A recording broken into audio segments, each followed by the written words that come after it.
Layer's a hard place to live. Real hard. Ain't no soft landing nowhere in here. You either catch on quick, or this place chew on you slow. This life don't hand out directions. Just wait. Just pressure sitting on your chest every morning. Folks think trouble kicked the door in. Nah. Trouble slick. Trouble got perfume on. Smiling at you like it already know your name, already in the room when you walk in. That's the slings and arrows, you don't hear them fly, you just feel that sting and wonder where it came from. Whole layer wrapped in dark mystery. Old magic in the walls. Wizards whispering deals they don't keep. Dragons watching from the shadows, counting bodies like loose change. Succubus love looks sweet at first, then you wake up lighter than you went to sleep. Heart tax, soul pawn. It's war out here. Quiet war. Betrayal wears silk and smile real nice. Same cats break bread with you. Be the one selling your name 2 streets over. This whole thing a stone cold trip, baby. No fair fights, no refunds. So whatever shield you walk around with, it better be battle tested. Not shiny. Not shiny. Not fresh out the armory, I'm talking chip paint. Bent edges. Blood you couldn't wash off even if you tried. Cause the layer don't care how fly you look in your armor. They care what's still holding when the smoke drifts off. If you still here tomorrow, still breathing, still standing on your square, then yeah, you's a bad mother. Shut your mouth.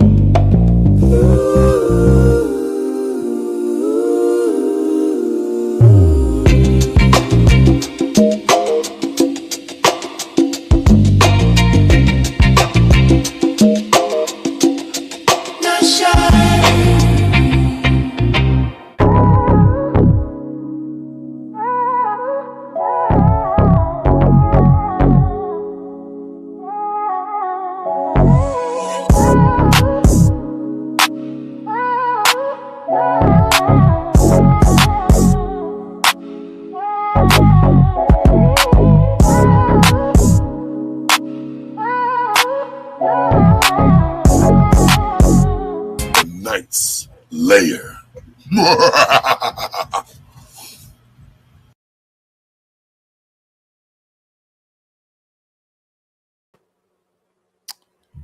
Yeah, it's another one like the other one, man. It's another one like the other one. Putting in this work. We are putting in this work. Who we got over here? Shout out to the beautiful Rogue C. What up to Rapid One Fitness? It's another one like the other one. Let's change this background. I feel a little energy this morning. I'm with it. Not that one. This one. Make sure we put the banner up and get right to it.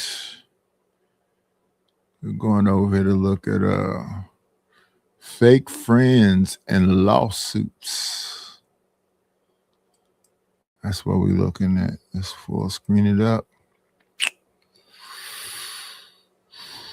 How do I get it out of that? I don't know. Fuck it. We ain't gonna worry about that.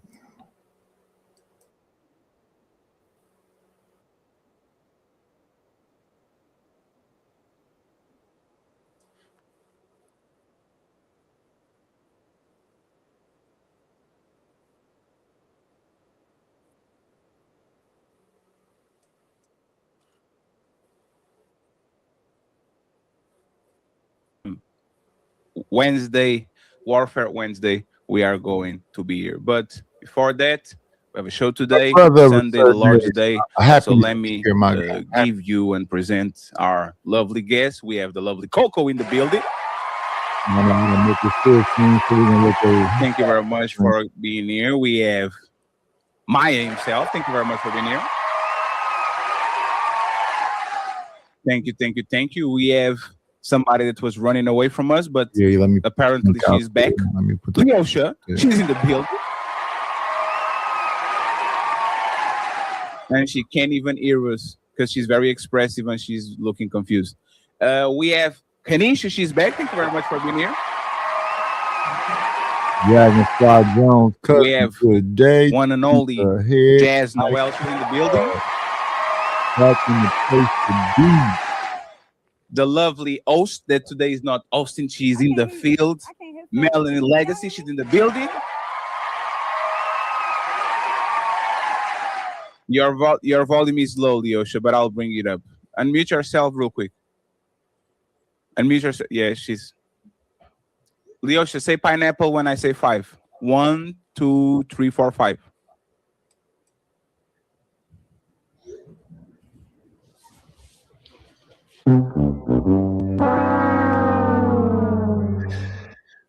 Refresh, please. Yeah, she's not serious.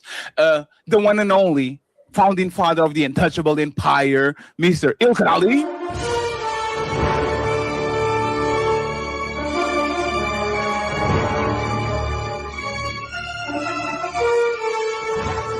The untouchable empire, baby. And the best YouTuber in my house, Team Fatty, is here. Boy, you don't sit your stupid ass down. Who the think you is? Thank you. Undisputed YouTuber in my probably neighborhood. Liar. That's why Ali doesn't deserve buttons. Friends, we're going to start the show with something that we're talking on the back. People are already fugazing and shit. So we need to actually straighten this out. Is depression real? Can you choose not to be miserable? Can you choose? No, depression is real. And I think if you get it, you really don't have no control over it. Oh, I don't ever want to have depression. Because you can't stop it. Whenever I get to feeling some kind of, sad or whatever else, I say, send money to the wine fund. Nigga, let me get something to drink. On 1,000%. I do not want to be sad or miserable. And motherfuckers be trying their best to make the night unhappy. I don't want to be unhappy. Unhappiness is for pussies. And I do not want to be a pussy. No, we cannot be unhappy. We got to keep on pushing. No matter what the situation is, keep on pushing. Keep on pushing, baby. Don't you ever give up. Fight, nigga, fight. You got any air in you, even if them punches ain't hurting the motherfucker, keep hitting that nigga. Keep punching at it. Keep punching at it. My teacher said that to me in school in 2007. She said, blah, blah. I said, yeah, I hear what you're saying, baby. I hear what you're saying. She said, what you? I said, listen, a nigga just gonna keep fighting. I'm not finna lay down. I'm finna take whatever little bit of scrumph I got in me and keep punching at a bitch. I'm not finna just lay down. I don't care what the situation is. I keep making phone calls. I keep looking out. I keep reaching out. I keep punching and punching and punching and punching and punching until it's time to be. When it's time to lay down, you ain't got nothing else left up in you. Although I don't want to be John Henry, I'm going to fight like John Henry. I'm going to keep on fucking beating at that motherfucking mountain till I get through the other side, till I see some sunlight. If you put all the rocks and bricks on top of me, I'm going to keep pushing them bitches away till it's bone. I'm bleeding until I see some sunlight. No, motherfucker. No. Keep on pushing. I don't know what the fuck y'all doing. That's why I say ain't none of you bitch ass niggas finna come up here and yell at me and try to cyber bully me. No. Where the fuck is the bread at? Matter of fact, I need my background music. Shit. Now that I'm thinking about it, I need my motherfucking background music. I need my background music.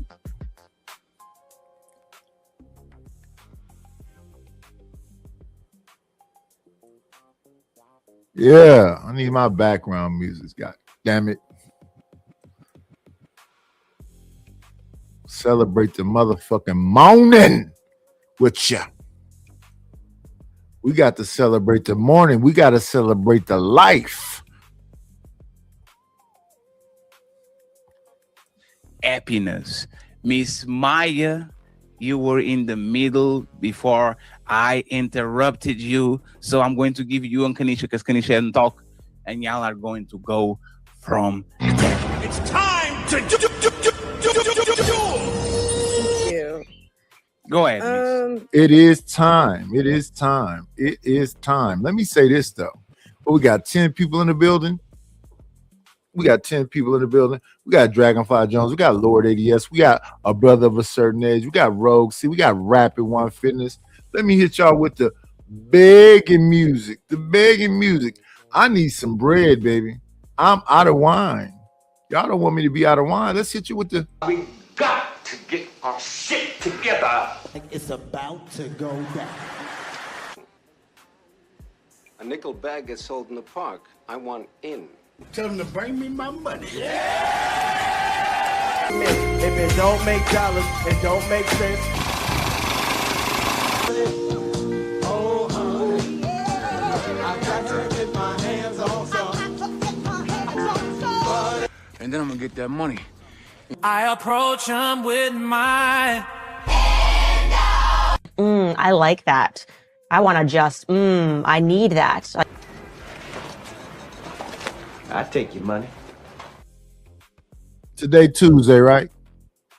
It's Tuesday, right? Make sure. Let me make sure. It's Tuesday. Tuesday the 14th. Listen, Savage came over here, called me all kind of bitch-ass white men. Let's make Savage angry. Can y'all send me a couple dollars? All the fasting, a brother of a certain age, who are Dragon. Can y'all send me a couple dollars so we can piss off that nigga Savage? Because he want me to be broke, and I don't want to be broke. I need some bread. Can y'all send me a little something? Can y'all make this phone chirp a little bit so I can make that big old black buff? What he say? He was a field nigga mad. Can y'all hit the Cash App or the PayPal, please? And thank you. I do think depression is real, and I know you can get like your brain scanned and literally see parts of your brain that are happy and depressed. So what I do think is a choice is to sit in depression and to let that take over your life for your whole life. Like, to always claim you have depression, I feel like you're claiming something, and when you can different habits, you have to look into what's making you depressed, and it's most of the time it's not actually the cause. It's things that you're doing to yourself that are making you depressed over time. So a situation might happen that makes you depressed, but what you do in that depression is what either keeps you in it or you choose to overcome it. And I'll land there for now. Kanisha, do you agree that depression is a choice? No, I don't. Tell us. At the end of the day, given that I had, some personal situations that kind of put me in a state of what I guess I was in, what they say depression. I wasn't really claiming it, but I do understand that some people are chemically, set up that way where I know people that struggle with depression. I don't personally feel like I struggle with depression, but I think certain situations can make you so sad. I honestly couldn't decipher the difference. I was looking at some of the symptoms and things like that, but I don't know. I think that when it comes to depression, some people just don't have a choice. The choice that you do have is to try to find resources to make you better. Denial, is not good. So if you're denying that you actually have a problem, that those things actually exist, I think that's where the problem truly is. But yeah, I don't think depression is a choice. Mr. Ilkanali, So just so in case I'm not doing one of them shows again where I say something and I say something I didn't mean. So we know, I mean, working in mental health myself and for 15 years, is 1 in 5 people do experience clinical depression where they can't control it because of genes, because of circumstances, because how their brain is wired. So I think what we're trying to say is coming off a different way than what I think what we all been trying to say for the beginning of the show, where most people, where they're saying depressed, are typically not depressed. They're just saying it because they're having a moment of sadness and they're choosing to dwell in that. And I think every human being will experience sometime in their life a place where they may not be feeling their best, where they're down, where they have a bad experience or circumstance. But I believe what you're saying, Fatty, to have good faith, is saying that the people who are actually depressed, clinically depressed, diagnosed to have depression, are actually depressed, and they can't control that, which I will concede to. But I think I'll say no. Well, I won't say no because that's being too egotistical, right? Most people who say they're depressed are choosing to be depressed, and most people who are in happiness are choosing to be happiness. So that I will say that. Miss Jazz, what do you think? Do you think that depression is a choice, or you think is not? So I kind of am in agreement with what Maya was saying. While there are things life that can happen unexpectedly that put you in a state of depression, acknowledging that depression is okay. But once you sit in that and choose to remain in that depression, when you literally don't have to, you can make other choices. You can go about life a certain way to help yourself get out of that state. I think it's a choice to stay there. But I do agree that when you fall into it, because you don't expect it's not something that you're counting on to happen, sometimes life experiences would just put you in there. But I think your mental health, your how strong you are mentally will determine if you sit in it. Yeah. Whenever the saddest, what's up, Bolo TV? Shout out to Bolo. Whatever I've felt, the saddest I've ever felt is when my wife passed away. Man, I used to be angry. I used to be like Trey when he was punching in the sky, talking about, I'm sick of this shit. I did not want to cry no more. I cried for a year. I'm driving around crying. I'm at the school crying. I'm in meetings crying. I'm like, what the fuck, nigga? Step up, bitch ass nigga. I used to beat myself up. He's like, what the fuck is wrong with you, boy? Get the fuck up. But I couldn't do shit about it. I just like,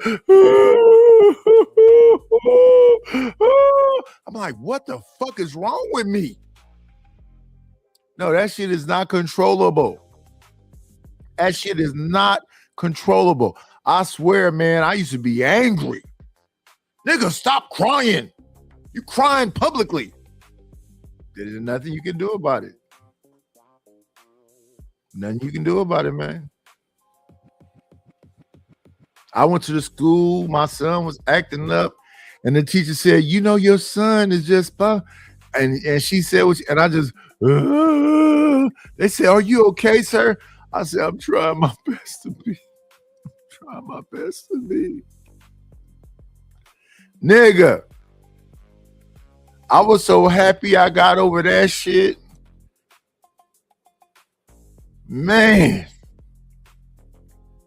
I wouldn't wish that on my worst enemy.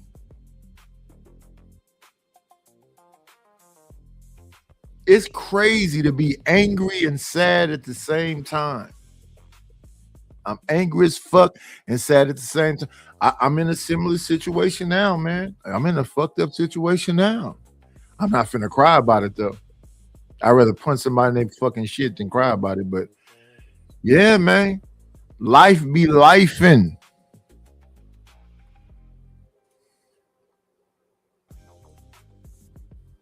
That depression, or if you decide to, move on from that depression. It's up to you. Melanie? Yes. Is depression real, or is depression a choice or not? I think depression is a choice.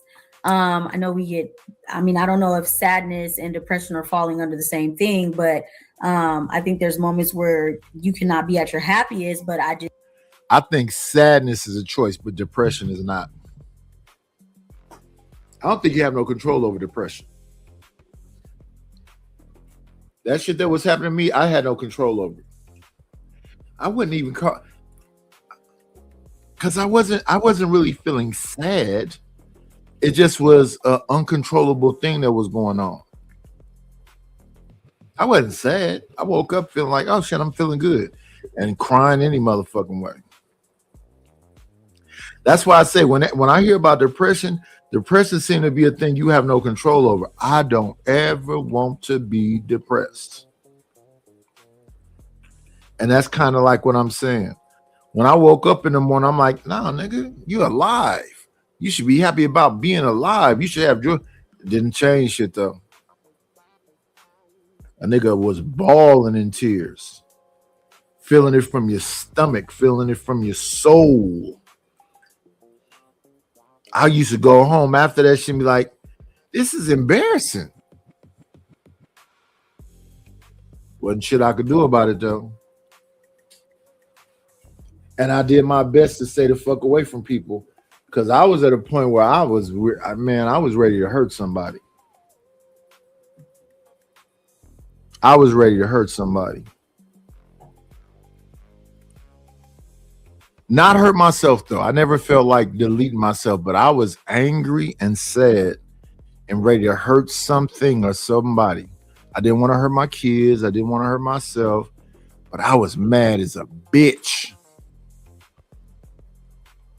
So yeah, depression, I think depression is real. I think depression is super real. Yes. Just can't say that I necessarily believe in depression. So for me, it would be something that would be a choice. Coco?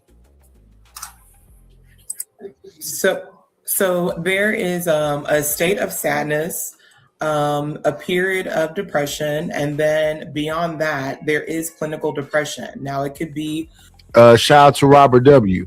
But listen, I'm not depressed now. I'm not sad now. Shit is fucked up, but I'm not sad now. I'm Gucci now. Y'all, listen, we gotta piss off Savage. We gotta piss off Jim Savage.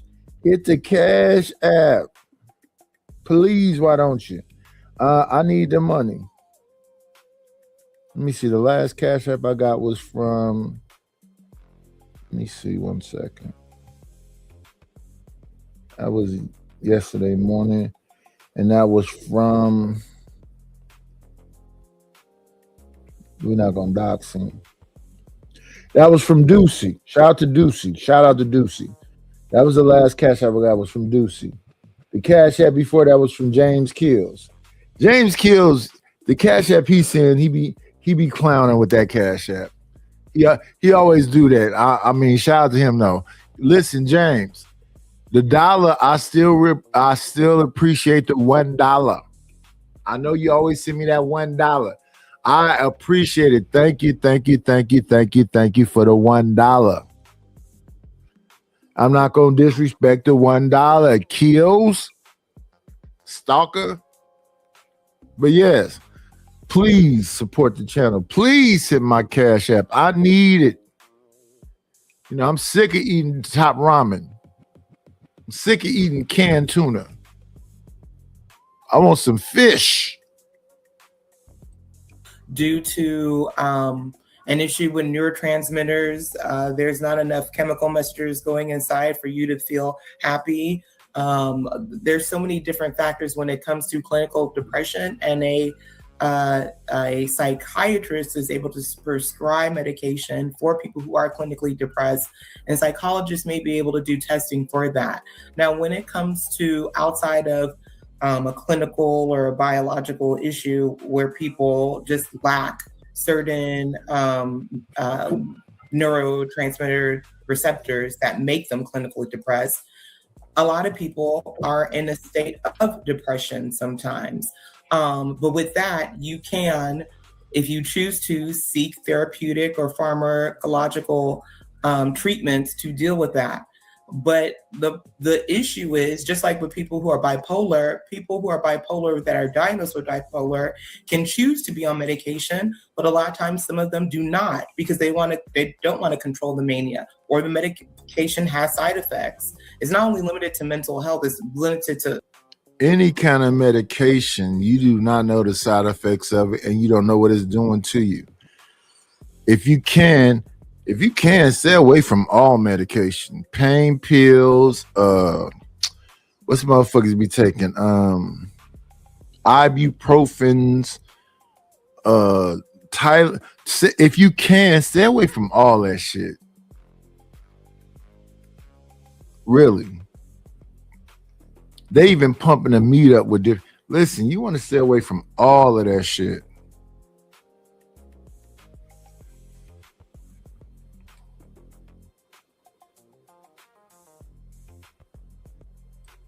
It's not limited. It also is for a whole lot of other illnesses that people go through. People sometimes don't want to be on blood pressure medication because of how the medication makes them feel.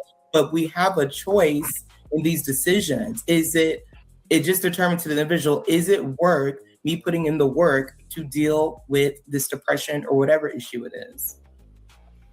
Thank you. Leosha, is depression a choice? Tell me. Them. Go up there.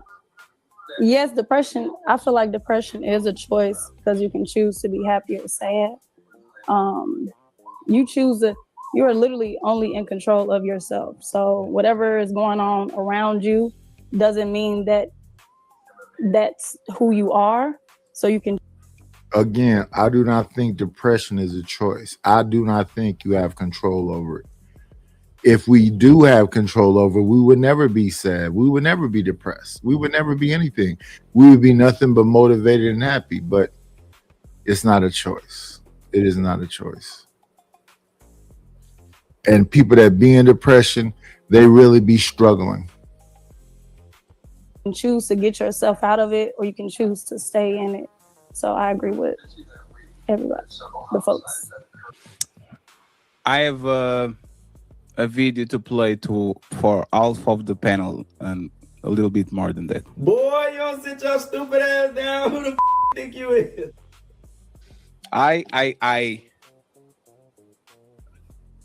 It boggles my mind, the overestimation of humans and what they can. Good morning, Maya Reed. Hope you're having a beautiful Tuesday morning.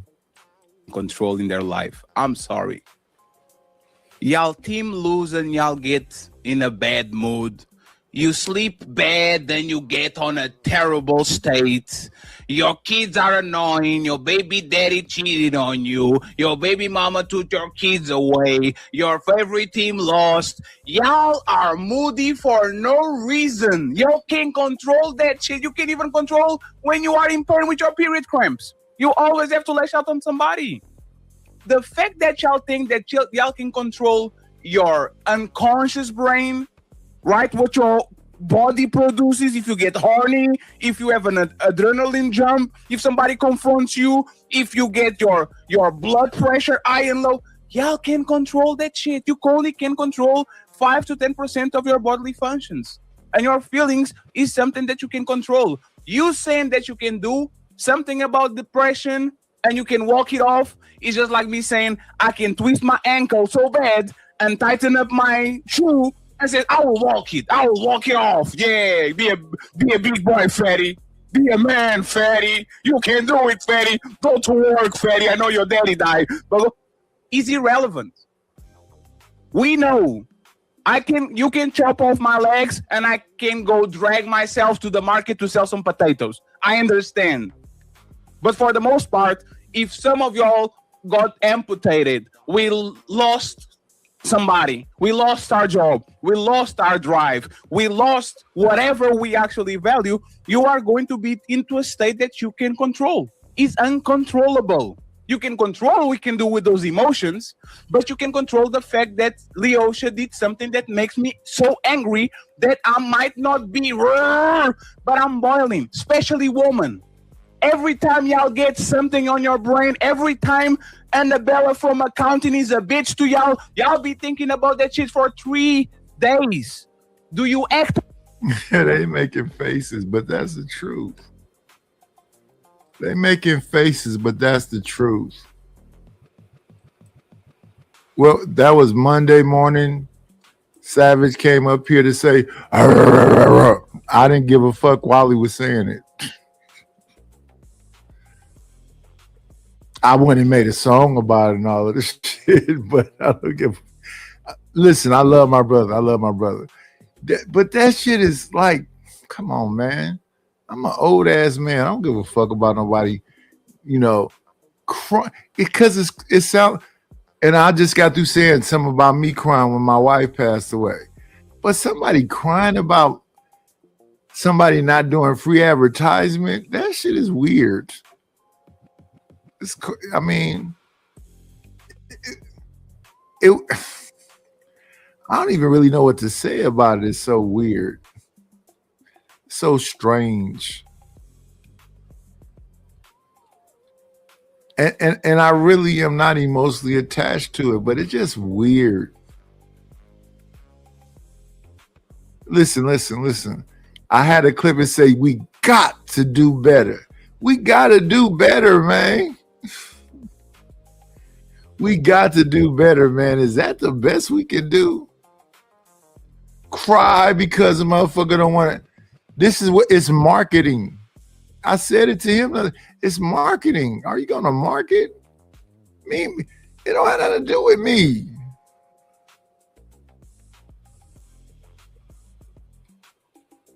I mean, I could market it, but I just can't do it for free. But it's marketing.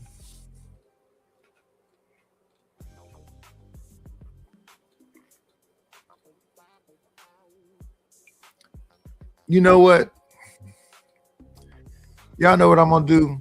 There was this today. I'm gonna show him how to market today. I'm gonna do some marketing today for him. I'm gonna go ahead and do some marketing today for him. When Izzy come on, I'm gonna pop over there on Izzy channel. When Cell come on, I'm gonna go over to Cell channel. You know, we was talking to, I don't think Angry Man, but Izzy, Raw, and I'm gonna go to a couple of people channel and say, you know what? Somebody said they want to have an AI music off, like a versus. I would love for y'all to participate in that. Since he don't want to market, I'll go market. I'll go market for it. And I'll drag his sorry ass along with it. But nigga, I'm positive you could have did this shit yourself. And the next time I tell you to send me some money, just send the money, nigga. Just send the money. Because every involvement that me and you didn't have with each other, you benefited from it. If you just play nice. Play nice. I play nice. And I'm okay with playing nice. But y'all want to, I don't even know what the fuck y'all be doing. Shit don't make no sense.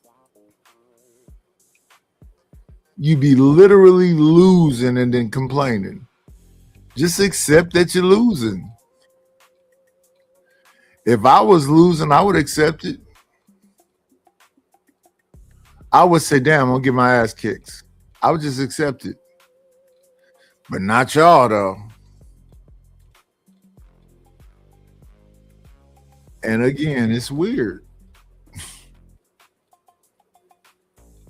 I be multitasking. I be doing a show, making thumbnails, making music. I be doing 9 things at one time. What do y'all be doing? I went over there and looked at your sports show. I'm like, damn, is everything you do boring?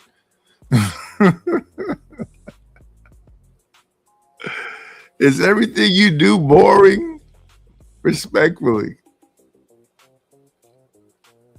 I was like, where's the pep in your step? Y'all supposed to be like, I'll be over here by myself. And this shit got more energy. no matter what the content. You be over there with an army of boring motherfuckers, and not just you boring. You and all of you be over there with 3 or 4 motherfuckers, and all of y'all are boring. That is crazy to me. I can understand it. Like, you know, you off a little bit. You don't really know. You're not where you want to be, and whatever. But how can it be you and 3 other motherfuckers, and all 4 of y'all are boring? We talking about sports. Boringly talking about sports. Nighties, I got another show. You got a bunch of shows. I've watched a couple of them. All of them shits is boring.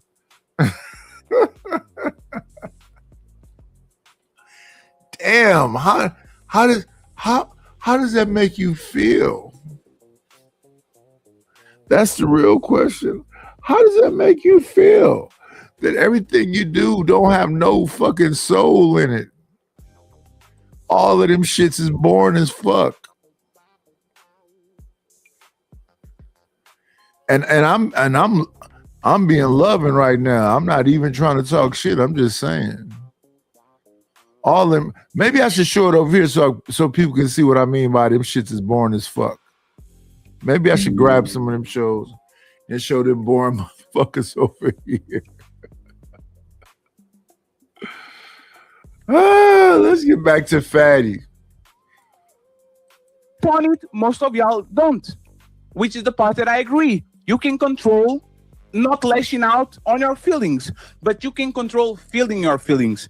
And depression, like Kanisha said, I think it was Kanisha, or Coco, your brain literally lights up in certain areas when you're happy, in certain areas when you're horny, in certain areas when you're mad. You can see it. So I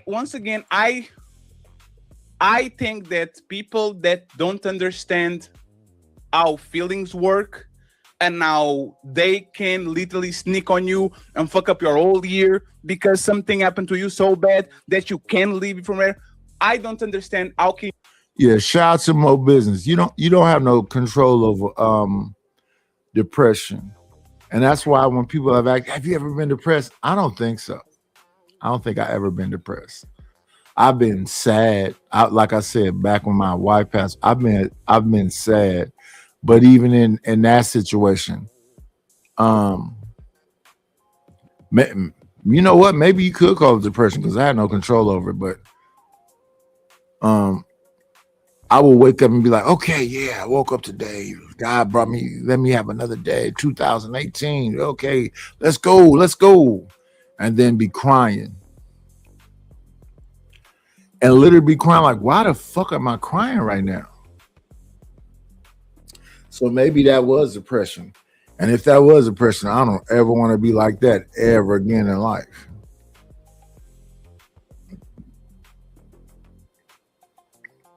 It was 2 things happening at that time. I was crying a lot and my damn legs was giving out. I'm at motherfucking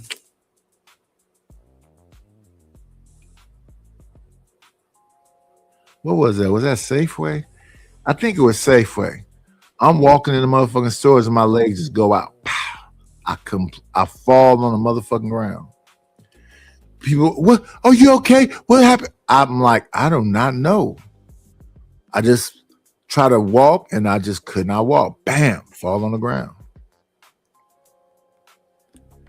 That's why when I lost my car, I had a Dodge Caravan. I was okay with it. A nigga was walking around here just falling. Couldn't stand. And I mean, I can walk around right now, but yeah, literally just falling. Did you trip over? No, I didn't trip over nothing. I just fell. It wasn't nothing to explain. I'm like, what the fuck is happening right now? And even now, you know, a nigga be walking perfectly fine and just bang. I walked to the front of my house to go take my neighbor some shit. and fell in the front of my house. Damn near broke my motherfucking because it's some bricks I walked over, and I hit my shin, and I had a big ass. My shit was busted open and bleeding. Yeah, just gave out. Leg just gave out, and I fell, fucked up. I was laying down for a minute. The neighbors and my tenant in the front house was like, "Can we help you up?" I said, "No, not right now, man. I'm in excruciating pain. No, not right now. Give me a second. Let me get myself together."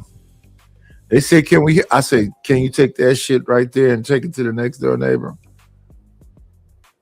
Then when I finally felt better, I got up and walked over to the neighbor and put the shit up the right way and left a note and whatever and came back home. But yeah, completely couldn't walk.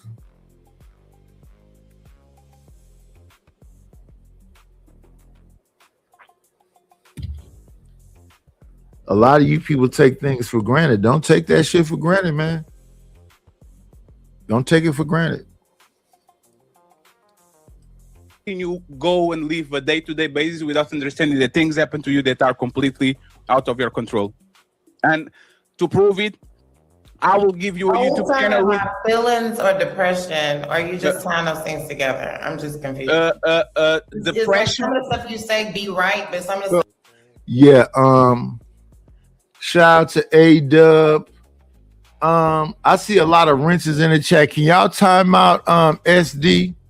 Time out SD for 5 minutes, please. A-Dub, can you time out SD for 5 minutes, please? Thank you. Stuff you say don't make sense. The feelings is the appetizer. Depression is the main course. Depression is a deep state of sorrow. It's not a precursor to the depression you're saying. Your body chemistry and how is wired, and exterior mechanisms can trigger the pressure on you. Example, a family member dies unexpected, and all of a sudden those are feelings of sad grief. Those are emotions, right? No, so let's do that real quick. That's what I wanted to make sure. Let's define depression. No. I didn't say define. Well, we should, but what I'm saying is, can everybody on the panel? Let's do this. Let's do this before we get lost in the sauce. Let's bring my brother up here. It's only one way to come into the motherfucking layer. Come on in. Playing, it's always a treat when players leave.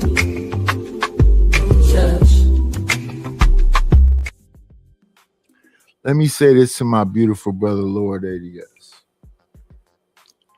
Lord ADS, are you there, sir? Yes, sir. Can I get the 5? I'm okay with the 5. Can I get the 5? Can you wait another couple of days? Damn, I'm broke after Easter. What the hell is wrong with that, man? No, man, I'm out of wine. The box is empty. Too. Damn. Another couple of days. Yeah, good morning, Lord ADS. Good morning, Nidus. Good morning, brother. Good morning. I was going to say a couple of things, man. To that depression stuff, I literally had to get a therapist, man, at one point. Especially, it's weird, right? Because like you said, you don't even know that you're depressed. I just started isolating myself, man, from people. I mean, literally isolating myself, right? I had a little girlfriend at the time, wasn't calling her. I mean, I literally didn't call her for 3 weeks at one point. She's a good woman, man. Stuck around for a little while, right?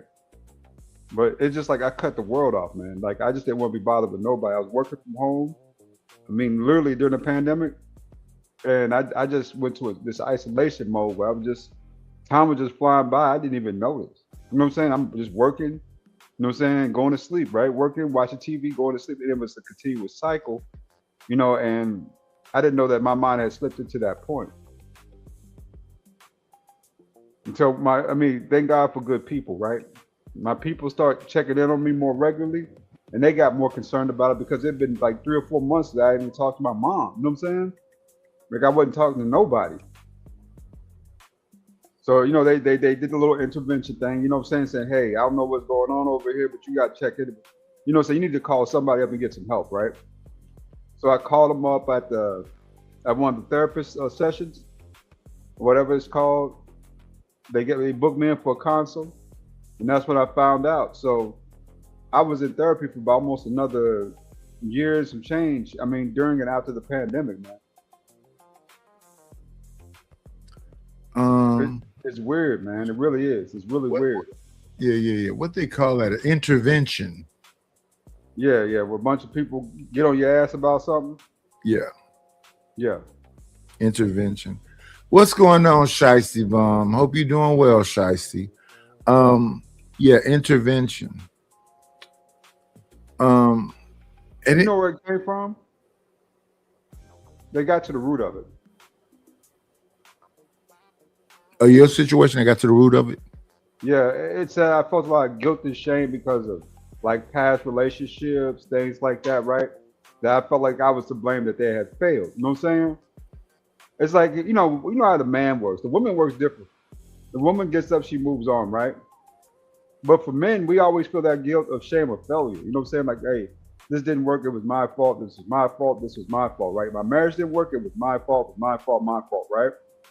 That all just piles up on you, man, after a while. You know what I'm saying? Then everything you didn't do for your son, right? I was working too much. You know what I'm saying? That was in your head, right? It's like every bad thing that you ever did stay stuck up in there until you figure out a way to get it out. You know what I'm saying? You in a better place so now, right? Oh man, much better place, man. My life I was doing good then. I mean, I was making money in the pandemic, just stacking dough. I did some traveling, like, because my therapist suggested it during the pandemic. So I went to the Black Lives Matter meetups during the pandemic, down there in DC, Virginia, Philly. I went to New York. I went to a lot of different spots, just kind of following that for a minute, right? Jersey, all those places. You know, it was dope. Sugar Bum, I'm on the same page with you. This nigga rich. And he think I don't know, but hey, shout out to the shout outs. I hope the best for my brother Lord ADS. Maybe he'll press them V-necks next time. Ironing bitches. Actually got me a new set. Yeah. Shout out to the shout outs. Does everybody on the panel believe that clinical depression is real? You got diagnosed, this person is going through this daily, repeatedly. Yes. They're always in a state of sadness. Does everyone on the panel believe that? Yes. And I think what people doesn't believe in it? Who doesn't believe in it? So everybody believes in it. And I think that's where the miscommunication is coming when people are saying we don't believe in depression. Right. I think it's the people who are not actually depressed that are choosing to be in that state of sadness. Just like you said, the people dealing with their kids, dealing with life circumstances, but all of a sudden when they go to the club, when they can get away from them kids, when they ain't got to do nothing for somebody, they're happy in another moment. The actual state of depression, the clinical depression, I believe everybody on the panel believes in. It's the people who are saying they're depressed and sad that are choosing to live in that state. I think that's where the just 1 second, please, and Kanish, you can go. So we establish that depression exists. Yes. Is depression a choice? Go ahead, Kanish. No, okay. There was a point, right? Well, no, I just agree with Ali, everything that he said. No. Everybody's gonna say yes to that. But some people are sad. Yeah, yes. Like me, when I had my divorce, I was completely sad. And I still have secular moments, but I'm making a choice. Like when my ex-husband. But Kanisha, clinical depression is something completely different than what. 1 second, let her finish, please. Not to stay in that, because I already know. Okay, this is a pattern. This is how this works. This is how this goes. So I'm recognizing and I'm choosing to not stay. So that's. So depression is a choice.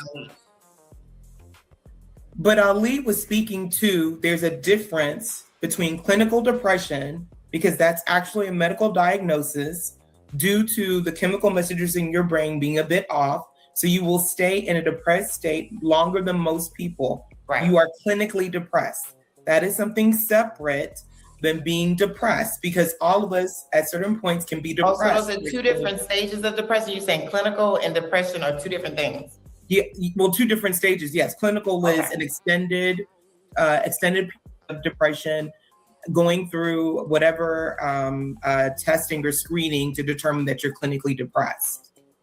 Okay. Because before all that, all people get sad. All people feel sadness at one point or the other.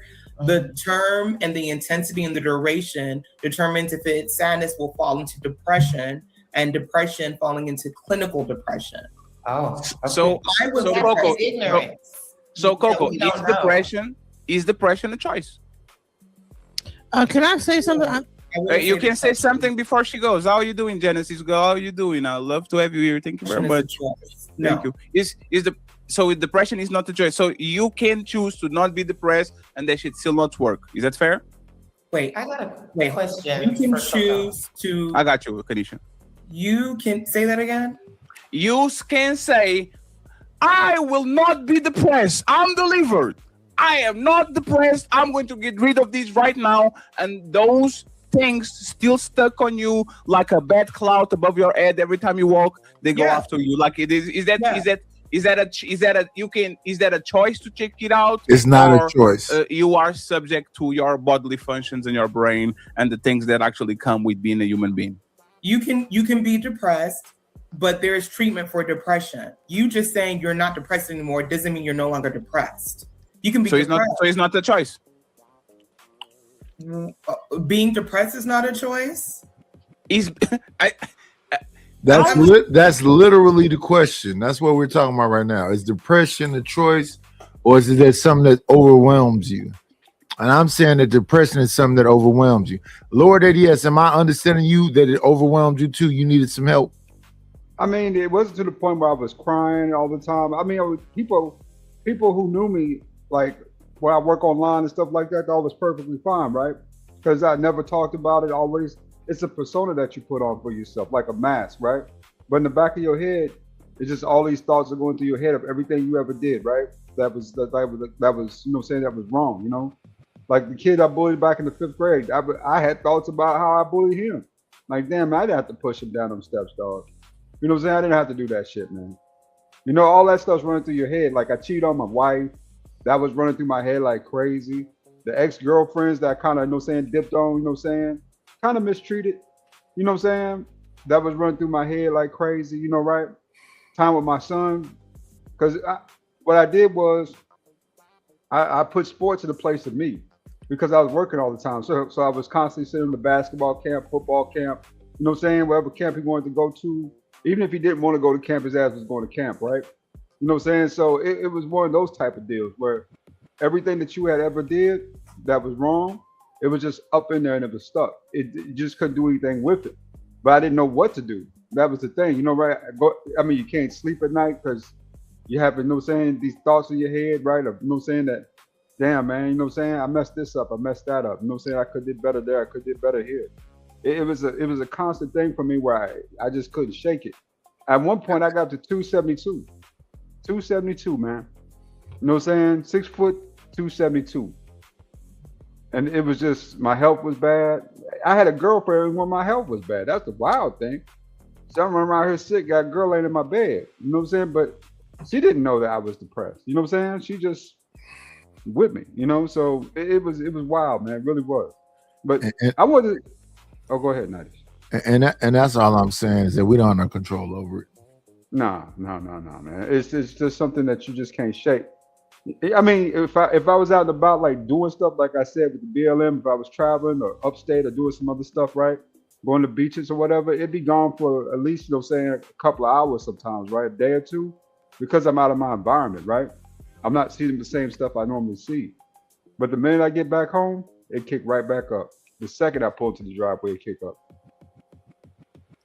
Yeah. Joy, you were talking to me the other day. I don't know what you were saying to me. I did not get an email. I did not get no information. If you figured it out, okay, we'll leave it alone. But yeah, I didn't get an email or nothing. We had Rufus come up here the other day. I played him my the song that I had for him, the revision and the other one.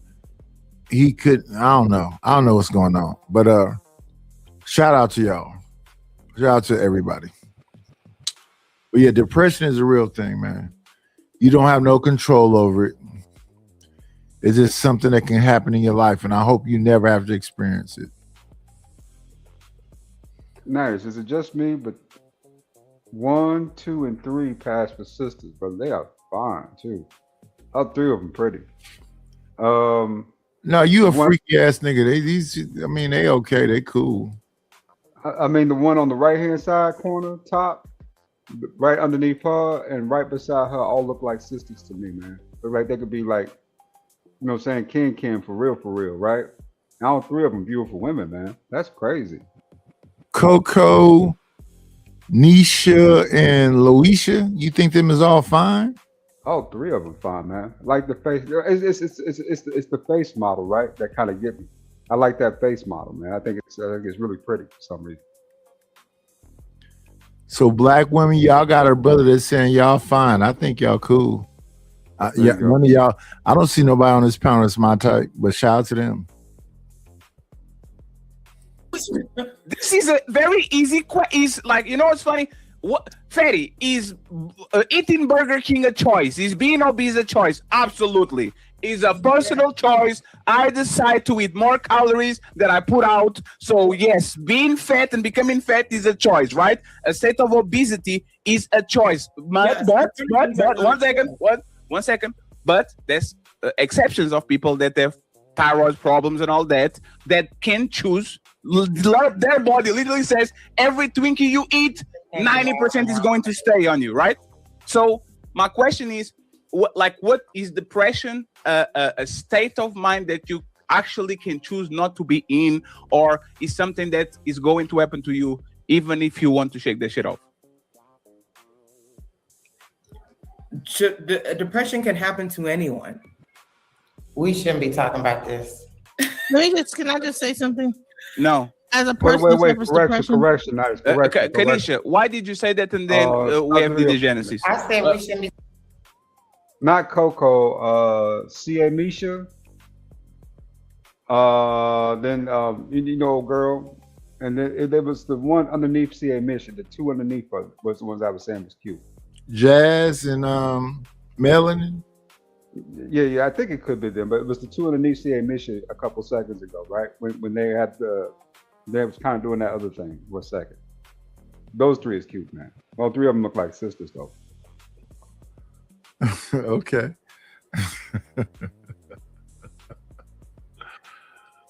I need to record my own laugh. Let me harass some of these people. We got 19 people in the building. If you are in the building, please hit the like button. If you haven't subscribed to the channel, please subscribe to the channel. And other than that, please hit the Cash App. I think y'all boy Nightish might be homeless soon. They're about to kick me up out this bitch. Let's move forward though.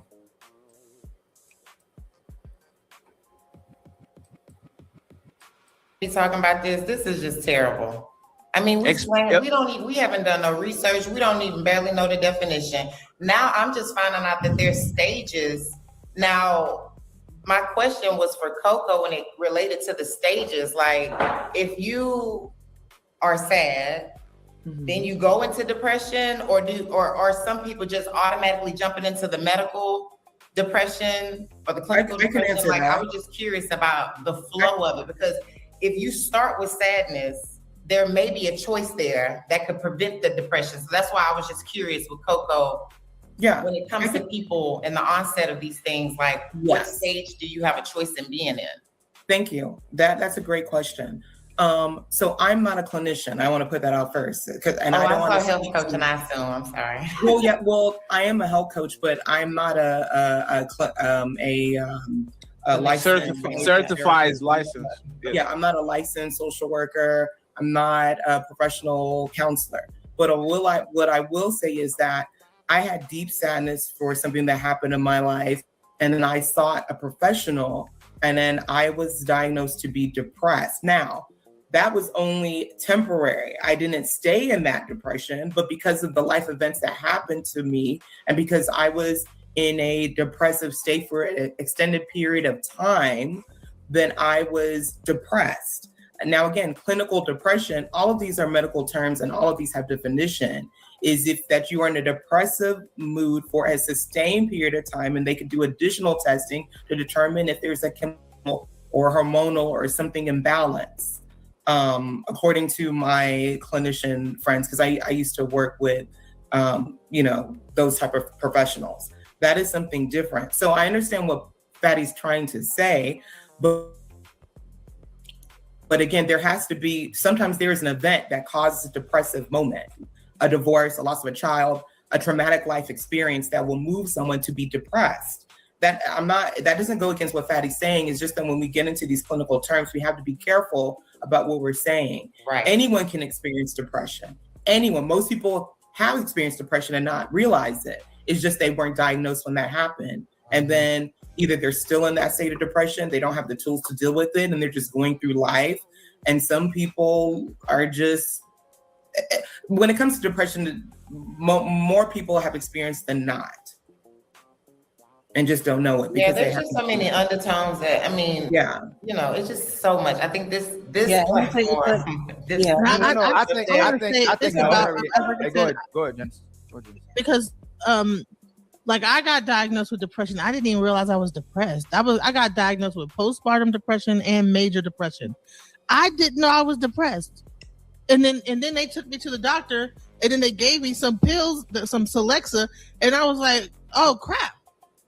What? I feel normal. You know what I'm saying? I didn't realize there was a difference. You know what I'm saying? I've been living it with it so long. I didn't know that I was going through a depression. And let me tell you something. Low vitamin D, like I suffer from like low iron, low vitamin D, my thyroid, like a lot of like health stuff. Like having like a low thyroid and low vitamin D. And also I was like bleeding, bleeding to death, basically. Didn't know I was bleeding to death. And so you'll feel like just like laying in bed and not wanting to get out. Well, now all three of them in a row on the right-hand side corner, right? 1, 2, 3. Tell me they don't look like sisters. Melanin, Maya, and C. Nisha. Yeah. They look like. Shout out to them. They're a little rough for me. I like it, man. They kind of my type. Oh, no, I'm not taking nothing away from what you're saying. Shout out to you. But they're a little rough for me. And I know GJ Genesis. But yeah, they're a little rough for me. They're a little too hard for me. Out of bed, you don't even realize. You think you're depressed, but really, no, you have low vitamin D, your hormones are messed up. So a lot of times, that's why it's probably great to go to a doctor and get a medical professional to diagnose these things. A lot of this stuff is like chemical. It's not just a thought. It's a chemical imbalance.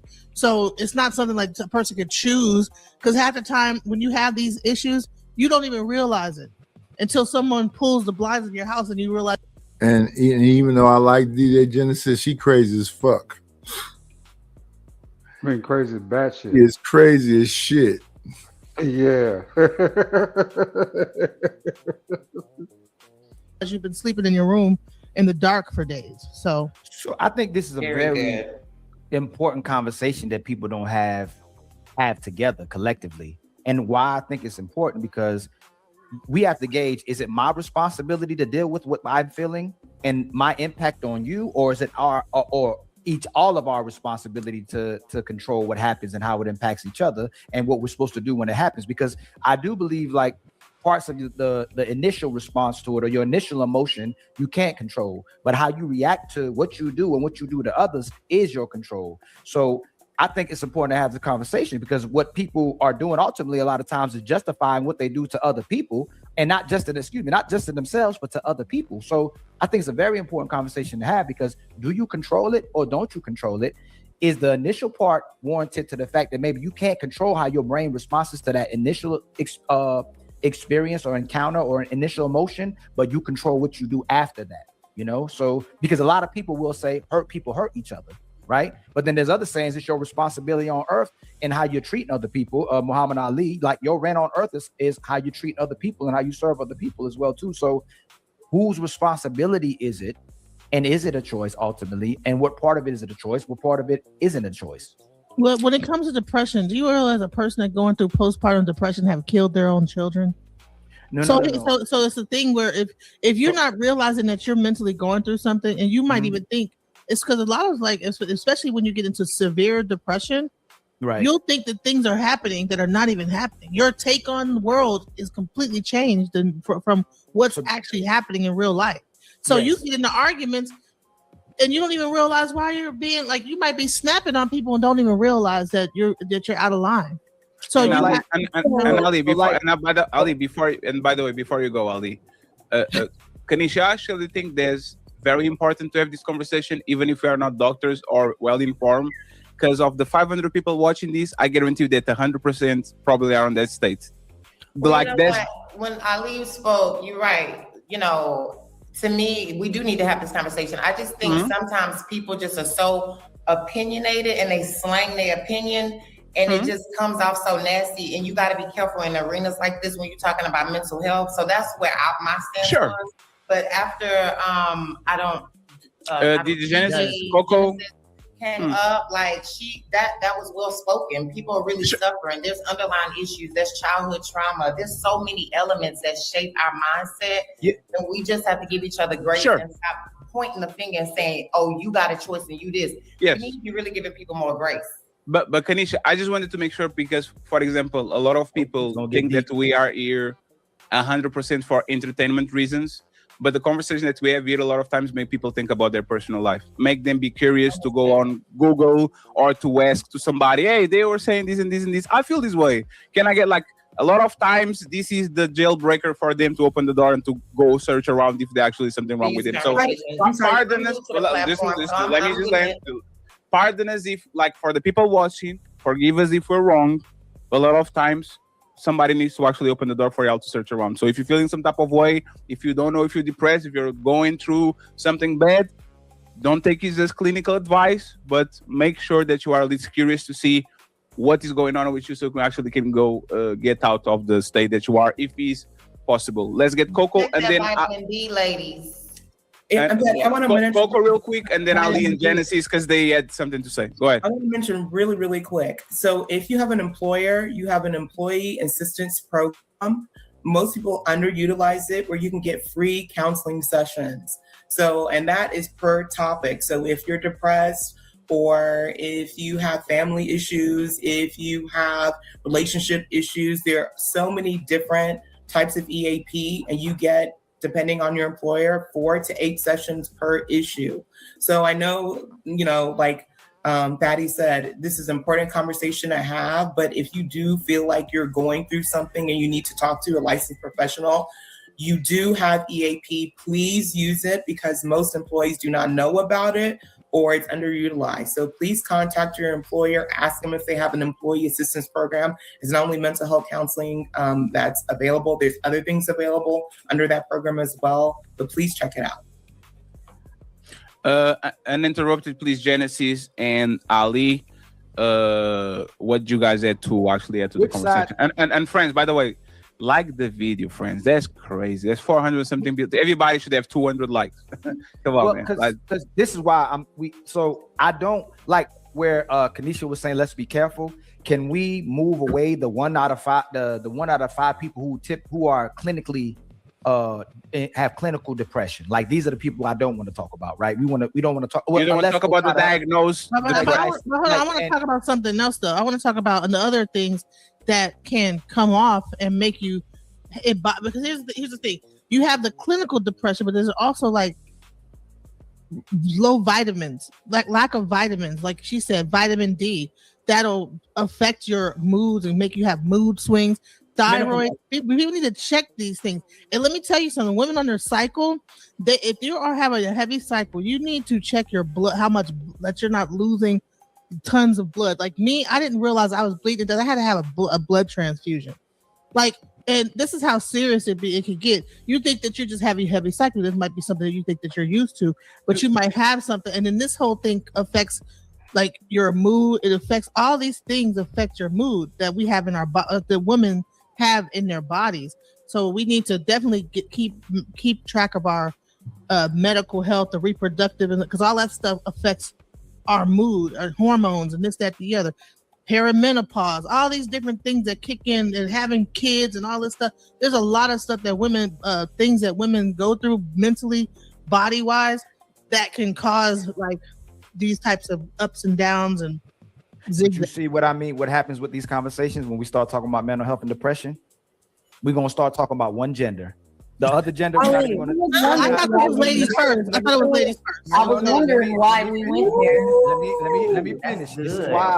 This is why, like, we have to have this conversation, because in one way, if Fatty says this actually exists, and a lot of women keep talking about depression, then in a way, y'all can start justifying all the behaviors y'all do when you demonstrate to your man. But if men don't have depression, and men are just making excuses, and then they be real men and take care of these women who are having depression when they were born to be this type of way, then we completely derail the conversation to the point that man can't have depression, men know how to control themselves, and the conversation becomes a moot conversation because it doesn't matter what the men are going through. We're going to have a conversation. No, I think. No, hold on, y'all. I'm saying respect. Kanisha, I'm not saying it that way, but be mindful that everyone that spoke so far was talking about the experiences of a woman. Nobody started talking about what men are going through. That's I thought this was ladies first. I thought it was ladies first. That's why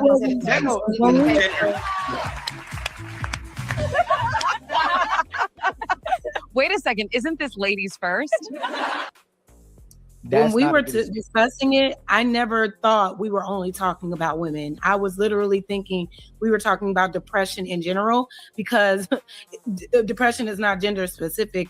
Men go through it as well, probably a lot more, and we don't know about it enough because society doesn't support men in their vulnerability and dealing with depression. And I think we should support men way more, because they have mental things that they're going through, and they don't have outlets, at least enough outlets for them to get it out. And there's like a stigma with men going to therapy, seeking help, asking for help, because there is like a standard that society placed on men to tell them, oh, you're not depressed, you need to just go out and make more money. You're not depressed, you need to just go to the gym. There's a lot of internal shit that men aren't supported enough to handle, which causes depression. And like Miss Genesis said, a lot of times these men are depressed and don't even realize it.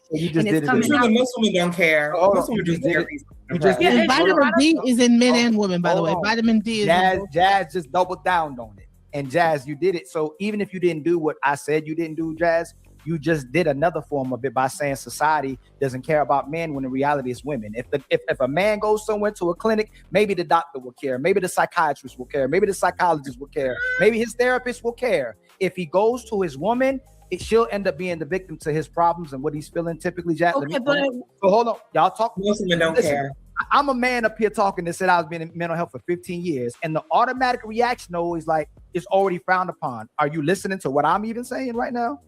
No, because you're making it about having your significant other be responsible for your depression. If you are really going through depression, you need to seek help. And that goes to somebody who's licensed that can help you to identify your depression. And give you because I'm not saying, Jazz, no, because wait a minute, let me finish. You're making it seem like society equals the women that rejected men. No. Men created that standard. Men created that standard that men don't feel things. They don't have vulnerabilities. That's woman shit. That's feminine stuff. Men aren't depressed. They need to just go. Men set that standard up. Now, I'm not saying that women should not have a safe space for their significant other or for just men in general to be able to get their shit off, but the average person may not be equipped to handle your depression. So you should go seek professional help in order to get that. A lot of times women, they don't usually rely on, they may be more vulnerable naturally to talk about what's bothering them to that significant other, but women also take that other step to go seek professional help because it's something deeper, and your significant other, your family members may not be equipped to help you through that. And I think men should be supported more to go seek that professional help and to tell them that it's okay to go and seek that help and not just keep it all balled inside and then only relying on a woman to fix it for you. So Jazz, you did it to me again. This is what I'm saying, right? I was in mental health for 15 years. I have personal friends of mine too who went to therapy sessions, counseling sessions, marital sessions with people. Do you know what happens every time the man and his woman would go to a therapy session, even if the woman recommended it, and then there was an issue that went to the woman had to be accountable, the sessions would end because she didn't want to go to therapy anymore. So it's not the fact the man can't go to. Anecdotal, though. It's not anecdotal. So Yes, so it is. so hey, there are you know what? plenty of men that I know So again, you talk. You're therapy. Jazz, you keep taking the mic. Jazz, right now. You're every time I speak, you take the mic and go the direction you want to go with it, and it's a man talking, right?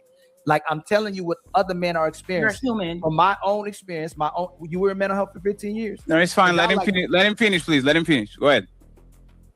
Again, most men can't go to their women. It's a rarity of women who actually concerned about their man's mental health, that actually love and support through their man's mental health or what they're going through, that what isn't even clinical depression at the end of the day. It's just them going through something. They can go through to that woman and they don't even have to speak to her. She just rejuvenates them. She just rejuvenates the man. A lot of times we may not want to communicate with that to you because we guard you. We don't want you to go through what we're going through. But y'all will come to us. No, we're not like you. We're not the same. When we do have an actual issue that we're going through is when the man is expecting his woman to be there, but most women aren't. And I told you, I give you the exception of the women who are there for their men. But a lot of time, women are not understanding of a broken man, and a man that's going through certain circumstances, and she see him as weak, and she'll get away from him as fast as possible.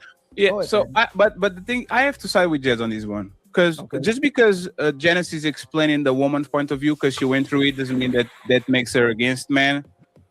Men are the ones creating this shit. Men are the ones not going to the hospital regardless. Even if they have a woman, they don't want to go. If they're single, they don't want to go. If they have a foot literally falling off their leg, they don't go. If they have cancer, they don't go. If they're itching, they don't go. This is men. Be a big boy. Walk it off. Don't cry like a baby. You're not a girl.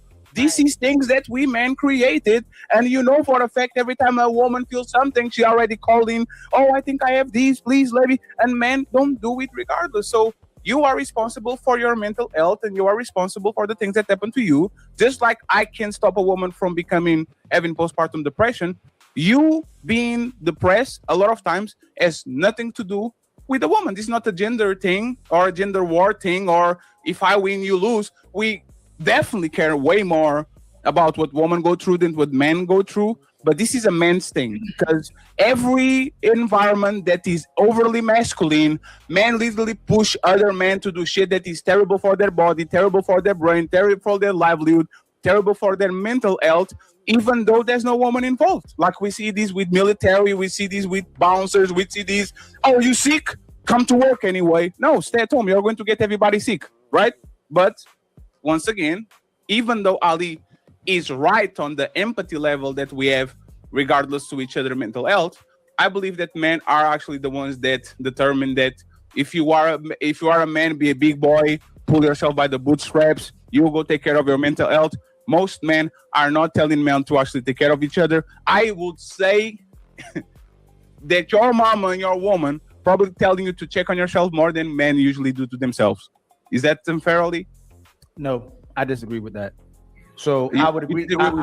So I think you're conflating men telling men to be strong with the experiences of life versus the fact that someone's truly going through a mental health crisis and they're really dealing with something they're breaking in life versus the fact that most men are telling you to do what you're supposed to do because you're the foundation of the family. You're supposed to be strong for your family and endure certain experiences. So if you're saying that a person is telling them to be strong and pick yourself up from your own bootstraps, it's typically for the family. It's not if somebody's truly going through a mental crisis. The women were always supposed to be the love and nurturing of the household, and she was supposed to be the backbone and the support of the man when he came back home. There was someone there for him going through the actual encounters of life circumstances. But if the man's actually going through something and a tear was coming out of a man's eye, that the most men wouldn't turn that man away if he's going through an actual crisis. That's not something that men build other men up to go through. I disagree with that part. But if you just crying because you had a long day at work, because your work was rigorous, because you're dealing with things that's going on in your household, then a man will say, hey man, be a man.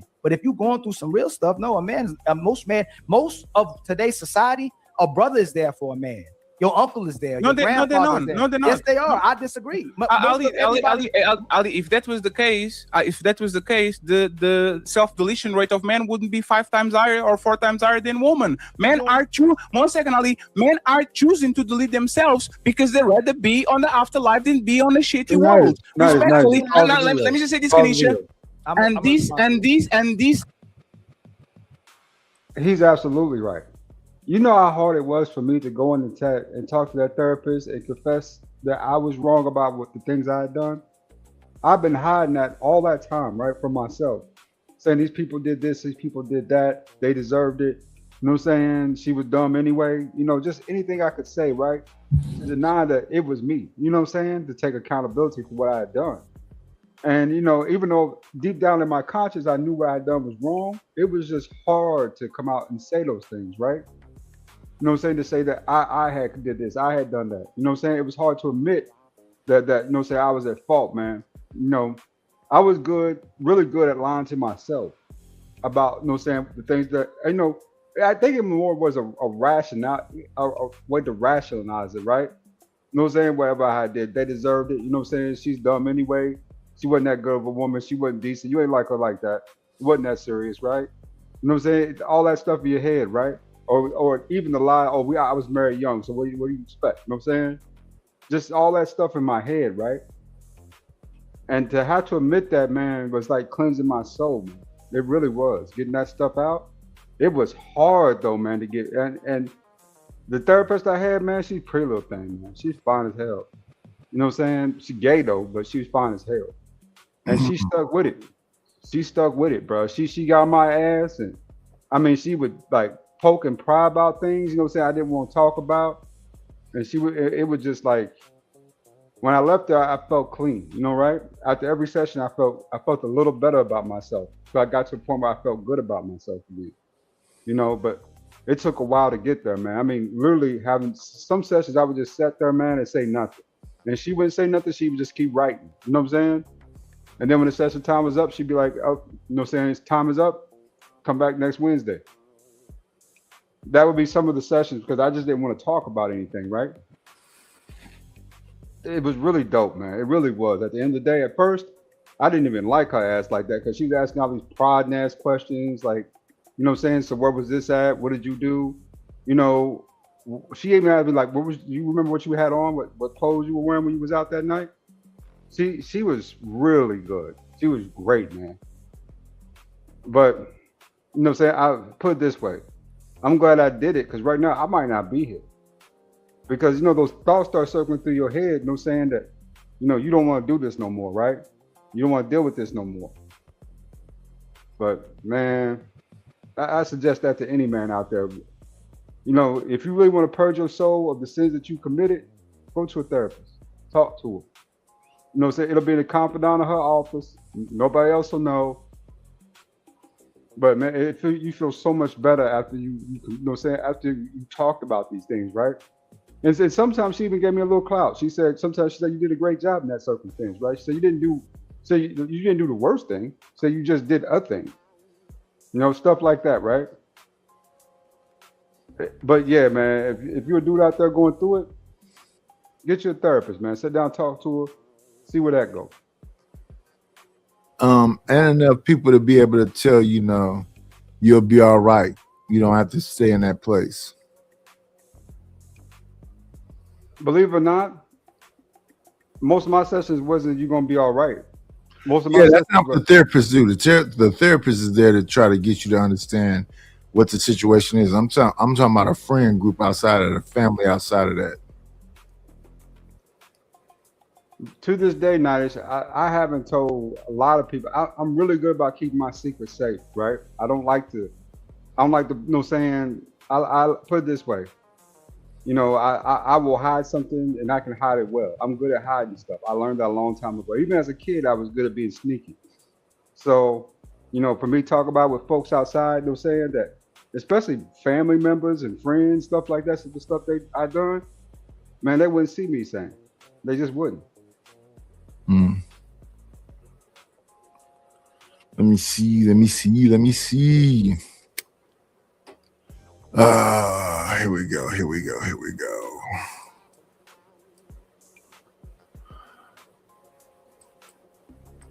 starts with fathers. You know how I can prove that shit? Every time your daughter does something from 1-year-old to 45, my princess, you know, we have to take care of you. We have to do this and all that. Men go fall in the park, fuck each other up, fight, be a grown man, just pull yourself out the bootstraps, be a big boy. Big boys don't cry. This starts from the get-go. We make sure that our daughters are always in a state of self-preservation to the point where... Yeah. There's certain, for me, Robert, I don't tell my daddy everything about, I don't tell my people everything about, I tell them what I need them to know about certain situations. That's really it. I don't share openly like that with family, you know what I'm saying? Because I don't want to traumatize them, right? With some of the stuff that I done. You know what I'm saying? I don't want my, you know what I'm saying? I think it would break my mama heart. She probably, so half the shit I did, really, it'd break her heart. You know, right? So, you know, sharing that with them is just putting that extra weight on them, right? You know what I'm saying? Yeah. Find yourself a nice therapist, man. Find yourself a nice therapist. What's going on, TMKC? Hope you're having an amazing Tuesday morning.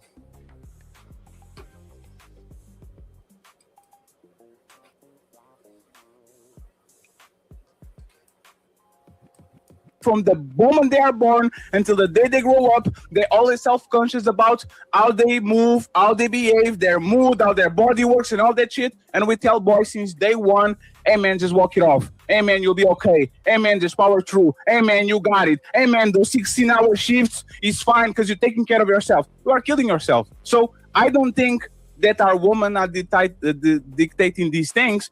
I think men are doing this way before they meet the love of their life. And I know this for a fact. If you do sports, you know it. If you have a strenuous job, you know it. That the amount of men that literally go to an early grave because they were conditioned since babies to actually do what's best for society instead of putting themselves first is actually what gets them on an early grave. Is not a random woman that meets them at 33 and all of a sudden this man stopped going to the doctor because she doesn't love you like that. That man was not going to the doctor even before he met her. Real quick, Tanisha, that first part you said that we already rebutted, Fatty, that women try to use that against men, that we're not there for each other, and we have the most suicides. Women are the most on antidepressants, Fatty, and women attempt way more suicides than men do. They're just successful at it. You already know that. It's a cry for attention. Let me land. Because they most men and women. No, we got it. Most men and women don't. Most men and women don't commit suicide or attempt to commit suicide. That's the point to go there and go, hey, men, attempt. I realize that. Hey, Jess, just 1 second, because he has to land, Ali. But Ali, who has a better support group, woman or man, on average? Women do. We already know that. So there's the point. You cannot say that. No, Ali, please. Ali, no, I know you're going to ask the question, but Ali, the point is, you are saying that men support each other. No, they don't. Most men don't have. But Ali, most men don't have 3 real friends. Most men don't have, like, woman could call 20 people from man to woman to a woman can literally call a random man that she met on the chat today, and that man will stay on the phone for 2 hours with her, give her supporting words, saying you can do this, I will find a place for you. Like a man, if I had to grab my phone to talk about my state of depression, I couldn't find 5 people to talk about this, and I guarantee you too, and most people don't have 5 people that they can stay 2 hours on the phone talking about their sorrow and their pain and all that shit. You call the same person 3 times and they're like, man, I hate this dude. Stop being a crybaby, man. Why are you a bitch? Always calling me, talking about how sad you are. Kanisha, please don't do that to me. Hey, Kanisha, respectfully, right? One second, Kanisha. I'm being tolerant of you. Keep saying we shouldn't talk about this. Slow down, you're doing faces. And now one second, please. One second, please. As a grown-up, I think we should respect each other and control the way our language, our body language is here, right? It's because you. So, Kanisha, I'm talking with Ali, and you keep huffing and puffing, and slow down and stop. That's very condescending, right? What do you expect? I'm a consumer, and I'm also on the panel. I'm listening. Yes, and when I'm real quick, Fatty, you know what? You got it. No, Ali, it's not Ali. It's not a big deal. No, Ali. 1 second, Ali. It's not a big deal. No, it's Ali. this. It's not a big deal at all. It's not a big deal. Hey, Kanisha, we're having a conversation about mental health, right? I'm trying to get to the point of what we were talking about when it came to the men and mental health. It's like he's like all of these different points that he's making. It's like he's going from one thing to the next. You can make notes and address me. Not even making any sense. You can make notes and address point for point when you're done, right? Can you make notes? Do you have a hand? Do you have some paper? Do you have a pen? You're just really like. I just want you to slow down. And I will say no. Take notes. If I'm saying too much things that your little brain can, if I'm saying something that your little brain can comprehend to the point where I'm going too fast for you, keep up. It's not about keep up. No, keep up. It's your job to keep up with me. Keep up. Keep up. Keep up. Instead of asking me to slow down, keep up. Culturally able to talk on these points? That's another question I had. Are you culturally able? What does that mean? Is mental is mental health an American problem or a worldwide problem? No, I'm asking you a question. Okay. Is depression and sorrow and suicide something that is only cultural to American people, or is something that worldwide people get affected by? Answer the question. Absolutely not. It's not. So why are you saying culturally when everybody gets depressed all around the world? Culturally, I'm talking about the things that you're speaking on. What am I saying? When you're talking about certain things that you're talking about culturally, I think you're out of bounds. Lady, tell me. Oh no, it's fine. Talking about the bold statement about depression. Yeah, that's a global thing. I am open. No, but what did he say? No, Ali. 1 second, Ali. Hey, Kanisha. I'm opening to correction. I'm going to fall back and calm down because people want me to calm down.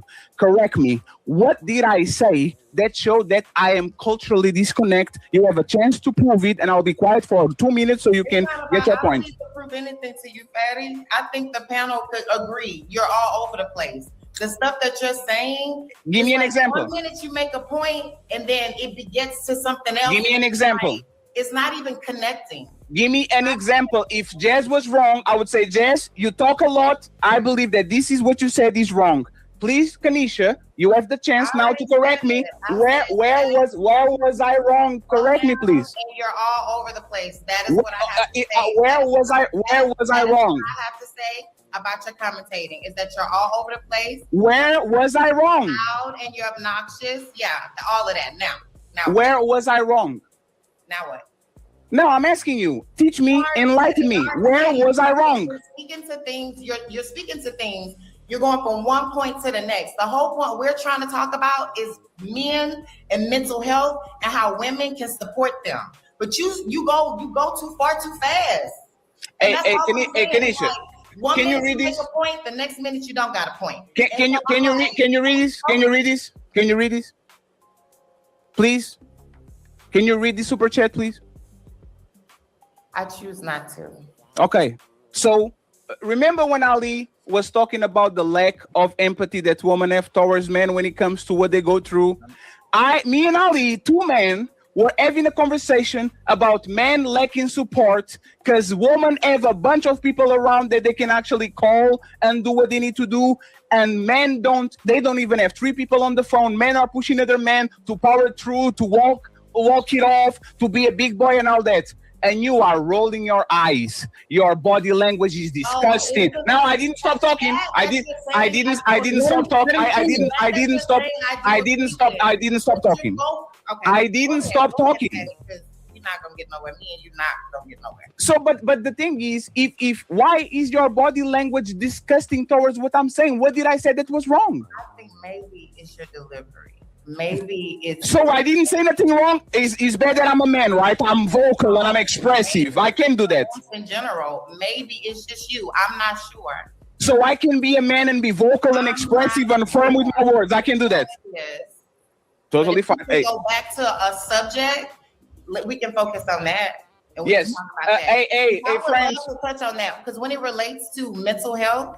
Sure. Men, I was married for 19 years with my ex for 21. Sure. There was a lot of reflection there. I'm raising a 12-year-old son that is dealing with the sadness of his dad being gone. So there are elements as a mother that I have to chime into. No. But for you and the stuff that you're talking about, I just feel like I said, you make points when we talk about how standards have been set for Black men or men in general to just suck it up and deal with it, and that ties into what I'm dealing with my son. I'm like, I need you to understand that it's okay to be vulnerable. It's okay to speak. It's okay to let people know what you're feeling. That's actually strength. That's vulnerability. My ex was telling me he was intimidated by me. My ex was telling me he didn't know who he was as a man. As a woman, I didn't know what to do with that at all. I tried to help, but I feel like personally, I may not have created the space for him to be able to have that platform to feel like that. But that's because I lack the tools to be able to know, or I created a space for him not to feel vulnerable. You want me to pause it? Yes, sir. Yes, sir. She's absolutely right about that. Women don't know how to deal with that shit. That's what kind of killed me, man. When you lean too much on the woman, when you put too much on her, right? She can't handle that mentally. You know what I'm saying? Women are much simpler when it comes to the emotional thing to keep their emotions in check, right? When you start, you know what I'm saying, putting all this extra on them, that's when they kind of change too, right? Because they become, how do you say it? Like an attachment to that trauma, right? You know what I'm saying? Now both of y'all traumatized by you. You know what I'm saying? That's why, as a man, you got to seek certain things out for yourself. You know what I'm saying? You can't just be, I got to tell my wife, I got to do this, I got to do that. You know, and kudos to the guys who've been married for a minute, right? You know what I'm saying? Because to me, that's usually less trauma. You know what I'm saying? That's usually less traumatic, right? You know, because you've been with them so long. You know what I'm saying? Yeah. But you know, I don't think sometimes it's that deep. I just think it's like, I want this nigga to shut up. It's that too. Of course, it's that too. I mean, it's not really complicated. It's just like, damn, nigga, shut the fuck up. Let me talk over you so I can say what I want to say, because I just want you to shut up. And I think a lot of times that's what the case be over there. Yeah, of course. Women can be they are selfish like that. They're very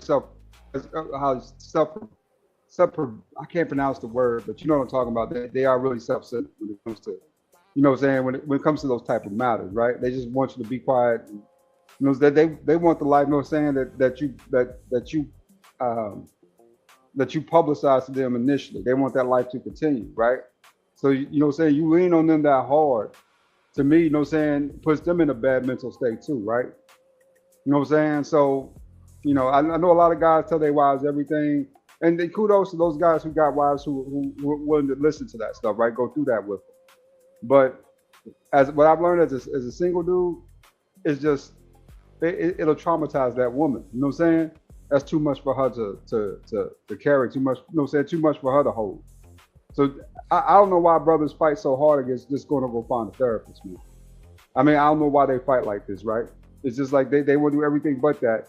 And they end up carrying this stuff, it drives you to alcoholism. You know what I'm saying? Escapism, right? It'll drive you, all of a sudden, you from alcohol, you know what I'm saying? You smoke a little weed, okay, you good. Now you're drinking all the time, smoking all the time, to the point where you try to go up to the next level, right? You got a little crack in your hand, a little powder in your hand, you know what I'm saying? You're trying to get that out, right? Trying to get that off. You know, so.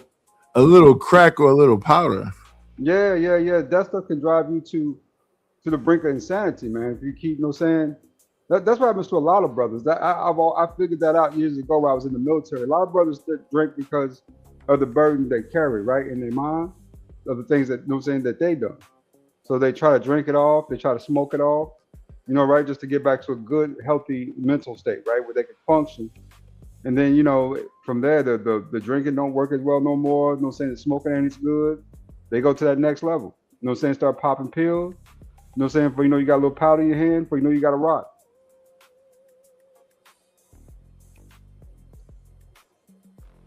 It's about escapism, right? Escaping those thoughts, man. Just, you know what I'm saying? Go find yourself some help. But it is what it is, Nidus. Hey, brother, I got to drop down. We got to get ready for work. Good talk. Salute. Have a good day. You too. All right.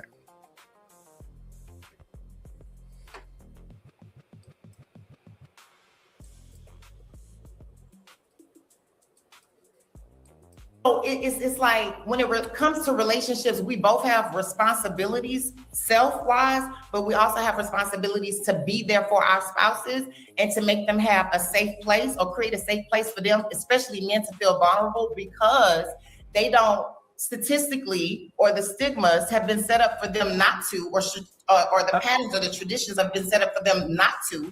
We need to change that stigma. We need to change that. Please let me say something. So why would you tell them? Ali, I'll just want to say this, right? Imagine that you said all that about your ex-husband and your son and all that, and I said, nobody asked you nothing, you are all over the place, and dismiss what you said. I don't do it because I'm a grown. Now you see, are you still a hit dog? Let him finish. Let me finish. Control your. You had the chance for 3 minutes to say what you wanted to say. That's still hollering. Go ahead. What? You see this shit? Do you see this? That's why I said. Oh, Fatty, hold on. Are you serious, lady? Yeah. No. Wait, no. One second. Hey, just Ali. Just 1 second. Just 1 second. Hey, lady, you smirking, and I'll let. Please, 1 second, Kanisha. Yeah. I don't think you know me, but these people know, and the 500 people, 600 people watching know. I'm doing my best. I see your smirk, your body language, and all that shit. And I'm doing my best to kind of control myself and make sure that I don't lash on you like I would if this was not me and Ali show, right? I'm giving you space to land. I'm giving you grace for you to react the way you're reacting and all that. And you saying eat dogs? Please, you keep doing it. You gotta let him finish what he's saying. Let him finish saying. No, you keep. Let him finish talking. Let him finish talking. We don't need to do that. Hey, you know what? No. It's so. You know what's funny? Hey, player one, clip this. That's all. We're going to make $300 out of this shit. Go ahead. You got this. You guys got this.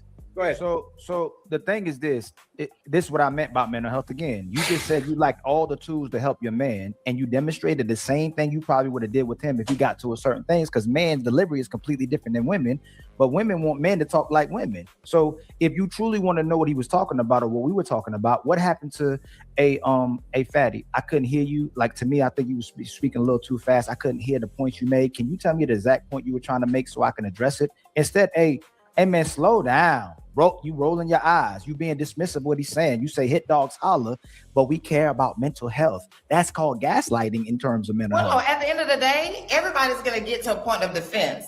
And that's why we say certain people don't mix or match.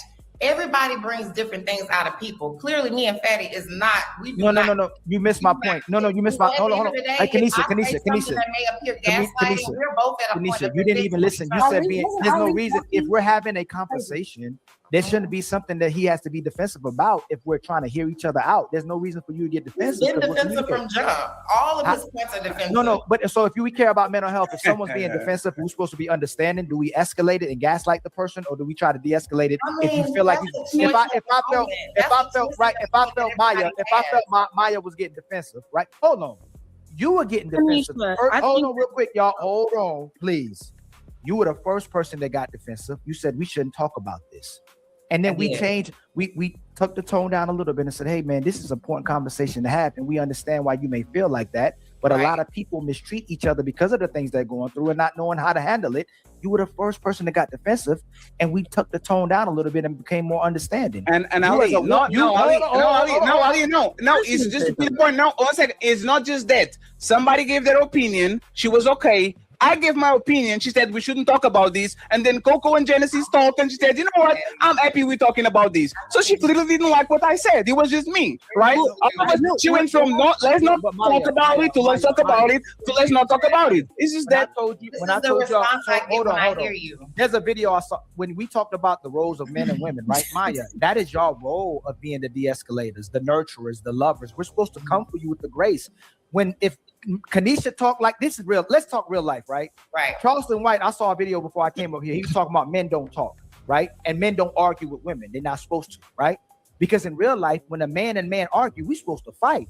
Women aren't supposed to get in positions like that with men. They're supposed to work on de-escalating and nurturing and being able to communicate. Y'all are supposed to be the actual communicators. Y'all supposed to bring our mind to our heart. We're supposed to bring your heart to your mind, right? Yeah, that's the part of our community where we're lacking, where the man is still being supportive of it, and you're trying to get the man to change the way he talks, the way he receives messages, the way he gives messages as a woman, and the woman can turn up, come down, talk how she wants to talk, and still get support and love from the person. So this is what we're talking about mental health. And look at what's happening. Just what we don't know each other, but look at who's being receptive. Look who's being defensive. Look who's being offensive. And if that's your goal, Kanisha, it's not necessarily my goal. I just think, like I say, I listen, and I listen very good, and I've been listening all of this time, and it's like I'm trying to follow. So what did he say? Personally, so what did he say that bothered you? Defensive. Let's just put that on the floor. Yes. So can you tell me? So look. So it's not that this is communicating. Women ask men to communicate, and we keep saying it's the woman who not communicating, or we're not saying what she don't want to hear. It's what's really happening. What did he say that bothered you? Okay. So first of all, just listening to him, I felt like culturally, is he on target for some of the stuff that he's saying? I think the way he talks, just to me. No, slowly, please. So let's start the culture. So the way he culture. talks, let's say the cultural barrier. Where did he miss you, or miss Black people in general, or Americans in general? I just question culturally, can he speak to this? I'm not sure where he's from. I'm not sure if he was raised here. What does that matter? We're talking about. It matters because, like, he's a man, but he's a man. Let her finish. Was it? Am I answering? No. Yes. Let her finish. Go ahead. What does that mean? So for me personally, like I said, recently divorced, right? So if I'm going to go seek help, I feel like I want to seek help from somebody that I can relate to. So I would probably be going to a Black woman or a Black man because I feel like they can relate better. But that's just my point of view. So initially listening to him, just off of his accent alone, I wondered, is he culturally able to speak to some of these points? Because that was just my first question. Then second, it's like the stuff that he was saying, it's like 1 minute I'm like, yeah, that makes sense. Then the next minute it's like, okay, we just, from the point that we were at and the stuff that he was saying, we just got so derailed. But that would be that would be a contradiction, right? You said, I don't know if he can speak on this because he might have a cultural barrier, but you said there was. That's not a contradiction. That's not saying 100%. You can have no opinion, and none of it will be right. No, that's what you were implying, that he might not understand this, but you said you understood some of the things that he. Different topics. No, Kanisha. Can he respond? Are we really entertaining this? Aren't most doctors from India? What about their culture? Are they still able to be doctors? You cut him off to make the same point he was making, and nobody's talking about it. You brought up your son and how in men's spaces it's hard for men to be vulnerable. He brought that up. That was a point he was making. Well, so I don't see why you say that there were some things that were right and there were some things that I didn't understand and that were wrong. But you didn't even let him finish. He didn't even No. So what? That's the point, right? 2 minutes. No. Hey, 1 second, friends. 1 second. So again, like this happens a lot, right, Kanisha? I've been doing this for 3 years. Ali, just 1 second, Ali. And people say, why is Fetty talking about family and divorce? And I tell them, divorce rate in Portugal, Europe is 70%, way higher than American divorce rate. I can talk about relationships because we're going through the same thing over here. Mental health is something that you need a brain, a body, and be human, and a society to feel. Either be in Brazil, in India, in Russia, in whatever case it is. So Kanisha, please, we are going to give you the floor. Explain to me, what did I say that was wrong so we can move along? Like, we can correct each other, right? I'm not being funny. I'm not being messy. I'm not being angry. What did I say that was factually wrong so we can move along? What did I say? So like I said, and I'm going to repeat it for you one more time. Everything that you were saying, one point of it made sense. Then there were some points that was like, where is he going? You went from one thing to the next. That's all I'm saying. It did not line up. It did not add up. What part did add up? It seemed like what we were trying to do was highlight. Please don't, Kanisha, respect me. Kanisha, you can hear me. You can hear me, right? Talk. What point did you not understand? And you talking around everything but saying what you didn't understand that he said. You said you understood what he said on one part. You said another part. So what didn't you understand? The part. Hold on. When you say you're gonna say Ali, this is the part I didn't understand. She can't state what it was that he was saying. She can't state what he said that she didn't agree with. I'm saying that there were points that he said that made sense, and there were points that he said that did not. What are those points? When I say the man didn't make sense, I'm saying to the points that he was making, He's going from What one point person to was the it? next. So what are the points? What are the points that I missed? Hold on, y'all. That's crazy. This is ridiculous. Daddy, I think he was talking too fast. We're derailing. No, we're he getting off the point. That's the point. That's what she said. Oh, man. Too fast. He gotta slow down. That's what he. But what we were talking Hold about. on, They real was quick. slow She down. didn't want to hear him. Hold on, She didn't please, want to y'all. hear him. Hey, That's Jazz, the what's bottom hold line. on, Jazz, what's 2 + 2? 4. Hey, Sorry. Maya, what's 5 × 10? 50. That's a difficult one. Hey, Kanisha, what's 2 + 1?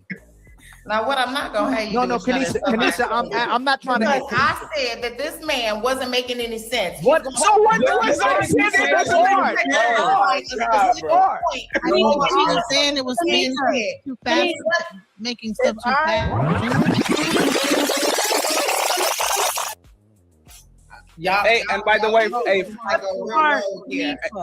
Let me ask you this. hey, and friends, by the way, hey, friends, by the way, friends, this is what men feel when they are inside of the house with a woman and they are trying to understand. They says, "Please, baby, tell me what I did wrong," and it's just like, I feel like. Like this is y'all say that y'all don't learn nothing over here. This is exactly what we're saying. We are asking for her to be a good communicator, and all we're getting is feelings because she has no idea what I said wrong. Feelings. It's not feelings. So what did I say? I never said I felt. Oh my God. Okay, so the bottom line is the stuff that you're saying to me, I don't feel like you're equipped to speak to it. What did I say that was wrong? That's that. That's But he wasn't. But he wasn't. Oh, Jesus. He wasn't talking. Maybe everything that you said at the He wasn't talking to her. He was talking to Ali. I don't even understand how we ended up getting involved in this, and he was talking to Ali. I don't understand how we got included. When two men were talking to each other about men's mental health, how did we get involved? And what he was saying didn't make no sense. And he was never even talking to her. He was talking to Ali. So why couldn't two men have the conversation? Me chiming in like everybody else is doing is what That's not it. No, that's not it. Hey, we're going to move along. And the friends, I know what it is because this didn't start today, right? This is what is happening.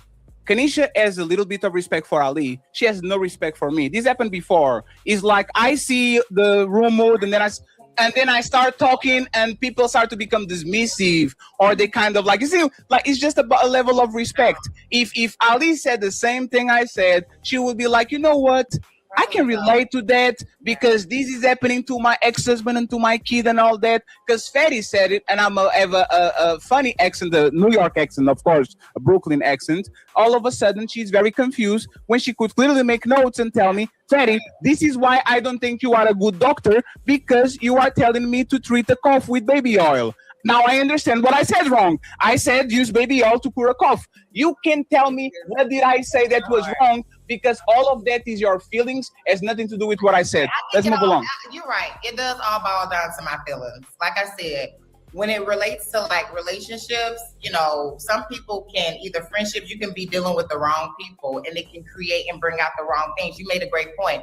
Ali can say something that can calm me down. You say something and it can just like make me like, ugh. And there's your choice. That's not mine. Yes, I think that's ultimately. No, but that's the point. How is that? One second. How is it my fault? I digress. No. Hey, one second. Hey, lady. One second. No.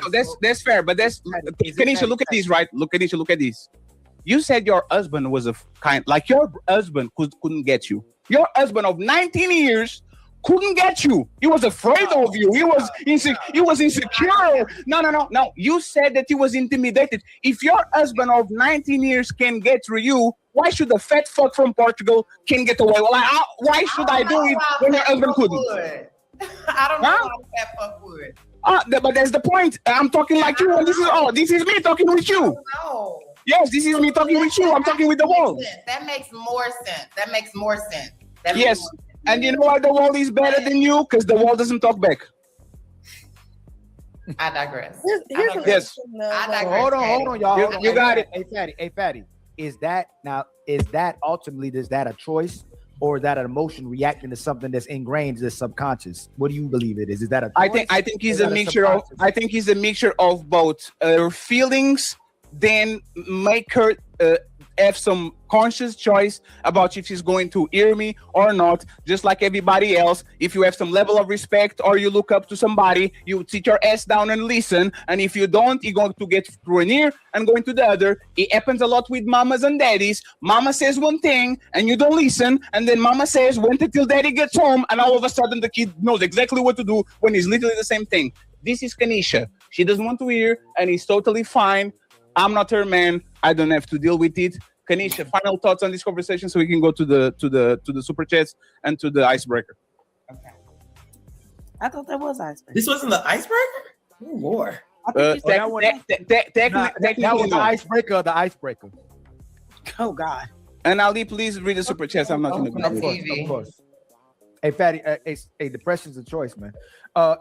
Mess with you. I just wanted to say that it doesn't matter what cultural background you come from. Anybody can speak to depression and who deals with it and how, because depression is not based on what culture you come from, because it's universal. Anybody can experience it.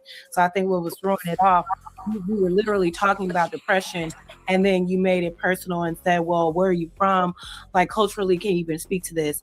And I just wanted to say it doesn't matter where he's from. You know what I mean? Because we all need to be talking about depression. So that's not what I'm saying, is that he can't speak to depression. It's a global issue. I did agree with that earlier. I said with some of the points that he was making, it was just like, culturally, can you speak to that? It was just all over the place, and I was trying to follow. Like, what he was saying is like one moment the point was made, the next moment it was like, okay, so that doesn't make sense. Like, how does that connect? So that's why I was just like, okay. So Kanisha, you can't speak. No. You didn't speak to the specific point that Patty made that didn't make sense. And I love women, but you didn't speak to the specific point that Fatty made that you disagree. And I kept saying I wasn't. I kept saying I let her wasn't. finish what she's saying. You keep interrupting every time somebody wants to talk. Let her finish what she's saying, and then you can respond to it. Hey, now y'all know what it feel like. What's that, Melanie? Now y'all know what it feel like every day living next to a woman. That's what a man goes through every day. Yes, it is. I don't deal with you. I'm sorry. It's the cultural barrier. It's the gender. And I think we were also confused because you said the depression wasn't the thing; it was the other points. But then when we actually, what were the other points? You never stated. Oh, I was. But that's what I said. That I'm not going to state it. It's really nothing to state. It's like I said. I'm gonna say it again. The whole conversation. This has to be my last time. This has to truly be my last time. If I'm listening to an overall collection of what this man is saying, and I'm like, okay, so that makes sense. Okay, so then why are we talking about that? Well, what are we talking about? I don't have to give specifics. You're not saying anything right now. You're literally not saying anything. This is why a lot of y'all. Hold on. Hey, Kanisha. Kanisha, it becomes a stacking of gaslighting, because first they started out trying to be understanding with you, and you still not being understanding, and them trying to be understanding with you, and they in the United States of America. They don't live in Portugal. If I want to understand, let me give you an example. I know that Coco, you from Nigeria, right? Or Nigeria? You from? Were you born? I was born in the States, but yes. I could say something or do something that may disrespect her, that be culturally insensitive, and if I do it, she'll go, "Hey, Ali, this is what you did. Hey, Coco, I didn't understand it. Can you show me how I can be more understanding of how I should have spoke to you, or I should have been more understanding your culture?" You dismiss it by going, "I don't know what he talking about. He moving too fast." Like, you know what it is? Kanisha, I'm still talking. Kanisha, you interrupting me again. Look, you interrupting me again. I let you land every single time, Kanisha. Okay. Respectfully, okay? So it ain't just me. It's me too, Fatty. Light skin power don't work all the time. If you want to be understanding of somebody, you want to be understanding of somebody. You're not demonstrating the type of behaviors that want to have understanding. You're not even giving specifics or details to what you didn't understand, so we can be understanding of you. What you're doing is, and you did it again. No, you did it again. Right. So, Kanisha, can you stop? Can you stop cutting me off? Can you stop cutting me off? Kanisha, can you stop? Kanisha, can you stop cutting me off? Hey, Ali, somebody super chatted something hilarious. Hey, is that the African pendant on your chest?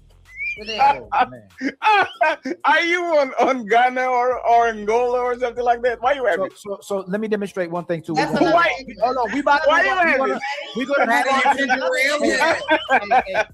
Oh man, Kanisha, this is the thing that women struggle with sometimes too. Accountability, right? If you don't understand him, You don't understand them. Then when I try to understand you and ask you for you to be understanding, you say you don't have to. It means you're not really looking to be understanding or connected with I'm not looking to be understood in this. No, I'm not. And we're moving on. So we're moving on. And I had said that already. Right. All right, let's just move on. Okay. It's T.O. has become a member. Much love to you, my brother T.O. Got Untouchable Empire, baby. Untouchables. And then T.O. put up his black fist. Much love to you, my brother. Got Untouchable Empire, baby. And then T.O. gifted us with 10 memberships. Got Untouchable Empire, baby. And then Misty gifted us with another membership. Got Untouchable Empire, baby. And then my sister Petty with the $2 super chat. Define depression. I don't know where that button at. But if you're not trying to understand, it don't even matter. Realistic.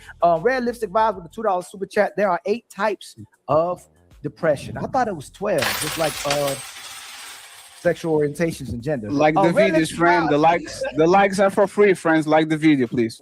Red Lipstick Vibes with the $2 super chat. There are 8 types and 5 stages of depression. Then 3156 for life with the $2 super chat. Ask the women, what did they eat today? I don't know. Somebody might need a Snickers. Red Lipstick Vibe with the $2 super chat. Men have postpartum depression as well. And then my sister Maisha, I hope I'm pronouncing it right. Maisha, I think I am, with the $20 super sticker. Much love to you, my sister.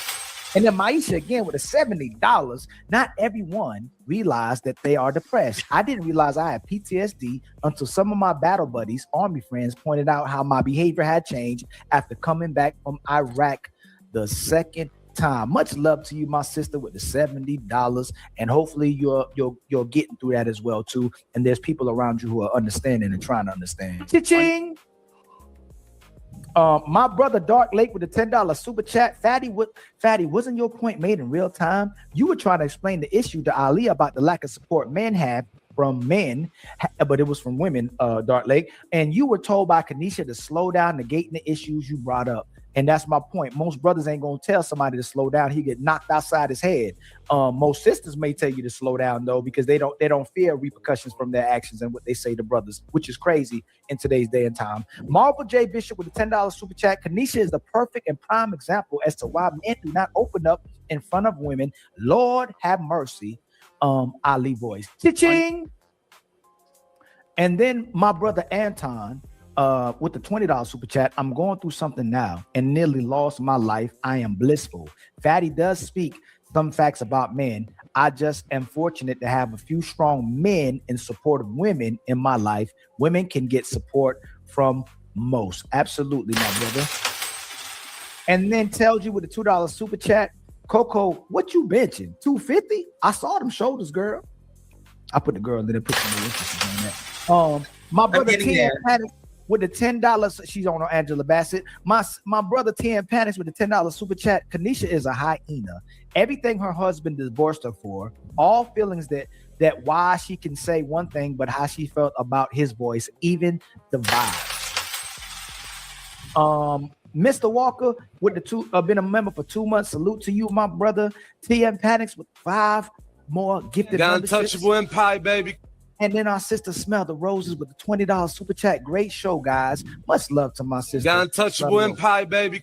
And then my brother, the Bell 5000 with the $5 super chat. She has Jamaican dreads, African pendant, and from America, her cultures are all mixed up.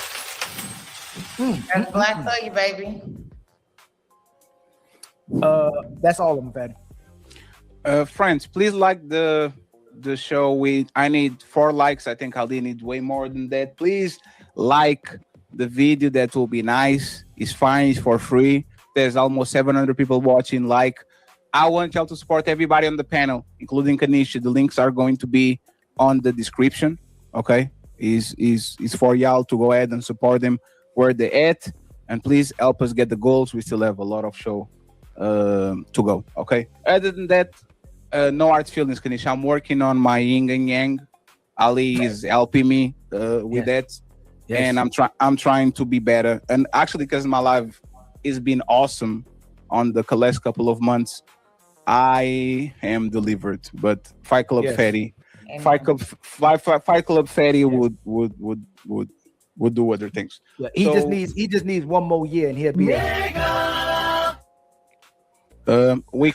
Americans told me. You want to be? What'd you say? She say? I said, go ahead if that's what you want to be, a nigga. Oh, so you.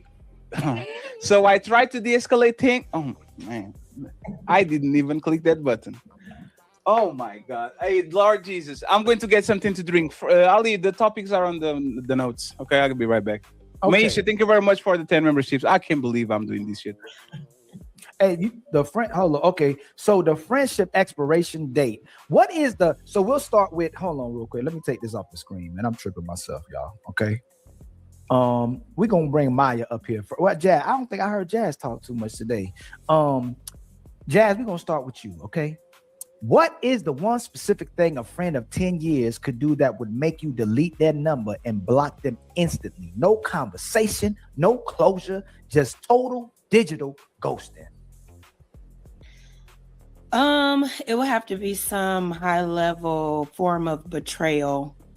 Whatever that looks like, betrayal for sure. You said it would have to be some type of form of betrayal? Yeah, like if you know, I don't know, slept with my man or, talk crazy about me to somebody that I am not cool with anymore, just being weird. Betrayal will be my boundary. Okay. Because once you betray me, it's like I can never trust you again. Have you ever talked to somebody again that betrayed you?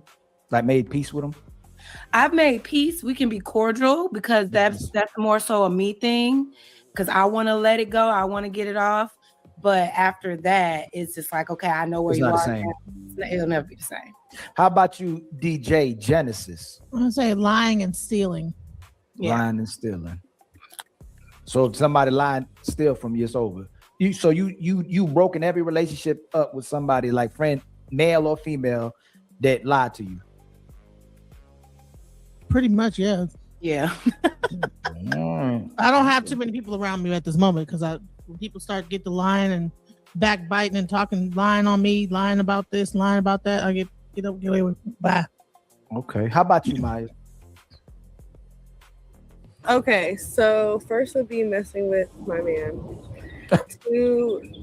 Because we have to really think. We have to talk about like cut off. No, you're saying like ghost.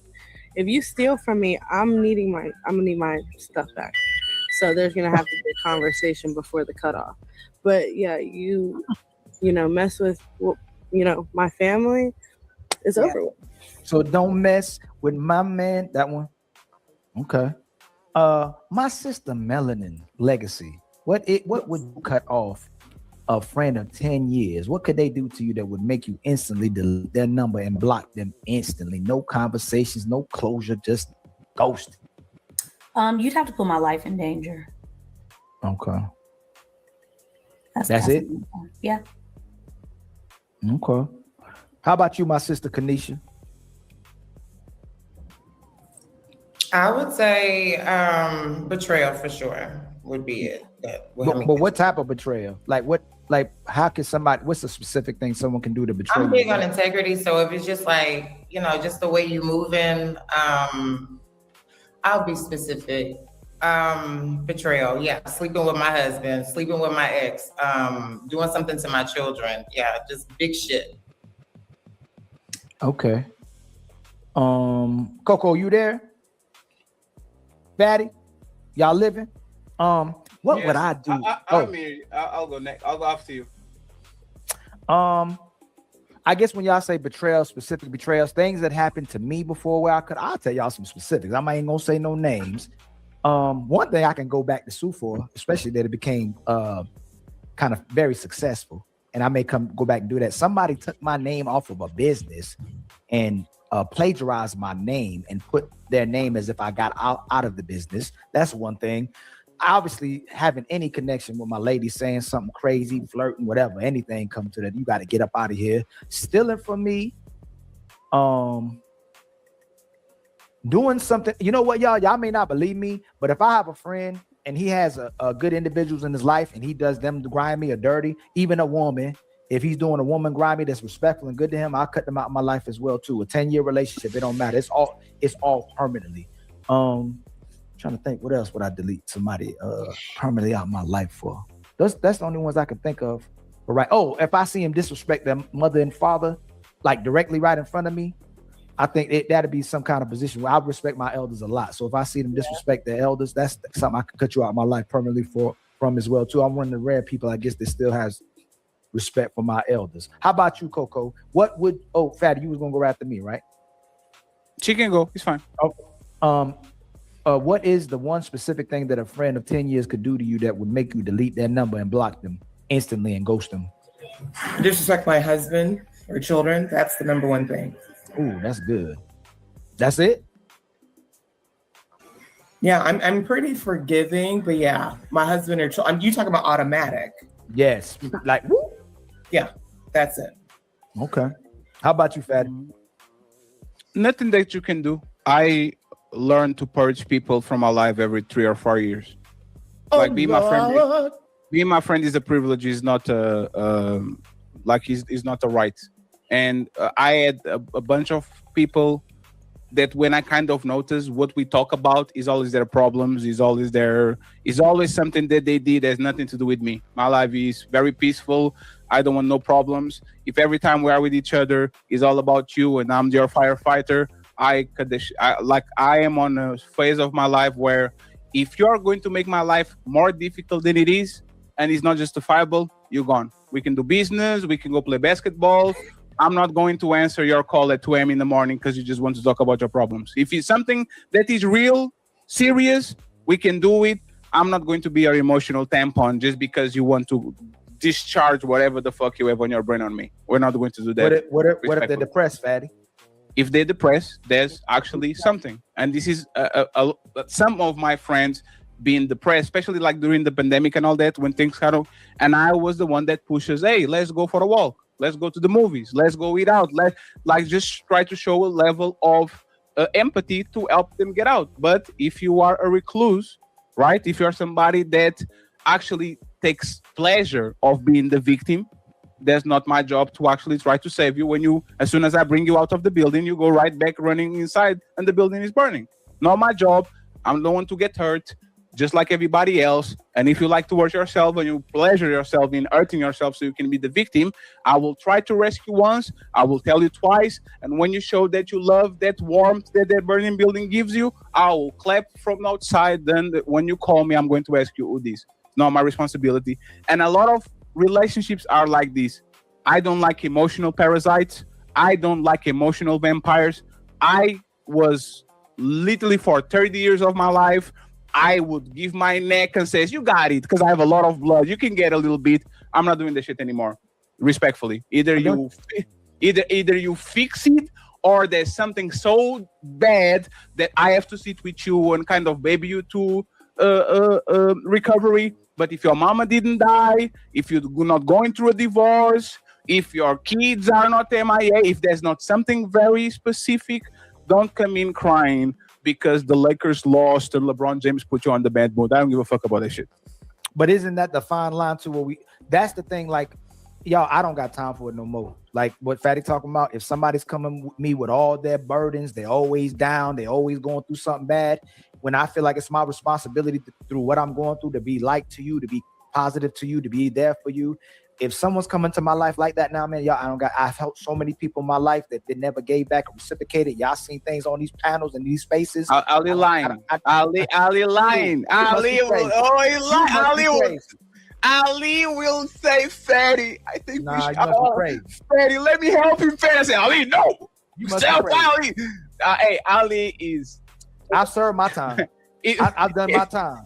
And I did it for the time. Ali feeling good because he's out of the plantation, but he still can see motherfucker with the, like, it's ridiculous. And again, I don't know if he's his mom or his daddy. Ali will try to help his biggest enemy. Literally, the biggest.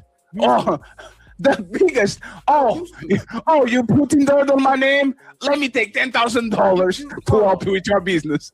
You know what I noticed, y'all? Do y'all know how I know why I don't have no sympathy for it anymore? I see people treat the people who love and care about them worse than the people who do them dirty. Repeatedly every day. It's the most crazy thing. People waking up every day to show off the people that don't give a damn about you, they don't care about you. They set these unrealistic expectations and standards for you. They hating on you, they're jealous of you. But the person who love you and care for you are there every single day. You giving them your behind the kiss. Ali done with those. Like those days are over because you'll understand. Oh, Jazz, you going through it?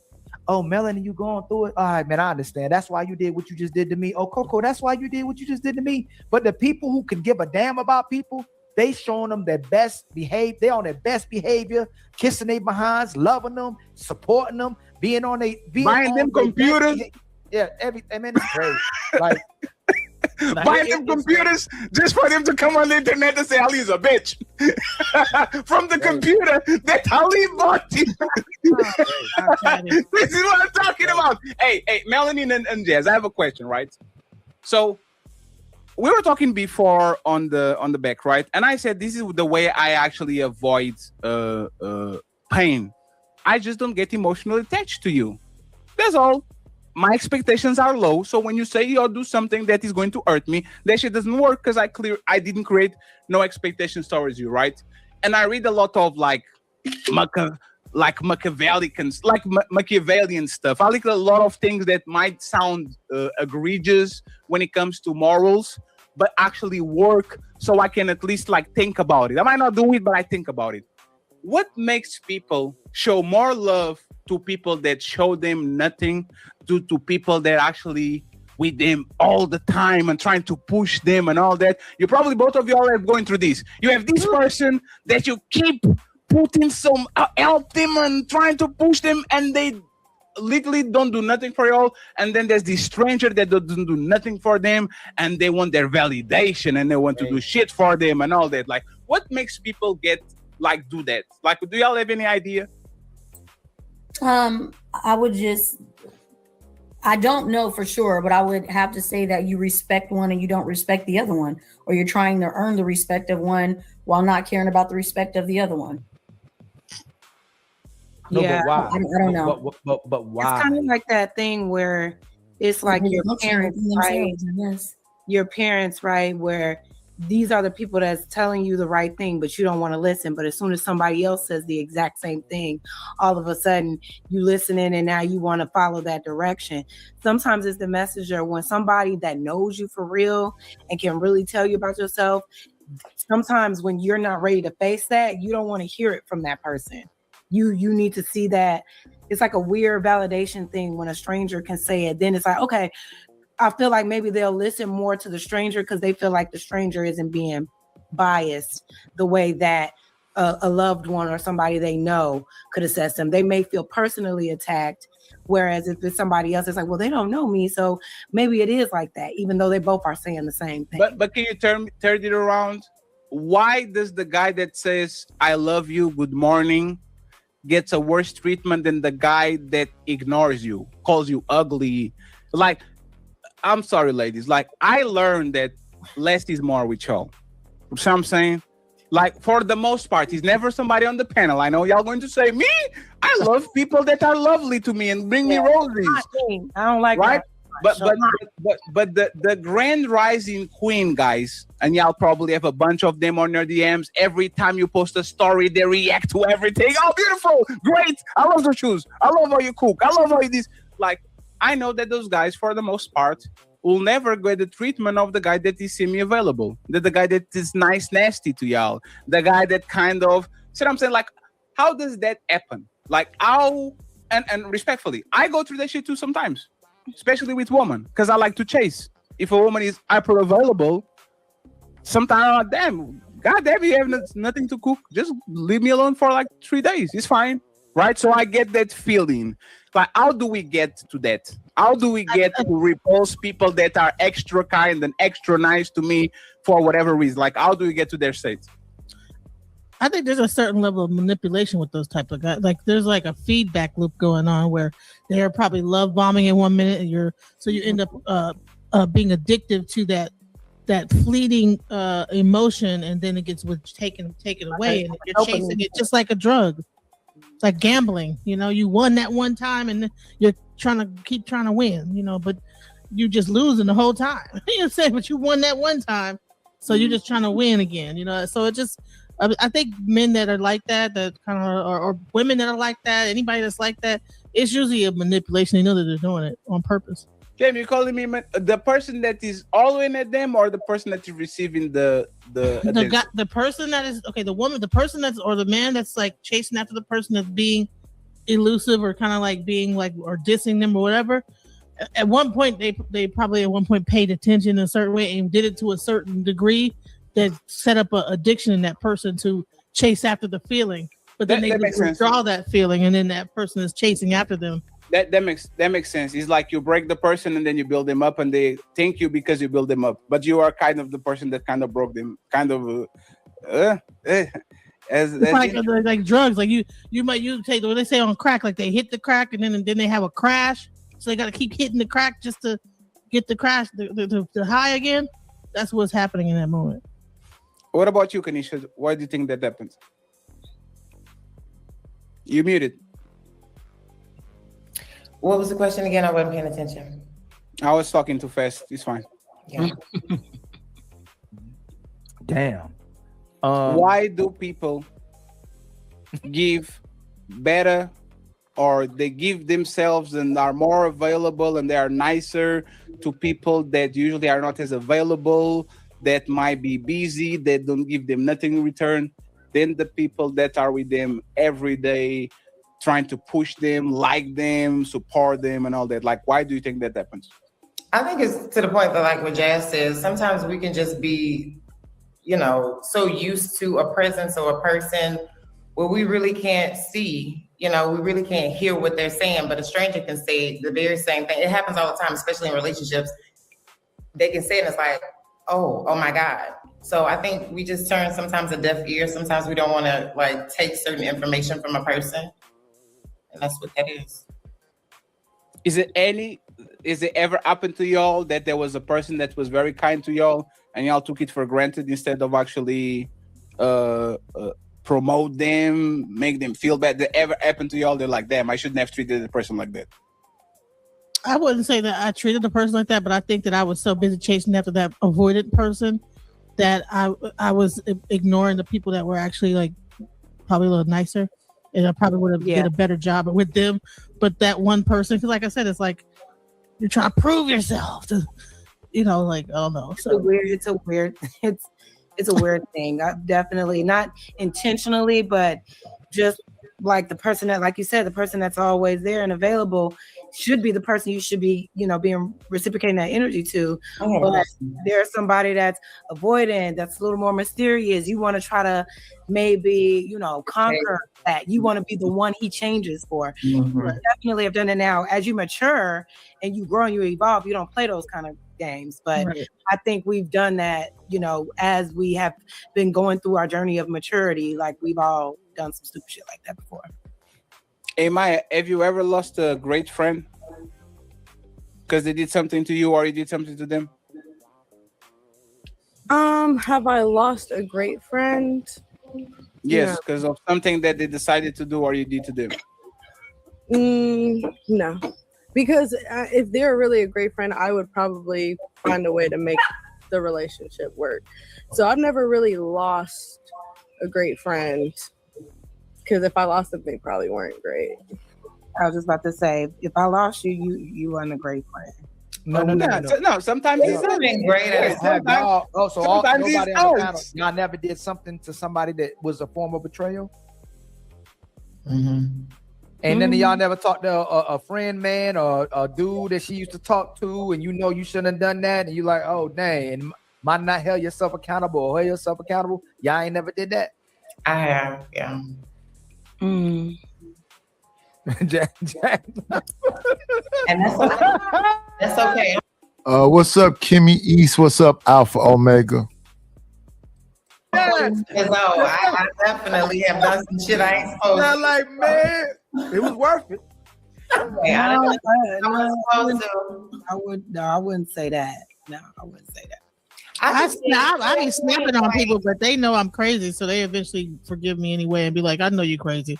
About a couple months later, like I'll go out on somebody, and then we have to take a break, and then I come back, and everything will be fine because I do snap. So yeah, my friends are used to me snapping. So yeah, but why did it happen where I might not like spaz, but like have like an emotional response that probably didn't require that, and then I have to be like, y'all, I'm so sorry, or my bad that I didn't have to say this, or I didn't have to say it like that. So that has definitely happened. But like intentionally going behind my friends' back to do something behind their back, no.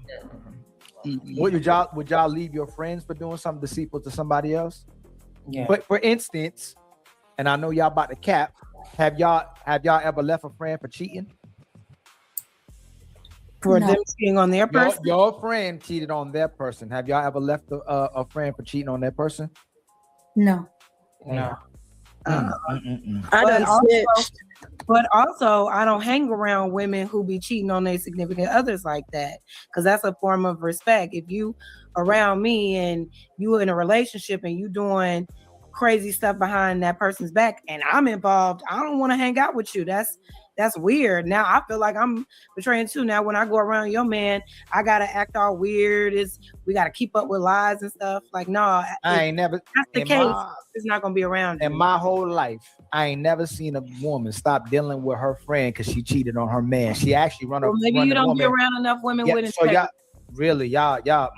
just special ones. I think it just kind of depends on the circumstances. And I mean, me answering these questions is kind of like the broad lifespan, right? But it's like, if my friend is cheating with her husband and they got this whole family thing and it's just some fucked up shit, okay, yeah, like, girl, you doing too much. Like, I can't deal with that. I can't deal with what you're doing.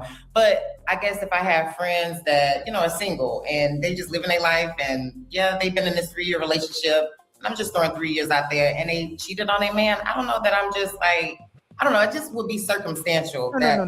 Maybe what I'm saying, we literally will talk about how often women will keep their friends single. Like single women will keep their women single, and they'll give them the worst advice. Where if there's an option where the woman, you can give the woman advice to stay with her man and work through it, or hey, let's go out tonight. You typically gonna tell her, hey man, let's go have fun tonight. F that igga. Like most women ain't telling their women to work on the relationships with their man. They'll encourage them to do what's in their best interest. Y'all take trips together. Y'all go different places together. Men do the same thing.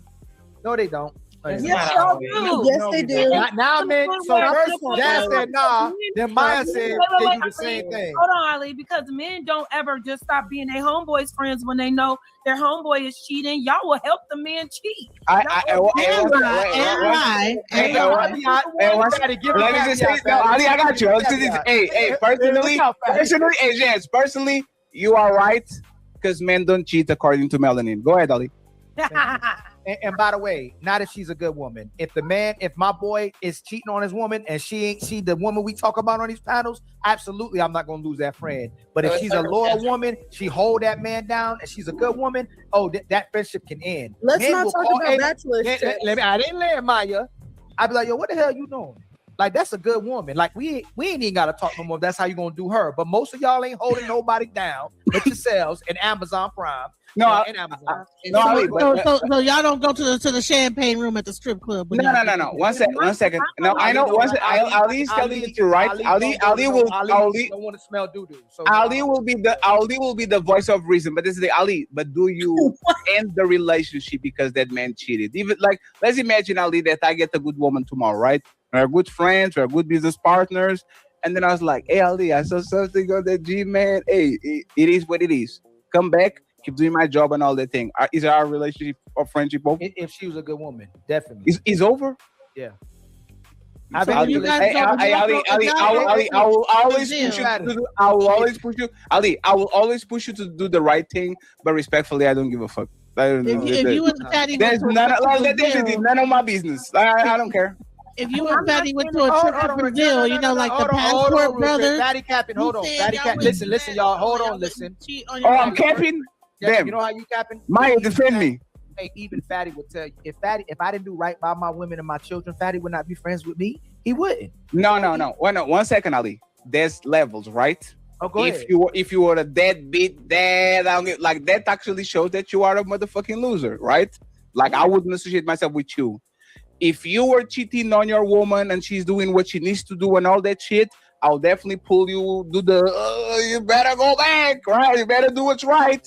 But I will never say, Ali, fuck you. This is the Fatty and Melanin show. I'm not doing business with you anymore. Because you went to Brazil and you fell on some pussy. Like that makes, I don't think that makes sense. So it's principle to me. If a man is cheating on a good woman and he's not, and it says to me about his integrity and his principles, I can't deal with somebody. I don't think so. But how do you know she's a good woman? How do you know she's a good woman because she's not your woman though? How do Melanin, you? No. Hey, Melanin, you could be right about that, right? I could have I'm talking about my perspective. She might be a terrible woman, and I think she's a good woman, so I'm not friends with her no more. If I find out later that actually this woman was crazy and he was a good dude, I could be friends with him again. But if usually when we do the CIA, FBI, I meet people, women. A lot of us have a good gauge of good women because a lot of women act a certain type of way, Melanin, on these panels and off these panels. They typically the same way. So when we meet women, a lot of men will, hey man, yo, you got a good one. Like you got a good, phenomenal woman. Like she holding me down. Versus that woman right there, yo, you need to get away from her as fast as possible. She's not good for you. She's not a good woman. Guys have a very good gauge of who a woman is, even if they still deal with the woman as well too. That's all I'm saying. It don't matter either way because even if she's the worst woman in the world, just break up with her. Point blank, period. I've snitched. I sure have. I don't care. I done told. Damn, you snitched? Maya, that's crazy. Maya went to the girl like, hey. What is LeBron looking for? I went if to I the got a video. homegirl, if I got a homegirl and she is with somebody and I see that nigga outside with somebody else, not only am I snitching, I'm sending photos. Now, what if you see her? No, 1 second. What if you see? Okay, it's fine, right? What if you? No. 1 second. What if you? This is your girl. She's cheating. Are you taking pictures and all that and send it to the guy and says, "Hey, this is what your girl doing"? Here's the thing. What I would do if that was my friend. Now it's my friend. Her man is not my friend. Oh, so you're not snitching? So maybe y'all not your friend. No. But, what? But I would tell her, hey, if you're going to continue to do this, then you're going to lose this friendship because I don't want to be around you. Why are you not snitching? Hold on. That's not a question. Why not snitch? Why not snitching? No. See, this is how we know y'all don't trust y'all female friends. How I feel about it. I ain't gonna say this why you're not doing it. I'm not going to. If I see my friends, my loyalty is to my friend. So if my friend's man is out cheating on her, I'm going to tell my friend. No, but wait, why can't he get the same time? I don't think it's my responsibility. I'm not her man's friend. But I know, but you're her. But you're her friend though, I'm right? her friend. Why would you? So what I would do is with my friend, and y'all can say whatever. This is just me. If that's my friend and she's cheating on a good man that I know is doing right by her, I'm going to hold her accountable. I'm not going to encourage it, and I'm going to let her know, hey friend, if you're going to continue to do this, I'm not going to be around you. I got to move around because it's not my responsibility. Now, if his homeboy saw him cheating or whatever the case may be, or if it was like the other way around, like it will be his friend. If his friend wanted to go and say something because that's his friend, then that's cool. But I'm not going to go and tell her man like, hey, your girl is cheating. No, I'm just going to remove myself from my friend and allow her to be responsible. But so if it's the other way around, I'm going to But she might not get snitched on, but you're going to send her pictures and photos. Why can't he have the same conversation you willing to give her and just hold him accountable and tell him to stop? Because she's not his. No, she said she's gonna. I just feel like she would tell on him, but have a conversation with her homegirl. And I'm saying, why can't he have the conversation? Because yet and still, if that's your best friend, what you're telling her is gonna hurt her. First of all, second of all, does she really even believe you? You could lose out on your friend thinking that you gonna snitch on her about her man, and like there's so many ways that. No, I won't do anything unless I have the irrefutable proof. If I see her man hugged up with a woman that's not her anywhere, I am taking a photo. I am sending it to my friend. If my friend is cheating on that man, how I would move is say, if you don't stop cheating on this man, I got to move around. Now it could be circumstances where I know you're cheating and y'all about to get married. It may be Like a situation where if he asked me, right? Like if he had a inkling or something and he asked like, is so-and-so, is your homegirl cheating on me? I may say, if you feel that way, then it may be some legitimacy to it. You may get that response, but I'm not gonna just outright, oh, you cheating on your man, girl, I'm gonna tell your man. No, my loyalty is to my friend. I'm gonna hold my friend accountable and hope that she holds herself accountable and I continue to cheat. But I'm not gonna tell that. It just really feels like a sister code though, because if there be men cheating on women that you guys don't even know, and the outrage be. Oh, they will see. Hey, Melanin. Women are doing groups on Facebook with thousands of people. If you saw this man, if you met this man, and they literally put in the pictures of the man, and there's hundreds of women commenting, even women that never had nothing with that man saying, oh, I saw him on such and such, and he does this, and he has herpes, and all these shit. So it's kind of one, again, I don't think what Jess said is different than what usually happens. It just proves that it's not the principle thing. It's not about the principle. It's not about if people shit around me, I'm going to say the truth to anybody because this is how I feel and this is a principle. They pick and choose when the violation can be communicated, when they mind their own business, or then they go on a public platform and literally bombard that man with, oh yeah, he cheated with da-da-da-da. Most women, respectfully, y'all are not principled people. Let's go with that. I've always learned to mind my business. You know what I'm saying? Would you mind your business if you're the first person that will get attacked? You trying to be all up in their business about what they got in their relationship, and then you end up getting all involved. Girl, you better not be doing. And then Genesis, that's fair. And now she attacking you, and now y'all fighting. No, that's fair. But what if a friend of yours were being cheated on, and you saw the man walking on the park with the end of her ass? You can take a like, would you take a picture, or at least say, "Hey, I saw the guy walking on the park, like palming." That's one of them moments that will it'll. Yeah, but would you? But it'll turn around on you. You go into no, it's fair. But I'm asking. You get into it with her husband about that. They make up, and now she hates you. I agree with you. I agree with you. So let's do this. So 1 second. So let's do this. Right? It's 2026. There's a husband of a friend of yours right now on this panel, and he's on the back on the private chat flirting. Hey Maya, what's your number, man? I really like what I'm seeing. Da da da da da. Are you screen grabbing that shit and telling the person, hey, my business? Or you just buying your? But how are you? 1 second, Kanisha, sorry.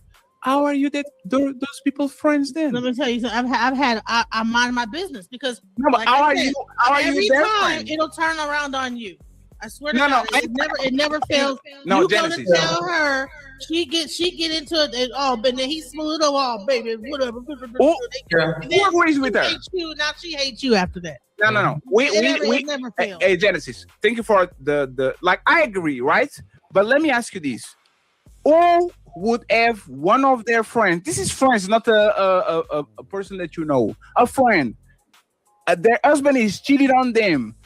Who here does what the DJ Genesis says? I'm minding my business. There's nothing to do with me. Or you're going to tell, say, hey, that's my friend. I can't let her just go ahead. Like, who is? Raise your hand if you're going to do what Genesis did. Mind your business and move along. Nobody? Whoa. Melanie? What your question? Hold on. Is your question? Are you going to mind? Say the question again. Yeah. I will repeat it again. Right. Melanin and DJ Genesis are friends, right? Melanin is walking outside and sees DJ Genesis' husband doing something with another woman, kissing her, something like that, right? DJ Genesis said, nah, my business, because they're going to turn against me when they get back together. That's fair. That's true for the most part. But are you doing the same thing? Minding your business, you don't say nothing to her, you just let the pieces fall where they might, or are you snitching? Who is minding their business? Raise your hand. Melanin and Genesis raise their hands, and the rest of the ladies, they will kind of tell, right? So my follow-up question is, how is that your friend? She gonna end up forgiving him anyway. Trust me. No. You are jumping to the Genesis. Hey, Genesis. Let me give an example, right? if Ali woman was cheating on Ali and I knew, I will give him the information. And if he wants to be a sucker and do what he needs to do and turn on me, that's your problem now. That's not my problem. I will feel bad letting him walking around with something on his. See what I'm saying? I'm like, hey man, see what I'm saying? So I have me as a friend. I think I have the duty to tell you, and then you as a friend, as your friend, husband to that person, whatever, you have then the duty to do whatever you want to do with it. That's your consequence. There's nothing to do with me. Yeah. I'm not accountable to consequences. I'm not yelling. So if I lose a friendship because you can't handle the truth, we weren't meant to be friends, but I'm not hiding behind something I know because I'm fearing of losing a friendship. No. If I'm going to tell you what I know, and if you choose to not mess with me for it, we were never meant to be friends, but I got that off my chest now. So Melanie, why are you not telling Melanie? Because for one, in my mind, I'm trying to figure out if he is with another woman, why you don't know that he's with another woman. Melanie, don't do that. I'm not telling her. That's none of my business. What are you paying attention to? You don't know what's going on. Hey, Melanie, you don't know Melanie, it's your friend. You don't know if they might be swingers. They might have an open relationship. You don't know what they got going on. And then now you jumping in, putting your 2 cents when you know he was out there doing that. And you know what he's going to do when they making up? And she said that you were cheating on me. And he's like, girl, don't listen to her. I told you she wasn't your friend. So-and-so told me. He going to get that's in with the first thing out their mouth. And you're going to be out of there. So my question to Coco and to Genesis will be this, right? If you had the best friend that know your husband was cheating on you and she didn't told you nothing about it, and you found out that you know for 3 years that your husband was actually having sex, is that person continues to be your friend or is over because you didn't tell me? I agree with Melanie. If my husband's cheating on me, I do better believe I know somewhere that there's something ain't right. Trust me. That was not even the question. That's crazy. Like, that's not even the question. Rely on my friend of 3 years to if 3 years go by and I don't realize that my husband cheating on me, I'm not. But that's the point. Is if let's imagine that is Melanie. Mel says, "I'm my business is not my business," right? Is that friendship keep going, or y'all saying nah? Because I'm your friend, you should have my best interest in mind. How dare you see my husband betray me and cheat on me, and you don't tell me nothing? Is that relationship continue, or the relationship is gone? Do you know how many women tell their girlfriends that this guy ain't no good? That was not the question. Oh my God, Genesis, that's crazy, Genesis. That was not the question. Patty, the friendship would be over. I'm trying to tell you. So Genesis, listen, girl. You know how many women leave their friends when they start dating a man? Well, a lot of women friendship are out of the blue and stop talking to their friends. So if the relationship is fake, why are you afraid of losing it? Like Maya said, why are you being a coward? If the relationship is fake, why do you care? Why do you care so much about the fake? Why do you until something actually happens? Because we like social networks, whether it's good or bad. It's better to stay with the devil you know than the devil you don't. And women do not want to be isolated. Women want to be in social groups, so they will stay with people that they know are toxic because maybe them themselves are toxic, just for the fact of I need to be in community with someone. That's some toxic shit, man. Y'all friends that you claim as friends, you don't go to them and say, hey, your person is cheating on you. That's not a friendship, respectfully. Women are different than men. Well, but I talk to my friends about how it's a man's nature to desire more than one woman anyway. So what technically am I supposed to be telling on? Hey, I don't even believe in it. So what you know it's funny, Melanie. Melanie, let me ask you something, right? If you saw my woman cheating on me, would you tell me? Yes. I told you. I knew she was going to hit me with that.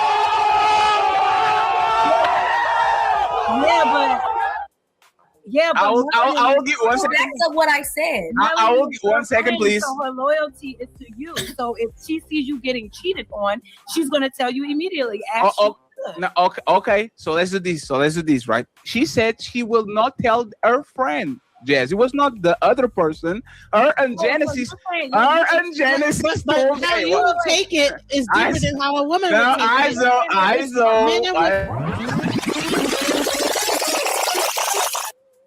No. Iso, let me explain so everybody knows what is happening here. So the baseline was, would you tell your friend if she's being cheated by a man? And this is your friend. And Genesis and Melanin said, not my problem, I mind be my business. This is their friend. And then when I flip it and says, hey, Melanin, if I'm being cheated on, which I'm a man, and a woman cheats on me, are you telling me? And she said, absolutely. What is LeBron looking for? So you will be quicker to tell a man that he's being cheated on, but you wouldn't even tell your friend that she's being cheated on? Yes. Right. I've already explained it. I don't even feel like a man technically is cheating. Like, that's not my belief system. So why would I be telling her if I see him out with another woman? Damn. But you know what her belief belief believes in it. Yeah, so that's monogamy. If you feel like it's cheating and all of that, pay more attention. Like, I'm just not with it. We need one person to tell us. But the thing is, it's betrayal. Your friend is being betrayed. But she can't be being betrayed because I'm the friend that tells you that I feel it's in a man's natural nature. I'm not, Melanin, not betraying shit. You know my belief system, so therefore I'm not betraying you.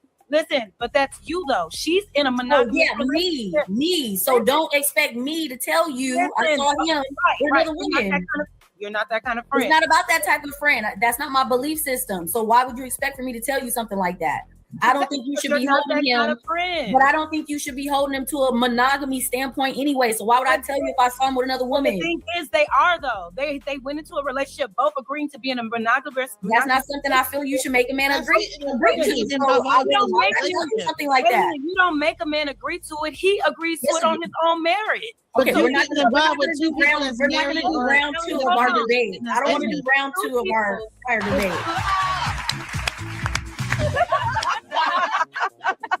Wait a second. Isn't this ladies first? Listen. 1 second, friends. 1 second, friends. I like where this is going.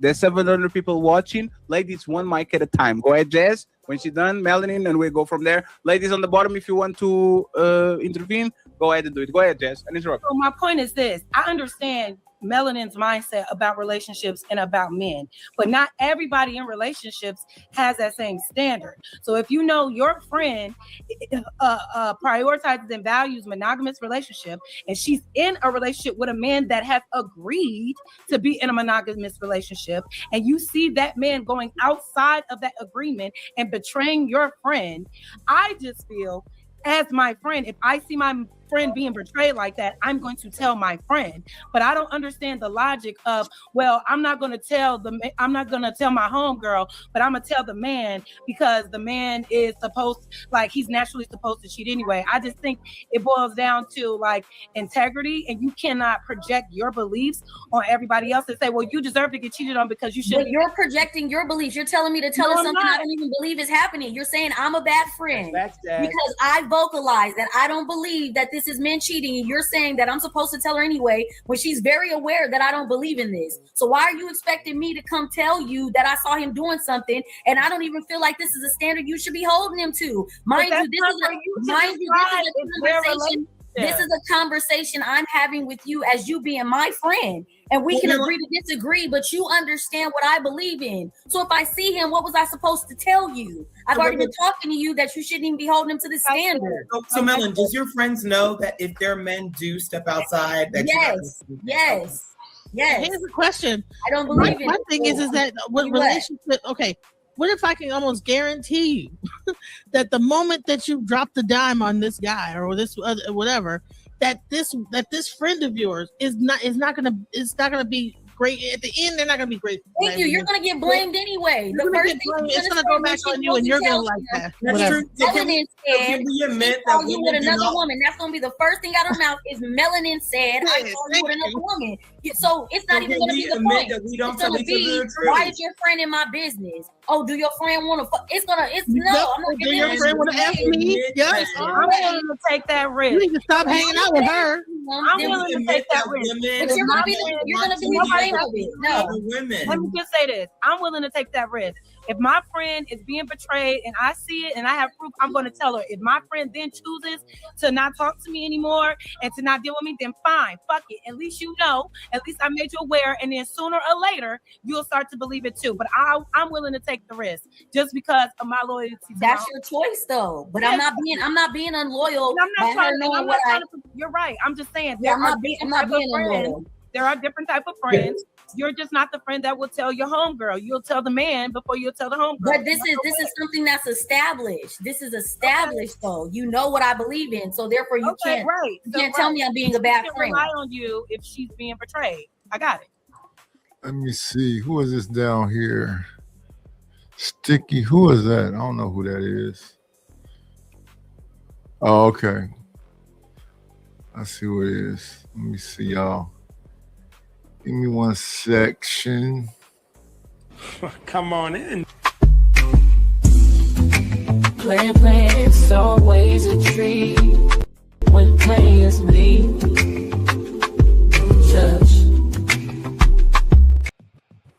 Good morning, Smitty. How you doing, sir?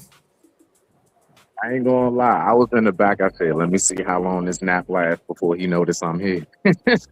I said, I ain't gonna type shit. I'm gonna just sit here and see if he notice. I'm gonna play some golf while I wait. No, this is I ain't gonna lie. This is a pretty interesting convo. So that's why I popped up. You know what I'm saying? It caught my attention. You know, as far as like telling a friend, I don't know. Can I tap in real quick? Is it okay? Yeah, go ahead, sir. All right, okay, bet. So it's all right. So I actually get where both of them are coming from. There is that part of you do want to stay out of people's business. You know, I had a circumstance like that. Let me just tell my short story. So this is what I told. This is what I told Shorty, right? I found out one of my homeboys, we all like in the same group, same circle. So we all know each other. This girl started trying to mess with one of our other homies. My homie who she was trying to mess with was kind of on some little snake shit. It wasn't no loyalty there with that. He's like, I'll FOB. Me, when I found that out, I said to her, even though it's none of my business, I said, you gonna have to tell Ron. I said, if you don't tell him, then I'm gonna get him here. But I believe you need to talk to that man. And the reason why I said that, because I know for a fact how much Cuz was investing. Like when we talked, the way that man eyes would bubble up and how he felt about her, I'm like, nah, man, that's just man. I can't sit back. So I get jazzed. I can't just sit back and let that shit happen. It's like the equivalent if I knew some dudes was plotting to hit you, Nightish, and I say nothing, well, that ain't none of my business. And then you get whacked, bro, I'm gonna feel like, come on, man. Like, nah, if you really are that person's friend, no, you should tell me. I don't think that's gossiping. I don't think that's being messy. I believe that's really honestly what friends are like. If you're really my friend, dog, then I would like to be protected in that way. I don't really get to land it where Melanin, I guess that's the sister's name, her. Yeah. I don't know where she's going with the whole, I would tell the dude, like, nah, my friendship is with my homeboy. I'm just letting his girl know, if you don't tell him, I will. And she wound up talking to him. She actually talked to him because she knew I was dead ass on that. So I said, I think it's better you tell him than it comes from somebody else. I think you need to have that talk with him. And I said, I will check in with my boy to find. He's going to let me know that, you know what I'm saying? Because he's going to talk to me like, bro, guess what? And I'm going to just act like I never knew. But that's where I'm at with it. I digress. My mic is muted and I don't want to talk too much.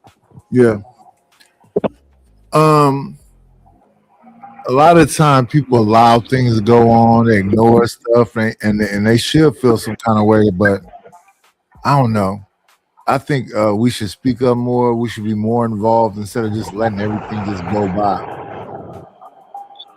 Yeah, let's listen to the ladies.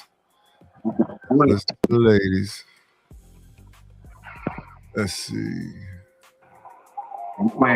No, it's not a betrayal because I don't believe in it. So you can't word it like that. but she believes in it. If she is in a monogamous relationship and the person she's in a relationship is not being monogamous, and you know that he's not being monogamous, and you can tell her, hey friend, I know I don't believe in this, but I know you do, and you're with a man that is making it seem like that y'all are in a monogamous relationship, I'm going to tell you right now that he's not. But if you were my friend and we're talking about this, friendship, though, if you were my friend and we're talking about this, I'm telling you, I don't even understand why you're trying to hold a man to a monogamy standard. Okay. Like these are stuff we're talking about as homegirls on a regular basis. Like you're not friends with me because I'm pretending, girl, team monogamy, fuck these things. And then the next minute a dude face, no, dog, I never snitch on you. No, you knew the whole time I was your friend that I don't believe in this. So that I'm not doing nothing wrong. Right. But why would you be willing to risk your friendship over telling your friend something that she's not going to leave him over anyway? Because that's a friend. Because that's a friend. I'm with Jazz on this one. It's not going to change anything. They're going to still be together. No. Hey,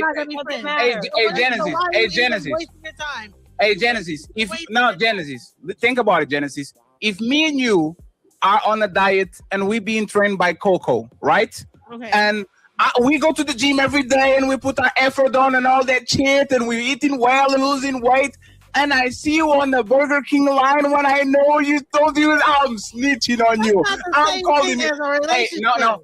Hey, Coco, Genesis. No, that's not the point. No, that's not the point. 1 second. Let me land. That's not the point. The point is this, right? You might think I'm a snitch now and you can trust me with nothing and never tell me a secret again because I snitch on you when you said you were on Burger King. It happens all the time. You go to a person, you say, hey, I'm telling you this is a very small thing, but you don't say it to nobody else. And then they kind of spill the beans and all of a sudden, you know, for a fact, I can't talk with you like that anymore because I know you are kind of a flight risk. If I'm your friend, and this is something that I vehemently disagree with Melanin. If I'm your friend, your standards is what makes you be your friend. Me and Ali don't have the same worldview, but I understand what makes him tick. So I know there's certain things I will never say to Ali, even though for me, if Ali said to me, it's kind of fine. See what I'm saying? Like I don't have a problem with that. So if his worldview and his standards is, I believe that man should be monogamous. And if my friend sees you cheating, you don't say nothing to me, you are not my friend. I don't care if you, because a friend has to tell you the hard shit that you never would hear from nobody. If my friend can correct me and tell me, hey, this is what you're doing or this person is doing to you, like, what is the friendship about? You see what I'm saying? Like, what? Yeah, it's a fake ass friendship if y'all can't say shit to each other. That's the whole thing right there. What's going on, CMO Stats? I hope you done got over your emotional shit you was had going on. What's going on, Mo Business, Dollar Washer? Who else done popped up here? What's up, LA?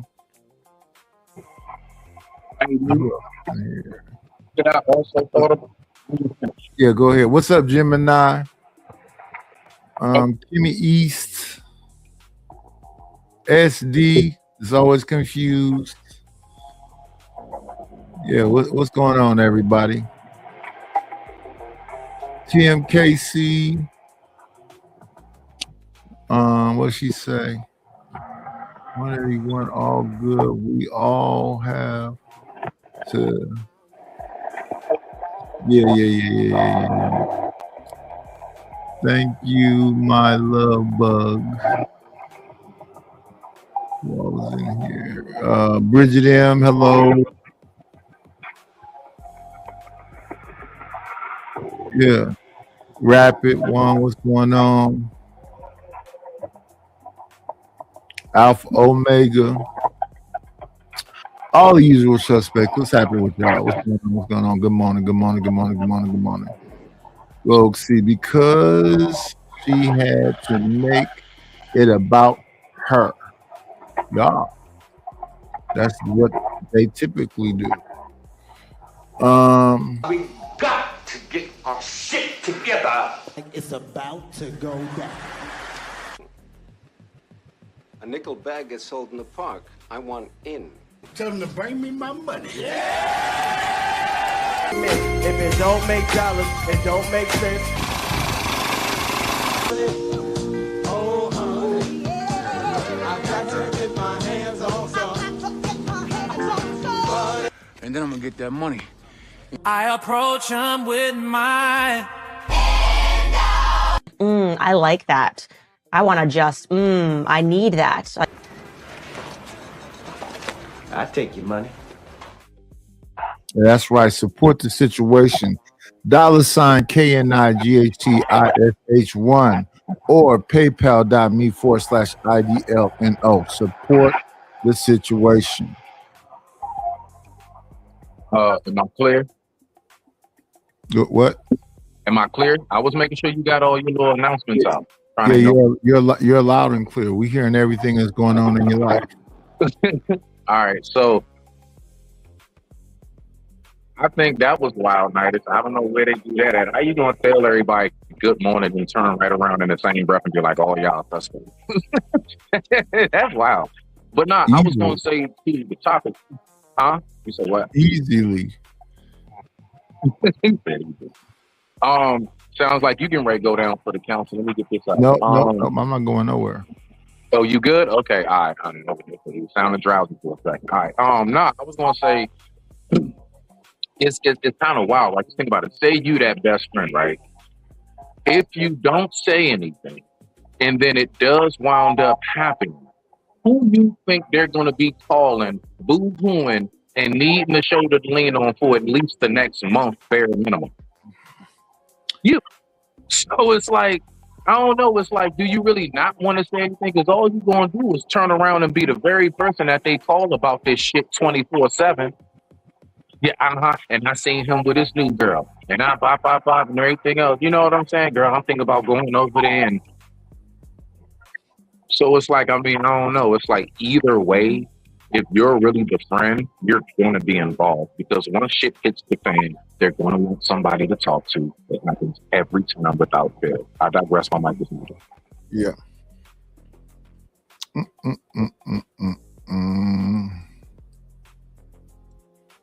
me see. Why are we friends anyway? If this is something that is dangerous to me, can cause me trauma, can cause me a bunch of bullshit. If you are a woman, and every man I think on this panel agrees, if the bestie, other than Melanin and Genesis, for whatever reason, if I know the best friend of my girl see me in Miami doing some nasty shit, I know when I get home, she has the full report, the GPS data, the pictures, while I was dressing. The fact that y'all saying y'all won't do it, it kind of make me question, like, how is that a friendship? But most women are friends. It's a friendship because you knew who I was the whole time. I'm not pretending. You know what I do. But you'll tell the man though. If it's about just snitching, then you shouldn't tell the man. You know what I believe. I don't feel like women should be sleeping with multiple men though. I don't believe that women should be doing that. Okay. You as a woman, I don't think you should carry yourself like that. I don't feel like women can do what men do. So I'm on code with how I feel. I'm not saying shit wrong. And mind you, you know this, or don't be my friend. Don't ever be my friend. Don't give a fuck. Don't be my friend. Yeah, but no, but one second. Please, 1 second. Hey, one second, friends. No. Hey, Melanie, 1 second. Melanie, I'm not your Melanie. I like you. You treat me very well, and I try to reciprocate. But I'm not your friend. So why would you tell me? Like, why would you literally go out of your and say, "Hey, well, you said friend. You labeled it as friend. If I don't know you at all, then how? What is the space for me to be telling you something like that if I don't know you whatsoever? No. There's not it, right? When people are friends, there's a level of loyalty, camaraderie, like it's just a symbiotic relationship. I do things for you, you do things for me, and this is like a united unit, right? There's 10 people that disagree, but if we're at war, we are together. I can fight you every day, but if somebody from outside comes in, we fucking them up, because that's the laws of the land, right? If you are not going to do that to your friend, right? Your friend is, you know, she's monogamous. You know, she has problems in being cheated on. You know her, and you are not telling her that is your friend, but you are telling me, and I'm not your friend. It's a fatty or woman cheated on you. How does that? Why would you say that? Because it's my belief system. I don't feel like women should be laying down with multiple men. You can't even please that one man. You'll complain about him cheating or whatever, but most women don't even tend to that one man the way that you should, let alone you switching them out. I feel that it's in a man's nature to have more than one woman. Mind you, this is the conversations that I'm having with my friend. So if she has a problem with my belief system, we should stop being friends. Do you disclose that off the rip? I'm not hitting you upside the head with information you don't know. These are literally conversations that I have with you. So if you don't like it, don't be my friend. Your homegirls out the rip, like, hey girl, if I see your is that a disclaimer? I ain't telling you nothing. I'm gonna just let him cheat because men should be able to cheat anyway. Yes, this will be a conversation. But see, you're saying let him cheat. I don't use that word. You know what I'm saying? I don't use that word. But if she approached me and if she said, would you tell me if you saw him with another woman? No, I wouldn't tell you. But Melanin, how about if the man was in agreement that he was going to be in a monogamous relationship with your friend? What if that I'd be irritated. I would be irritated with him and talking to him. Why are you even doing that? Like, what pushed you to be telling her that you're going to be monogamous? Like, is this how you feel? Is this something that was she pressured you to say, or is this really your belief system? Nobody. I just think they choose it. Put a gun to a man's head and say, you gotta only be with me. If that man know that he got this insatiable appetite for multiple women, then he needs to be honest about that up front and allow the women. I say that as well. I say that as well. So what? By the way, friends, women.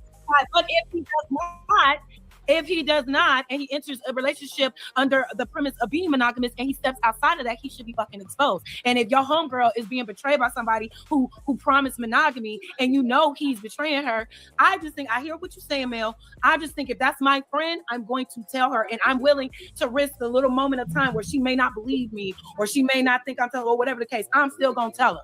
I'm already telling my friend to have common sense enough to know that men like more than one woman. These are conversations I've already been having with you. Why you want to go all upside his head if you saw him with somebody else anyway is irrelevant to me. And I really don't even care. I really don't care. What's that? One second. Left the building. Yeah, 1 second. I just want to make sure, friends, thank you very much for blessing the Cash App, made the printer ring. We still need a couple of ways to go there, so I appreciate the 800 people watching. Okay, Kanisha, you can go ahead and pick up from the conversation. Angry Man, Ali made the thumbnail and chose the title. I don't know nothing about this. I wasn't even here. Okay, it was his fault. I don't know why he decided to put you on the thumbnail. And we're talking about friendships. It was Ali's fault. Go ahead, Kanisha, you got it. Well, I mean, Melanin or Mel, I definitely understand what you're saying. In a sense, it just seems like your point of view is it just seems like from an experience, and you just jaded and you're tainted. And I'm not jaded or tainted. I mean, well, y'all mad that I'm not being a girl's girl. That's all. I don't care. I don't need to be no fucking girl's girl. You understand if you're gonna be around me, you understand that I don't think that you should be sharing your body with more than one man. This ain't even about your nigga. You as a woman, I don't think you should be fucking him and him too. Your body's not designed for that. I don't care. It's not something I believe in. I feel like men should be able to have more than one woman. I feel that men should be able to have more than one woman. You know this, or don't be my friend. But wait, I have a question. Why I'm not damaged. I'm not tainted in none of that. I don't believe in it. Quick question. So your point of view is shaped off of what? Wait. Born with it. So where was your point of view? How do you know? Hold on. Wait. Let me ask this one question. You were born with that? Wait a minute. Kanisha, hold that thought, baby. Okay. You said that our bodies as women are not supposed to be taking multiple men all the time. Are our bodies made to take a man that's going around with multiple women behind our back and then coming back to us without knowing it? No. If you create it. No, to answer directly, no. So that is why we should know that we are being betrayed. But you should know that a man is going to be with more than one woman. I don't know that. You're trying to make me agree. You're trying to make me agree with cheating. I don't look at it that way. You're not gonna change my fucking mind. If y'all think you don't believe in monogamy. Kudos for y'all. I don't feel like a man is cheating when he's with more than one woman. If y'all do, that's great for you. But internalize it. It's all your fault. You're getting cheated on. You're the bad girl. It's all your fault. Go do better, sis. Internalize the tweet. I don't believe in it. I believe it's nature. I'm not internalizing none of that. Mel, what is your specific, what do you agree with? Monogamy? So you don't agree with monogamy? I don't feel like it's in a man's natural nature to be with just one woman. So what is your belief? What is the category? You know, they got different categories, poly or whatever.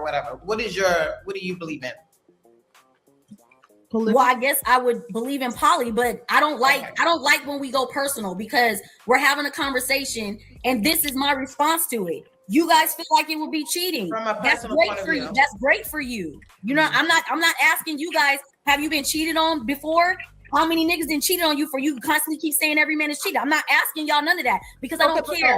Personally, what y'all believe in. Just for clarity for me, for my takeaway. So men by nature can't be monogamous, and then women shouldn't be with multiple men. So what are we supposed to be doing? Technically speaking, you're supposed to be with the person that took your virginity. You're supposed to marry and be with the person that took your virginity. No. What?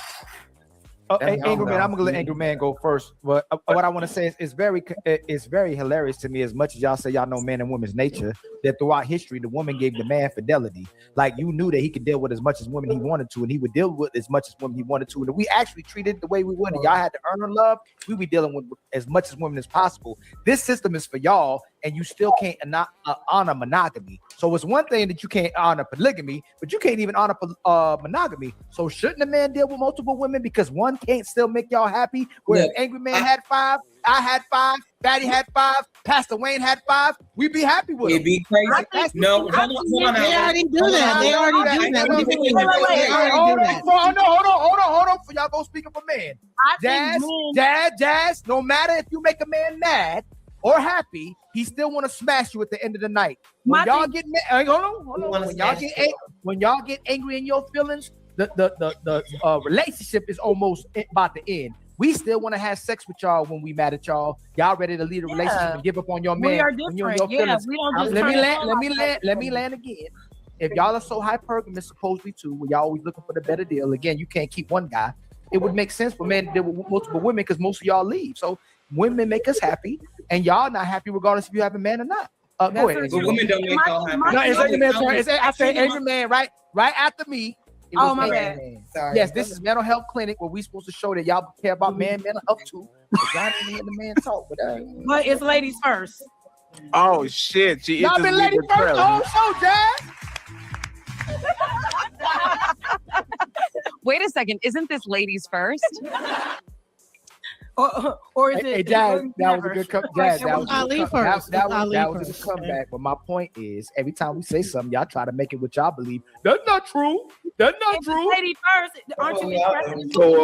So I have a question. So have all the ladies up here spoke before I got here? Yes. So is it ladies first, second, third, fourth, fifth, sixth, seventh, eighth, ninth, 10th? If you're saying it's ladies first, Jazz, you already had your first. So calm down, be quiet. Oh damn. First of all,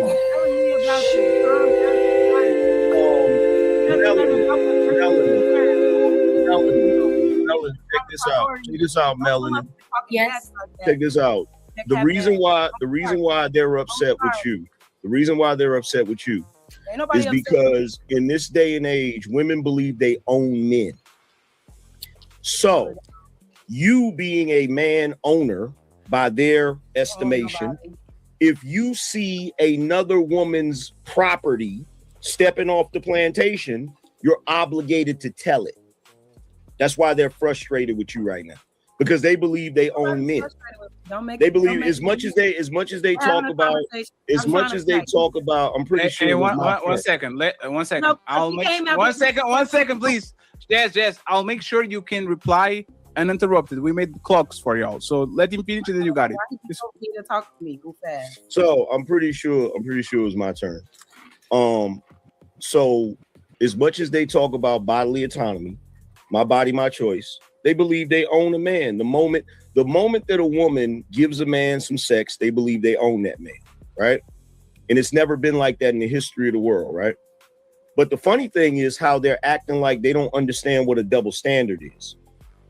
If you're saying that you're not going to tell a woman that's your friend that her man was stepping out because that's your belief system, but you would tell a man, that's a double standard. And they're acting like they don't understand that double standard. If I'm standing there and I'm watching a woman slap her man, I'm not going to intervene. But if I see a dude getting ready to slap his woman, I'm going to intervene. That's a double standard. We both, as men and women, benefit from double standards. The double standard that Melanin just said a man would benefit from. The double standard I just said a woman would benefit from. That's just what it is. Jasmine interrupted. One second, Coco. Jasmine interrupted. Honestly, I'm not about to go back and forth because when I was saying that it was ladies first, I wasn't even addressing this no neck. You know better. The fact that he even came up. The fact that he even came up here addressing me at all is weird as fuck, but y'all got it. Yeah, that was disrespectful. Okay, first of all, I didn't address you. When they was getting ready to give me my turn, you said something. That was in reference to me. And I was talking so to when them. Ali said it's angry man's turn, you said ladies first. That was addressing me. Okay, and I why did that get you so pressed? I was talking and to I them. responded. You seem to be the one that's upset. Yeah, you said it's ladies first. Shout out to Jazz. And they said it's angry man's turn. And I don't know why anybody's excited. It's crazy. Everybody should be able to have the opportunity to have a discussion. Just go ahead and talk. You don't have to personalize it, get angry, all feel some kind of way. It's ladies first. No, it's really Fatty show. It's really Ali and Fatty show. Ladies first mean that y'all get to talk first, and y'all were there before him, so y'all already talked. That's why he asked. Did all the women up here get a chance to talk? And he said, yes. So the women already went first. You seem to be the one that's upset, Pumpkin. You're the one that run around and you seem to be the one that's upset, Pumpkin. Don't worry about it, Jazz. Don't even go. Jazz, no more. No. It's gonna be okay. It's gonna be okay. Don't, Jazz. It's gonna be, hey, take another sip. Take another sip. No. Take another sip. You'll be okay. Take another sip. Don't do it, Jazz. You don't have to. Get the bottle. You don't have to address that. Get the bottle. You'll be okay. Don't say nothing else, Jazz. That's not important. I do want to say, from a cultural perspective, my mother's father had 3 wives and more, and it became a problem. Baby, I'm gonna get you chocolate, baby. From a cultural perspective, for cultures that had multiple wives, baby, it becomes an issue. But I'll speak more to it once I get her some stuff. No, it's fine. She's handling her baby. Pastor Wayne, how are you doing, sir? Thank you very much for being on the show. I'm doing well. Thank you very much. Let me ask you something, Pastor. Do you think we're talking about what we would say to our friends if their spouse is cheating? Do you think we telling them that they are being cheated on depend on gender, or is a principle thing? Meaning, is more probable that you tell a man that is being cheated on than a woman, or you think it's a principle thing? We should tell them regardless, be man, woman, or indifferent, that they're being cheated on if they are a part of our community. Like, what do you think about that? I think, be honestly, regardless of the male or female, I think that that's something that anybody would want to know. You know what I mean? And it comes down to a point of, if I got a friend and the friend doesn't let me know that he sees my woman out cheating, then I'm going to question the friendship between me and the friend. I do know, though, there are some times where you have friendships and a person is obsessed or overly emotional about a person, and regardless of what you tell them, you might have shared red flags with them, and for a fact, if you do discuss or tell the friend that of what's going on, the friend ain't gonna do nothing anyway. So I guess sometimes it depends on the situation as well, because sometimes when you do release that type of information, that individual, if they have some type of obsession for this woman or this man, they'll take it out on you. they'll look at it as if you're, you know, hating on their relationship or things of that nature. So I think it just, I mean, either way it go, I know I would want to know, but I guess it depends on the relationship. Yeah. And I was gonna say something about marriage. Like if like you're not married and these people are married with each other, I think that there's like a line, you know, that you probably don't want to cross in a married couple that took a vow and an oath together, because it's not gonna be. I don't think what you tell them is gonna make their whole. You want to be the reason why their entire marriage falls apart. Like I don't want to be that. I don't want that responsibility. It's none of my business. I'm sorry. I just don't want to be the catalyst. I don't want to do that. Well, in some cases, you don't really know what the arrangement is between the two people in the relationship. Some people don't trip about that. You know what I'm saying? So, like the brother was just talking about, when it's male friends and you see a chick out that's your homeboy's girl doing something she ain't got no business, that's shaky ground. You got to be careful. Because sometimes the dude won't believe you. He be ready to fight you. You know what I'm saying? It'll end up ruining your friendship just because you told it. You feel what I'm saying? Sometimes you got to let him find out on his own. That's what I said. I said, you know, sometimes friendships, you know, I think that there's a fine line when it starts getting into people's relationships, because that's their own like relationship. That's what their own bond is. And then you jump in the middle of that. I believe that it's just going to cause problems. Stay in your lane as a friend and stay out of people's relationships. So let me ask a question to Pastor and to Angry Man, because he didn't answer. If your friend, if their woman is cheating on them, are you telling them? If my friend, if his woman was cheating, you have a friend, you find his wife cheating on them. Are you saying, "Hey, bro, I was in the park. Your wife is cheating on you"? With are you telling? Yeah, I'm probably gonna tell. Yeah. What about you, Angry Man? I ain't saying shit. Oh shit. What? I ain't saying nothing. And the reason why I'm not saying nothing is because I've seen dudes fall out over shit like this. Like I've seen dudes try to tell a dude, man, and they don't want to believe it, and they get into a damn scuffle about it. And nah, I'm just because he's gonna find out. But and they still stay with the person. They'll be like, they'll get it, and then be with the person. Yeah, and that's when it be worse when you do try to tell your mans and he stay with the chick, and now you over there playing the video game with him, and every time she walk by, she hissing at you and shit. Y'all are right? But that's the thing. And I talk with Ali with this all the time on the back. Why are you afraid of losing that relationship? If that person is that bad, I'm not telling nobody shit either, because they will end up still messing with each other, and the problem they'll have is with me. So yeah, I'm not telling nobody shit neither. I'm gonna mind my motherfucking business. He's so paranoid that I'm literally giving you the holy grail of information, and you pick that shit and you throw it into the ocean and you fight me for that. Why are we afraid of losing a shitty relationship with a shitty man that I'm giving you the info, and instead of you turning around and giving me, thank you, Fatty, for putting your reputation on the line to come with me. Like, why are we afraid of losing a shitty friend like that will turn on you? Sometimes we not saying nothing is because we was just at the strip club with homeboy last week, and he had ass and titties in his face.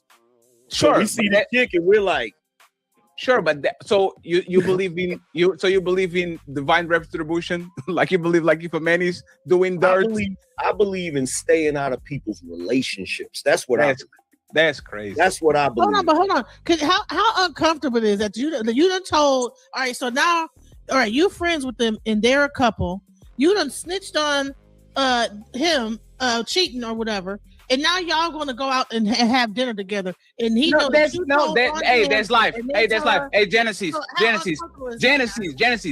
Do you know, from the moment I was 15 until I was 33, because I would like to listen to people crying, how many women came to me and said, Freddie, my man is putting his hands on me and he's cheating and all that.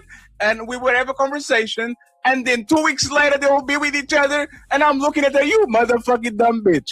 Like, it's fine. I'm okay with Genesis. Did you punch the guy out?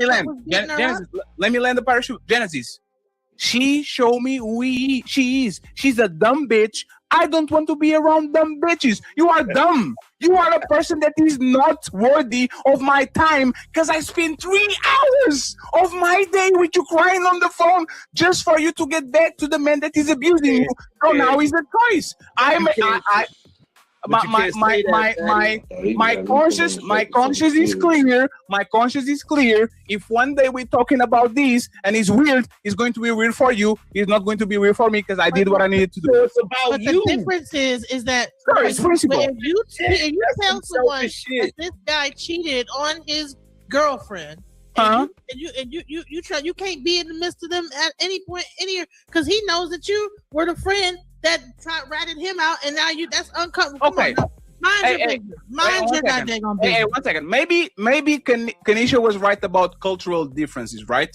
So I'm actually going to say something that might prove that's right. Y'all Americans have these no snitch clause, right? Oh, if I didn't see nothing, I didn't see nothing. If you're on the street and somebody runs over on purpose, you saw the plate, you have everything. They ran over somebody or they committed a crime and it's affecting somebody of your community. It's not a stranger, it's your community. Are you going on the next day and at least putting the photos on the post office so they can open that shit that says, oh, this is the person that killed my son. This is the person that robbed my establishment. If it's your community, let's imagine it's your barber shop. You've been on the barber shop for 20 years. You know everybody inside of it and all that shit, and something happens. Are you telling? And when I say telling, you don't have to go ahead or are you saying I'm minding my business, it's nothing to do with me, here we go. Like, what are y'all doing? I think it's all circumstantial for me. I've been in several situations.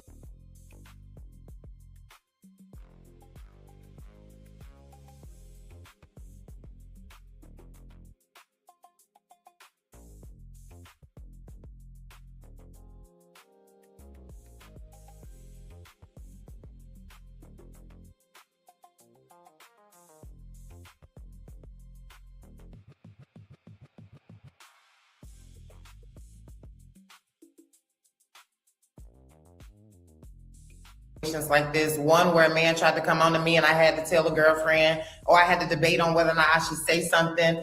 I think it's all really circumstantial. If I see my man, if I see my friend's man cheating, it's subjective. If it's a married man, I would more likely say, but if this is her boyfriend and I know they've been back and forth in and out, some stuff I probably like, okay, she's not ready to stop being stupid. So let me just let her finish being stupid.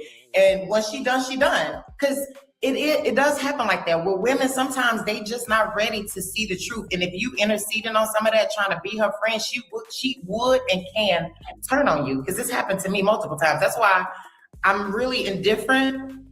And I say it just would have to be circumstantial for me to say.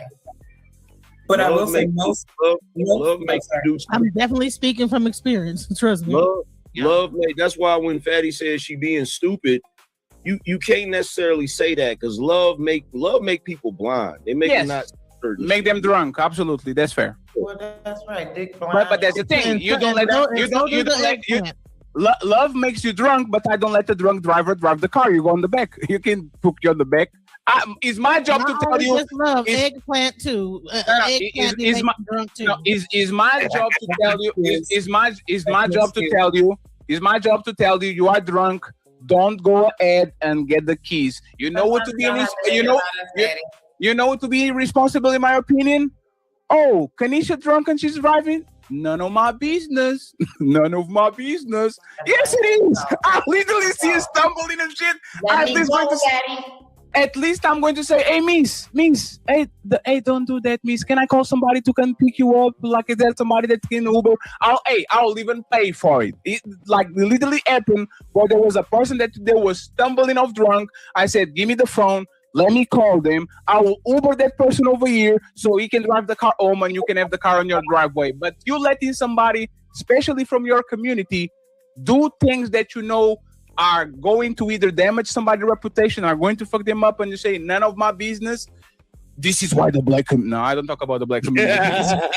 there's angry man. I think this is why the world kind of is the way it is. No, Angry But Man. that's mostly for Western cultures, not in more communal societies. You know, in a more communal society, if they see you with someone who's not your wife, they're going to tell. If they see that the children acting crazy, they're going to discipline them. There's how the village used to be. No, but Coco, there's the problem right now.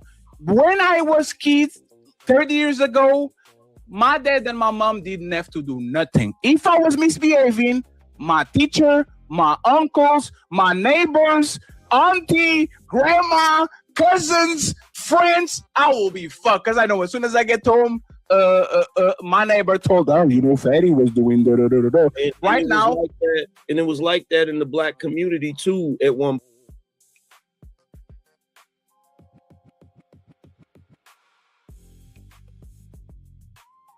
That's over with. That's a time that don't exist no more. We don't even have community like that. We don't even deal with neighbors like that. We don't deal with people like that no more.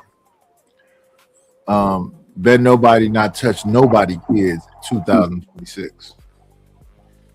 So you going to jail.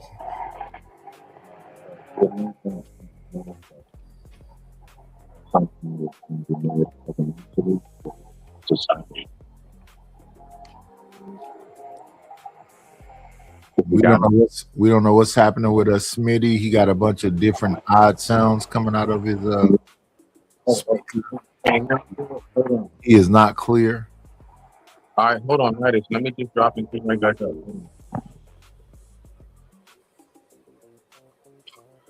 Yeah. Shout out to Angel Earth Love. Shout out to Sin 7 Sin. Shout out to Hola Rolls. Yeah. You're not finna do none of that shit no more. Not in 2026.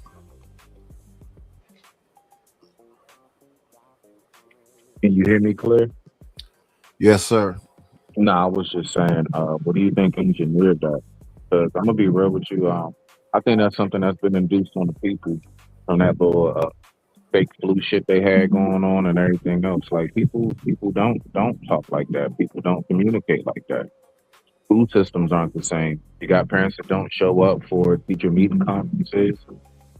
Neighbors don't bring pies by no more. You remember them days, Nightish? You're about 85. I know you remember them days, right?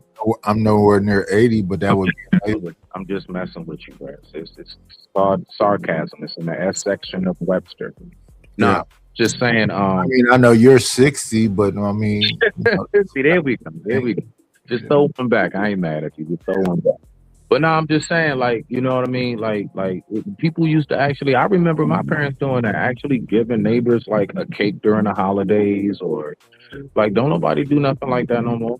Yeah, that's old. People cooking, none of that. You know what I'm saying? Like kids don't trick or treat. Like there is no, I'm naming all these things because this is how, really, as communities, we really stayed up with each other. And you know, like all of these things, that's how we stayed up with it. Kids don't do sleepovers no more. And now that involves the parents. So if the kids are going to sleep over, that means two adults have to talk and everything. All of these things don't exist no more. So I'm just throwing that in there. Like, I'm agreeing with you basically. All them days are over with, man. That shit's long gone. And I think that most of us that came up, like say my generation, yours and beyond, we're the ones that's having the hardest time, I guess you can say, really mentally adapting. We physically adapt, like we know it's no more paper application, shit like that. But mentally, it's been real tough trying to adapt to how this shit goes now. Like I know, at least for me, it has been. Like it's Twilight Zone for me. I don't understand most of the shit that goes on. But I digress. My mic is weak. Yeah, a lot of this is bullshit. Even getting a fucking job online, when they talk about remote jobs and whatever else, you know. It's a bunch of fucking talking, no getting right to it. What do you mean, Patty? But we now live in the age of mind your business. Sure, but how do we get to? We need the village. Ali says it. What did you say, Ali? It needs a village to raise a child or something like that. It takes a village. It takes a village to raise a child. Right. Why we went from that to none of my business? Keisha sneaking man. Keisha sneaking man on the building and shit, but it's none of my business. I'm saying, Keisha, come on. because you don't have a village anymore. Damn. You don't have a village anymore. You have an accumulation of people that are around each other, like a sort of a community, but it's not a village. You have an accumulation of individuals that don't want to be bothered. They don't even want to say hi to each other. Because everybody's not linked in. You a lot of people live next door to somebody and they never speak to them for 20 years. They got neighbors they don't even know. They live right next door to their neighbor. They don't even know their neighbor. That's not a village. Yep. So there's nothing we can do. What is something that we can do? We can do it internally. And even your neighbors on bullshit. Because I talk to all my neighbors all the time, and even my neighbors are on bullshit. They ain't standing on shit. You can be the great.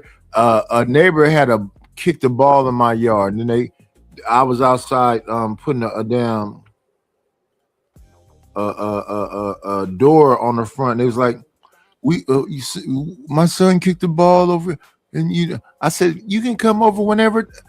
I see everything that's going on. I got cameras all around this thing. He said, yeah. I said, no, and you don't have to ask me. Just go and get the ball. I'm okay. I know who y'all are. I see y'all all the time. I know who you are. Just get the ball. I'm okay with it. Hello and blah blah blah blah blah. Feel comfortable. That sounds like very respectable young men. That sounds like the Sandlot. They don't know if you got old Big Bozer in there. You know what I'm saying? You sound like James L. Jones off Sandlot. Let him get the ball. Yeah, you good, right? Yeah. But my thing is, though, Nightish, even when you say that, like the parents, like, all right, you said they don't really stand on nothing, stuff like that. Like, all right, so one thing I noticed is that, for example, you say you got cameras. Everybody got cameras. Do you think that's the new way of having neighborhood watch? Because you notice we don't have that anymore. I remember having those signs. No. I literally talked to that man's wife. I literally talked to him, and I talked to the kids. One day, a car hit my house and knocked down the electrical pole, and I had no power. Oh wow! Their power got cut back on because their pole wasn't hit. When the dude hit my house, he knocked the weather head off. So I had to get the weather head repaired and all that other shit. So I had to ask them, to charge my phone. And my other neighbor gave me some extension cords so I can have some power in the house while it took the time to fix the shit. Yeah, we talking to each other. Now, since the other neighbor that gave me the power to cut the phone, I gave him a TV and a fucking an iPad, like about $400 worth of shit for letting me use the power. Then I tried to talk to him, and it was some other shit. This is what I mean. I gave him more. The shit I gave him was more than whatever the power they let me use. But now we don't really talk no more since I gave him the shit. So now I guess I did something by giving him a motherfucking iPad and the TV. So let me ask you this, Nightish. I know. What did you learn? Because me and you both, we are at that age when we're supposed to know better. Nightish, what did you learn from that moment? I didn't learn shit, but I don't really fuck with people. So if he don't fuck with me, I'm cool with it. I said no. I'm not talking about that. What I'm talking about is, Nightish, how the hell your ass done? I got one upstairs in my garage. I got a gas generator. I can at least have the upstairs power. I may not be able to hit the whole house. Yeah. I think that people should have a solar generator. Yeah, get a generator, bro. You supposed to have a generator, gas generator. I had a gas one. But what I got now. I got a gas generator. It's a Honda. I got a Honda jump. It's a Honda gas generator. Yeah, man. I can power at least 2 levels of the house. You know what I'm saying? You need to get one of them. That was my point. You don't like dealing with people. I had a gas generator. They stole that bitch out the backyard. All right. Is your house set up? Do you have a garage or shed? No. Oh, okay. No garage. I got you. This new house, I don't have it, but the old house, I had a man cave. So my generator used to be inside my shed in the backyard, but I don't have a shed at this one. I got to build one. Got you. Okay. I understand. Nah, cause I don't leave mine outside. Heck no, that'll get stolen even in my Yeah, neighborhood. they stole a lawnmower. They stole the generator. What else they stole? The lawnmower, the generator, and something else. I don't remember. Yeah, they stole that shit. That sounds like you need to go check all local pawn shops. That was a pipe head. That sounds like a pipe head move. That sounds like somebody got high that day. Somebody got high off your dime. Yeah. Shout out to them. I know them moves. That's a crack. Go ahead. That not my business stuff is coming from the ladies. Like when we talking about should a man take care of his kids? Yes. Should a woman man take care of his woman? Yes. Should he be a family man? Yes. Should he practice discipline? Yes. Hey man, should she watch what she does with her body? That's none of my business. Should she cheat on a man? That's none of my business. Should she go on a girl's trip instead of being home with her family? That's none of my business. It's none of y'all business when it comes to the sisters because y'all live vicariously through them and you don't want to be judged because you probably doing the same thing still. Until the sisters become the righteous woman they're asking men to be, then it's not gonna be none of your business. But soon as it's time for a man to pick up his kids, it's everybody's business. That's what's happening. And y'all know that's the truth as well, too. When we come up here, y'all can assess and break down every situation with what makes a man a good leader and what makes a man righteous. Soon as we ask about what a good woman, a bad woman is, it's subjective. It's not, and it's none of my business. No, that's not about being a woman and a man. This is about relationships, but not nobody's business to be jumping in and telling and snitching and getting. It is about a woman or a man. You can always check a man and talk about what a man is doing. You can't say shit about a woman. That is what it is. Because y'all want what y'all say, body autonomy, sexual liberation, all this other shit. You're not finna. You see that woman out there cheating. You see that woman out there violating the game, but that's your girl. Not up in the middle of it. Now, this ain't got nothing to do with an individual. Oh, you know what?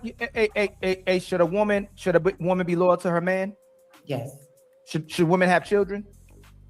It's their choice. Should women get married? Should women get married? If she wants to. Yep. Should men get married? Or should they have sex with women? And this is what I'm talking about. Y'all tell men, here we go again. Nope. And every time we switch it, y'all tell men to practice. I didn't switch it. I said if a man chooses to get married, that's his choice. He shouldn't. That's what I said. Choice. He's not obligated to. And there are plenty of men out here that are. Hold on, before y'all take the mic. No, y'all jumping. Hold on. You didn't even let me land. So you're okay with men piping down women nonstop? Y'all okay with that? That's his choice. If he's being honest and I heard nobody, what's the problem? Yeah, for this part of the show, y'all saying that when y'all talk about how men are maneuvering with Ali. You want Jazz, please stop doing Jazz. I didn't do that. Hey, Jazz, come on, Jazz. No, it's not what I want to believe. Y'all are coaching men on their manhood every single day and where they should put their penis. I'm not coaching no man. Hey, Jazz, you see what you're doing? You see what you're doing, right? Jazz? You see what you're doing? And Ali, and this is why you don't ask questions. You make I don't coach men. Even to make statements, it happens as well too. But again, we communicate to y'all exactly what's happening, and y'all refute logic and run away from it fast as possible. There's never any accountability. Communication doesn't always have to be we're trying to demean you, Ali. Hey, Kanisha, y'all don't support men that exercise their rights with their manhood. If I'm piping down the whole community, you'd say this man is reckless. He needs to practice dick discipline. Please stop. But y'all go support your girl on OnlyFans. You'll support your girl. You'll support your girl twerking at the club. You'll support your girl, be all up on Chris Brown taking pictures. Y'all are not genuine when we have these conversations. And y'all always say men. Y'all don't need, and again, y'all don't need men. Y'all don't need men. Y'all don't need men. Hold on. Y'all don't need Jazz. Let me fit Jazz. Why not let me land and respond to it? Let's let me finish first. Y'all don't need men till y'all need them.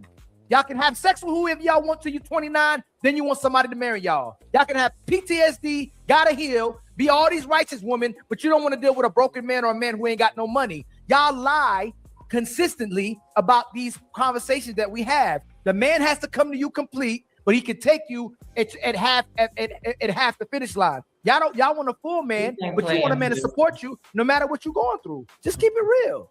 Okay, so I'm gonna keep it real right now. If a man chooses that he doesn't want to be married, he doesn't want kids, and he wants to live his life to single and have sex with whoever he wants, he should have that right to do that. Nobody is mad at men for choosing that life. What we may have pushback on is when a man acts like he wants just one woman, gets in a relationship with one woman, and then behaves like He just didn't act like he wanted to be in a relationship with that one woman. What we're saying is just be honest about what you want. If you're a man that's out here that's saying, I need a bunch of sex from random women until the day I die, then just say that. Don't approach the woman that you know wants monogamy and then get into that relationship and then go and cheat when you could have just been single. I'm here for men having their way. Have your way. But if you got a lot of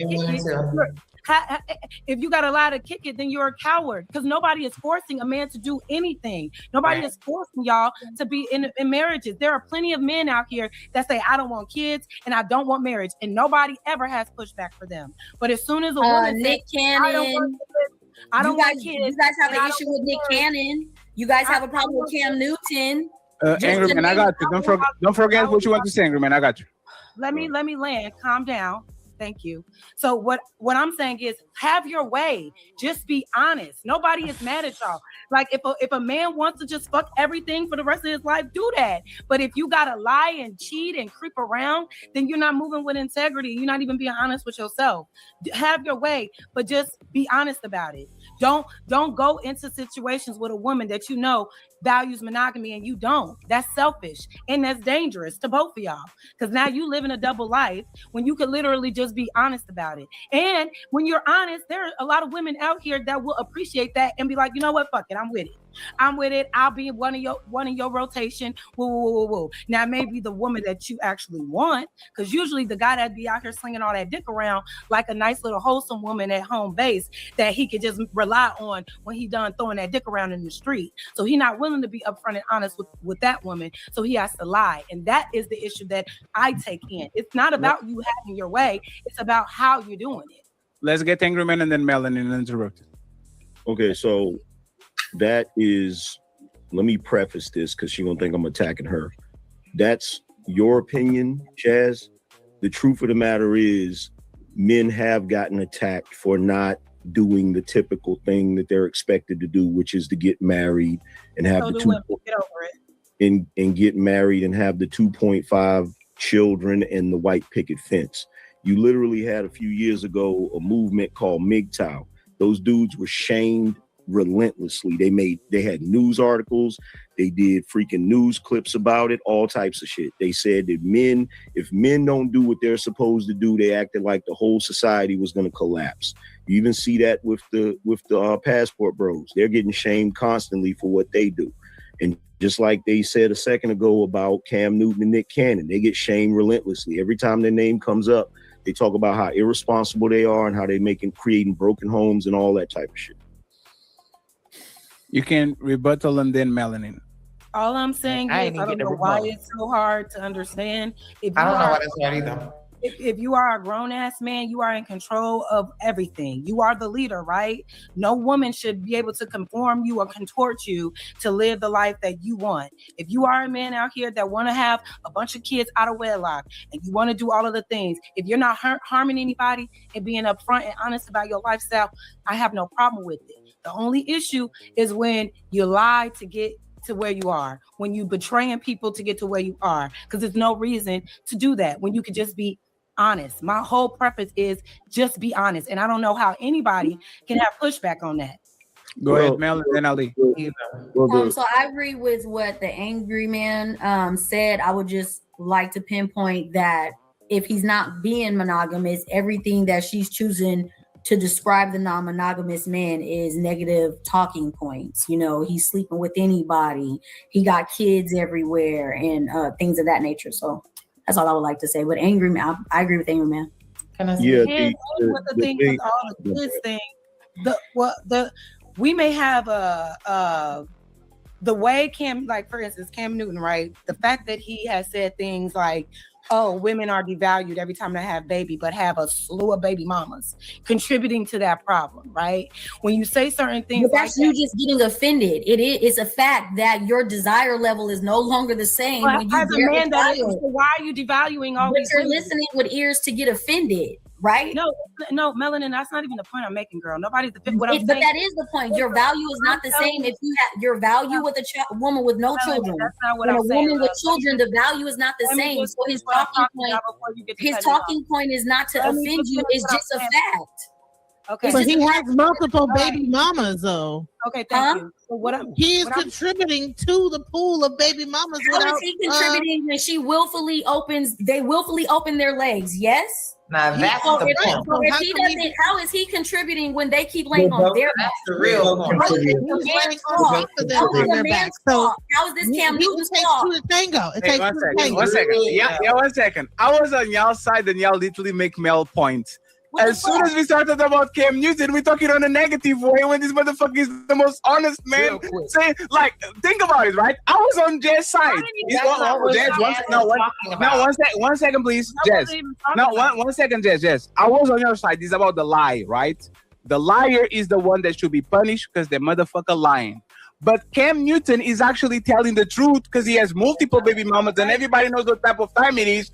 And as soon as we put the focus on him, society and Genesis, look, he's contributing for the baby mamas and all these. Like, okay, that's what we're talking about. Yeah, I'm not okay with it. It's not. No, I was just saying if there is pushback on Cam Newton, just in general, it's because of the things that he says doesn't align with his actions. How can you say women are devalued when you have a baby, but then you because it's a fact. Because it's a fact. It's not the same way I can say a Ferrari is devalued every time he goes out of the stand, but I keep buying Ferraris. I know every time I get one second, please. I know every time I get the car and I drive it off the lot, that car will be devalued. I'm not being hypocritical just because I like another one and another one and another one. That's a fact and be liking cars. If a man says a woman is being devalued by having sex with me and having kids, and I keep getting more woman, that has nothing to do with the situation. I just like woman, just like I like cars, just like I like food. What's the problem with it? Another thing is the fact that he doesn't. My thing is this: if every woman is devalued, just when a man touches us, why would it be an incentive for us to be touched by men? If every time a man touches us, please, Jess. Remember when I told you that I agree with you? Let me ask you this question, and then you guys got it right. Is the girl Lily Phillips that? No, but let's talk about right. Lily Phillips got banged by 1,000 dudes, I believe. I think it was 1,000. This goes, I just wanted to, make him happy. I wish I could have gave him more time. Yeah, she's devalued. Is the girl Lily Phillips that had sex with 1,000 men in one day less valued than she was before she had sex with 1,000 men in one day? Is she more valuable or less valuable? Absolutely, she's less valuable. Okay. So Jess, that's the point. I think health-wise. Here's the thing. But you don't have a problem with. She can do whatever you want because she's a body. I believe that Jess will say that woman can do whatever she wants, but you still can have an opinion that if a woman lets 1,000 men run a train on her on the same day, she has less value than she had before. You're not contradicting yourself. It's just a fact. Here's the thing. He's being. When Cam Newton says that and he does what he does, he also retracted it and apologized for saying it because he knew he was wrong. Because he's a coward. No, that's because she didn't. Hold on, y'all. Let Angry Man land, y'all. No, he just knew what he said was wrong. No, it's her. Yeah. Hey, y'all see the lady right now. The men aren't cutting y'all off. Y'all realize this, right? It's ladies first, right? For once in our lives. Just saying, no, that's okay, Jazz. That's cool. No, we don't be. This is what happens and why you start getting cut off. This is what y'all do. Y'all invite if we cut you off, Ali, there's no need for it, Jazz. Today you're being unfair, Jess, because we kind of Jess, you saw the show Friday, then Ali talked the whole show. Today we chilling. No, Jess, today we chilling. You know what's funny, Jess? Everybody comes to the end of the show says Ali and Ferry talking a lot, and my question is like, who didn't not talk? Who didn't got their thought off completely on the show? And the answer is nobody. You are saying what you need to say. Melanie needs what you need to say. So if y'all feel y'all didn't say something, then raise your hand and you got it. Angry Man, finish your point. Kanisha, and then we have to introduce Peaky and the rest of the panel there on the bottom. Go ahead, Angry Man, finish your point. Okay, so when Cam Newton says that, and then he goes and does what he does, he's definitely being a hypocrite. You can call him out for that. However, it does not negate the fact that what he said was a fact. The way our society is structured, women who go out and mess with multiple men, it does devalue them. That's a fact. Even if he's guilty of doing that, even if he's guilty of having multiple baby mamas, that does not negate the fact that he stated. Does it make him a hypocrite? Absolutely. But it's still a fact. Yeah. No, was it that she's dating multiple men, or once she has a baby, she loses her value? Yeah. Which one is it? Woman has a child. He said a baby. Value. He said a baby. So once a woman has a baby, she loses her value. Yep. No, I think it. She doesn't lose her value. He's Hold on, not y'all. married. Yes. And we have a genuine conversation. If a man loses his money, y'all know he loses value. Okay. No. If a man loses, yes, he does. Yes, he No, does. because I don't attach a man's value. No, I don't attach a man's value. If my man, Hey, Dad, you see you do that every time, Dad. Dad, I can't even get my thought off. But that's you personally. That's Like, you. Dad, like, I can't get my. And you still gonna go, Dad. But if I was doing that to you, you'd be like, Ali, you gotta let me talk. Okay, I see Hold what on, y'all Ali. talking That's you. about. That's Y'all you got it. personally. That's you. Y'all got personally. Y'all got it. That's you Oh, my personally. Lord. Or, hey But man, hold on. But look. My bad. But I'll look, take Ali, accountability. let me say this, Ali. My Let me say fault. this, Ali. That's you personally. There may be women up here on this panel that say, okay, if a man loses money, he doesn't lose his value. But as a society, if a man is broke, he is not viewed as a valuable man. That's a reality. That's a And patriarchal And that's across the board. Me as an individual, if I can't pay my fucking bills, fuck what anybody else think. I'm gonna be homeless. I don't want to be homeless. Speaking of homeless, we got 26 people in the building. Shout out to y'all 26 people. I hope y'all hit the like button, like, comment, and subscribe, and support the channel. Please hit the Cash App. Please hit the PayPal. I don't have a super chat. Please. My goodness. I've been here for 4 hours. Please hit the Cash App. Please hit the super chat. Please, what we got? We got a Cash App and a PayPal. We don't got a super chat yet. We got to get more subscribers and more watch hours. But yes, support the channel.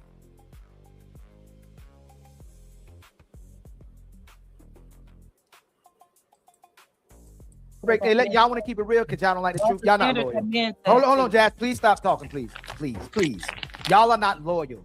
A lot of y'all is trash. A lot of y'all don't want to perform in the household. A lot of y'all are inconsistent. A lot of y'all can't keep 1, 2, 5, 6 men, got a roster, ain't stayed with the last guy you was with. It makes sense for a man to deal with multiple women in today's day and time. And it made sense that they were dealing with multiple women in the beginning of time. Because y'all always go after the best guy. Majority. There's a minority of women who will pick up these AirPods and go, you know what?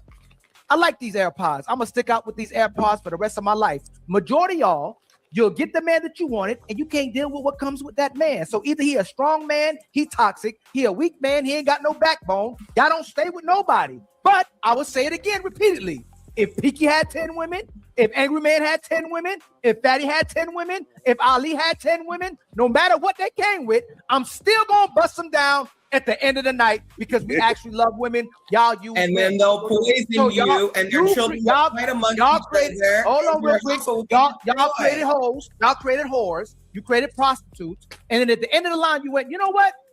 I don't want to be a prostitute anymore. I don't want to be a hoe anymore, and nobody should judge me for my past. You should accept me for who I am right now. That's the problem with the market. Y'all have destroyed the market because you are the market. If you want to be wives, we're going to be husbands. If you want to be whores, we're going to keep knifing you and piping you down, and we're going to have kids out of wedlock, and babies going to come out of that until y'all actually stay with the man, be loyal with the man, and deal with the man you actually love no matter what he does. But since everything is about you, every time something doesn't go your way, every time you don't get control, every time you don't get the last way, every time you don't get treated like the man you trying to be or want to be with, you treat the man like the woman, and then the relationship falls apart, and then you complain about being a single mother or being by yourself, and then when it gets too hard, you pretend to lie to everybody that you're happy being alone. But if you see when you get to 40 and 50 years old, there's a whole bunch of videos about y'all complaining about being old and by yourself. So again, if you want to change the market, change the women. Ain't got nothing to do with the men. Yeah, and I don't. Well, 1 second, Coco, please address it, and then 1 second, please, friends, and then I need Peaky to actually get in it. So then, friends, just let him get his thought out. Friends, we need $150 on the Cash App and PayPal.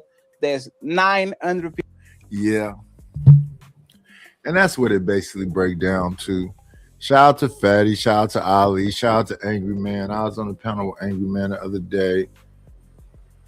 We was chopping it up.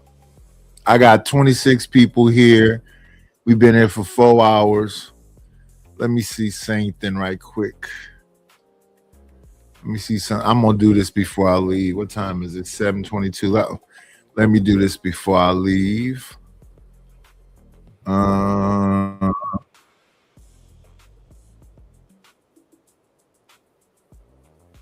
Let's go ahead and grab this up.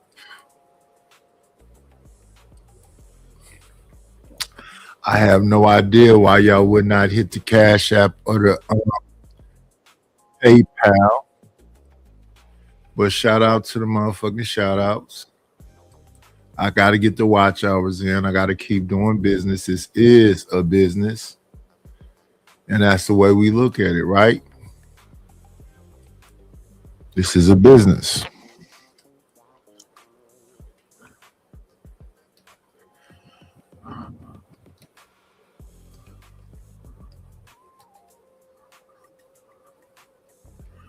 I think everybody going through something, and I hope that they get through that, get through the thing that they going through. Let me see. Let me see.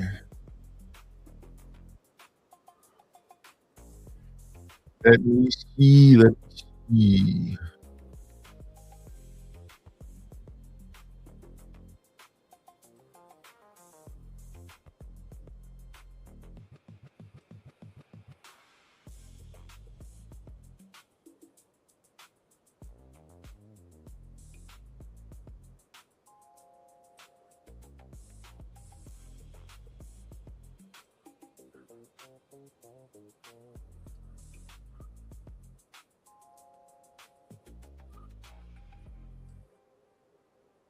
Let's see.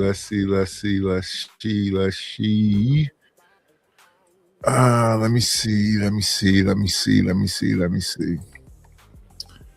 Chopping it up.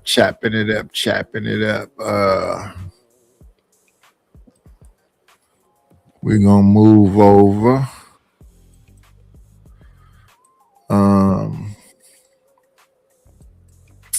We're gonna move over to this. Here we go. Let's see.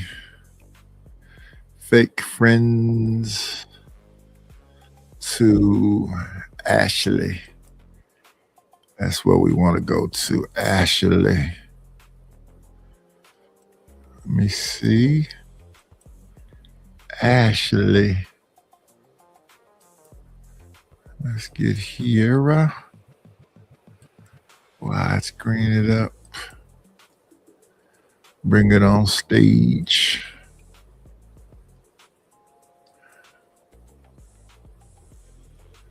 Close this. Say Gentiles worship devils. What's going on, AM? What's good, y'all? And what happens in that midst is it's either God sent or God allowed. Because God ain't gonna, if it ain't your time to go, he ain't gonna let nothing happen to you. What? Peace Murd. The Bible says you can die before your time. What do you mean? Exactly. And there's a reason to it. Oh, you think just because he made that statement, God took that young lady out? Come on, Peace Murd. That's going too far, bro. Hey, it goes too far, but he tired of the rebels. Yeah, I thought he said he allowed it. Yeah, that's what I said. God said what God allowed. Peace, bro. I'm gonna let Angry Man cook before I bro. I got a problem with what you said. Before Angry Man goes, I'm saying that the same problem that she had with the black man, she took her same problems over there with the white man. Of course she did. So the same black man that probably went off on her and sent her on her way. Yep. The white man had the same reaction to her bullshit. No. Arnold, he had a different reaction. Yep. Put her on the rope. There it is. The black man probably argued with her. The white man did not. That's why I said earlier she might have had bad experiences from based off of the messages. She pretty well, maybe people have bad experiences with her. So I get what you're saying, Lady Dora. I get what you're saying. I get what all the brothers saying. At the end of the day, it's time out for these rebels, man. Especially with those voices. Well, there's a lot of women with those voices, and they still here. Hey, and that don't mean that judgment ain't coming soon either. I mean, so it's kind of like then it's like, well, why her before them? You know, kind of a situation. So you kind of get into all of that too. So let me ask you. She leaves. Peace word. Let me ask you a question. So peace word. Let me ask you a question. When the Bible says there's neither Jew nor Greek, there's neither male nor male or female in the scripture, what is that? What's the context of that? What is Paul trying to convey to the people? Well, you going more back into the whole thing as far as Jesus coming to save us all and giving us all the opportunity to the tree of life. So you don't believe that? With that, he gave all of us, because it was a light thing for him to redeem Israel. So the Most High told him, I want you to redeem the Gentiles as well. And he came and did it. So you believe that he redeemed the Gentiles, but then you're spewing the fact that just because she made a statement against black men, that she was doomed because she went against the grain. I would say. God said or God allowed. I'm gonna let y'all have it. I think y'all taking the scripture out of context.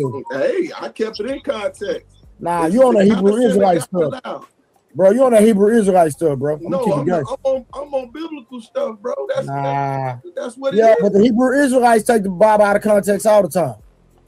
I'm not those. Remember, I told you those are the Pharisees and the Sadducees. They was extreme. Yeah, but you still not. They the ones that hung the Most High on. I mean, not the Most High. They the one that hung Jesus on the cross. It wasn't the Gentiles. Let me see something right quick. Let me look at this comment right here. Hola Raw said, oh yeah, Rogue, I subscribed to your channel the other day. Your ass look amazing. Okay. Her ass look amazing? What? Get off the gas, brother. Her ass look amazing?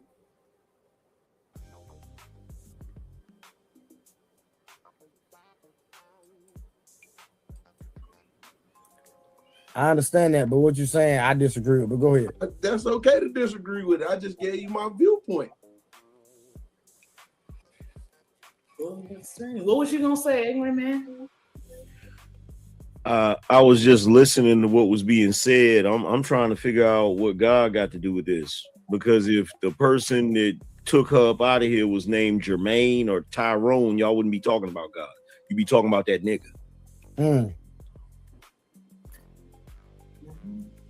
Hey, don't he use man to punish man? Man, look, check this out. Y'all gotta stop deflecting away, because whenever there's this thing going on, right?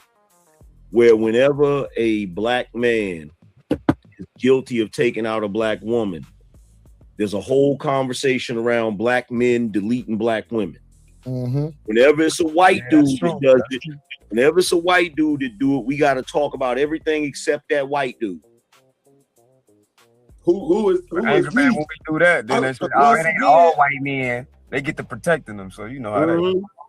So once again, he the devil. I don't mess with him. I don't like him. Don't want him in our group. But if a person decide that they greater than us and decide to go on that side, guess what? You get what you deserve when it comes to what happens in that scenario. Well, at the end of the day, it's still tragic she lost her life. I ain't gonna say I ain't gonna say she got what she deserved. That's a little wild. You feel what I'm saying? Well, it's definitely gonna be wild on my behalf. She made a poor choice, and she paid for that choice. But it's still tragic because she's still somebody's daughter. She's still somebody's sister. She's still somebody's niece. You know what I'm saying? She the only reason, look, let's be real about this, because I just got through talking about this on my show. The only reason these divestors exist is because they have this false belief in their mind that comes from the way our society is structured. They believe that is the top tier man. Mm-hmm. So that's the reason why they're pursuing that particular man. You feel me? So the same way you got brothers out here that's ripping and running the streets, gang banging, shooting and selling drugs because they misguided. You got sisters like that that's misguided, that really, you know, is on some shit. And look, I saw when they first started that movement here online, that whole divested movement. And a lot of stuff they say is wild, but it centers around the idea that white men are superior to black men.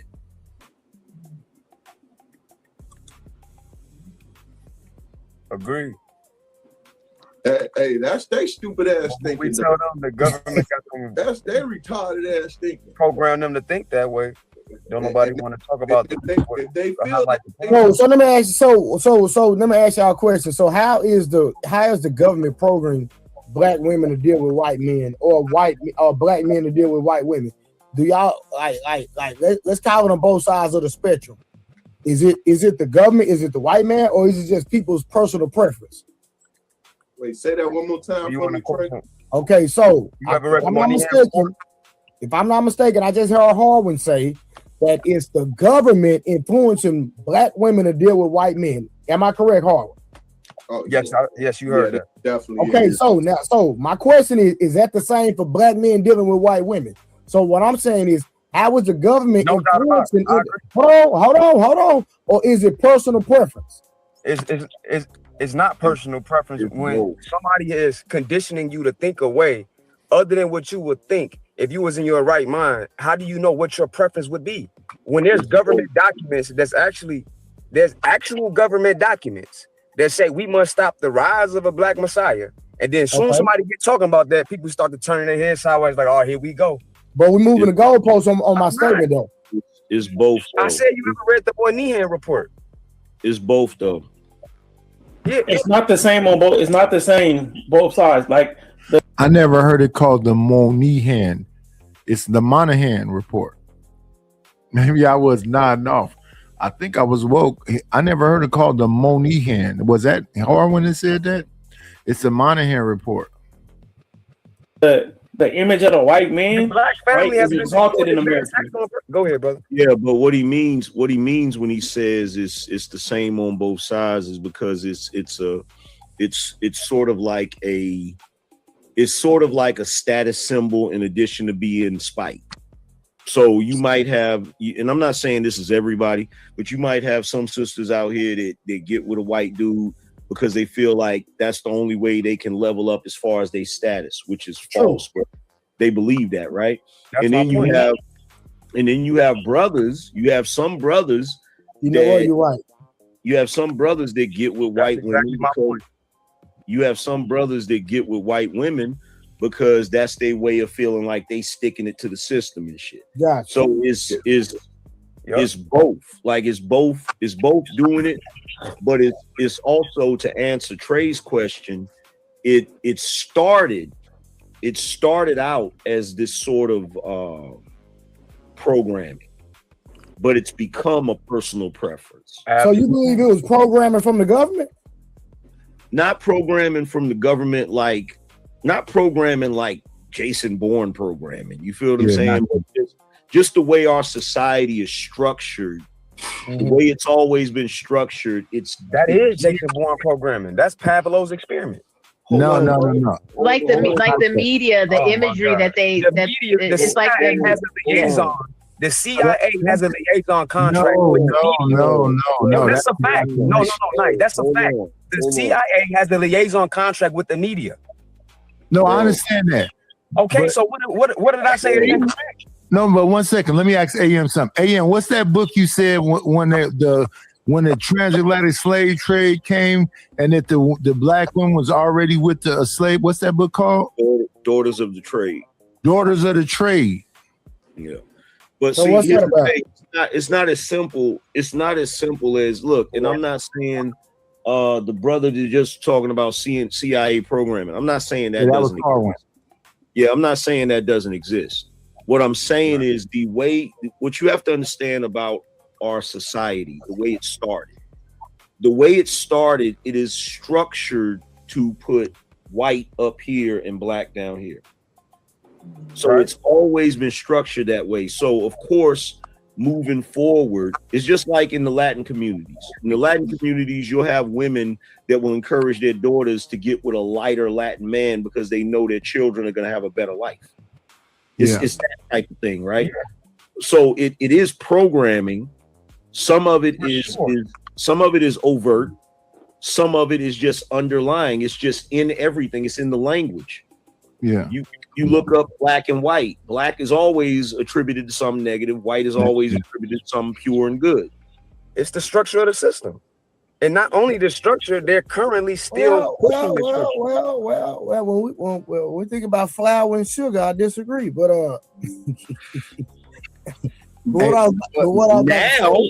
now you do, but it wasn't like that. It wasn't like that recently. Like, come on, bro. You know back in the 80s, we was pouring white sugar like it was going out of Hey, style. nah, for real, you ain't lying it on my mama, for real. On the Kool-Aid, on the Turned it into syrup. on the creamer wheat, on the oatmeal, all that for sure. Yeah. Hey, for real. Hey, but my thing is like, and whoever want to answer this can answer it. And y'all know I'm a transparent nigga. I don't mind. I done hit a few white girls in my life, right? I hear you. Play as fuck up. But listen, don't just say that. Wait. Just hold on. I'm going somewhere with you. But I'm just trying to figure out where people try to make like white women are better than black, because like me personally, I would like from my experience, and I'm just talking about my sex experience with white women versus black women. White women can't even walk through the door with a black woman. Period. I'm just gonna be honest with you. Let's see, we got somebody in the building. I was back there doing something else. Come on in. Plan, it's always a treat when players leave.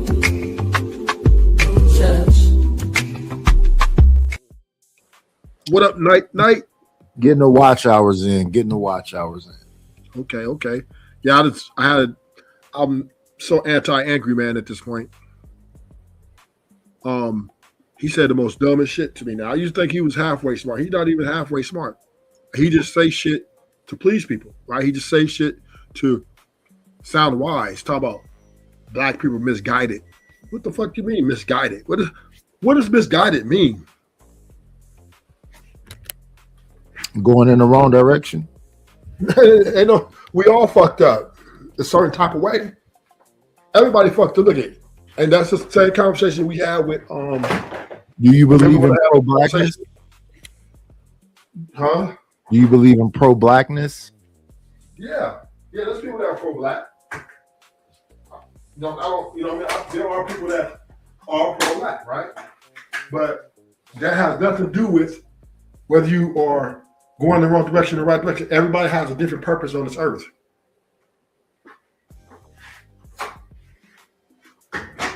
I believe pro-blackness mean black first.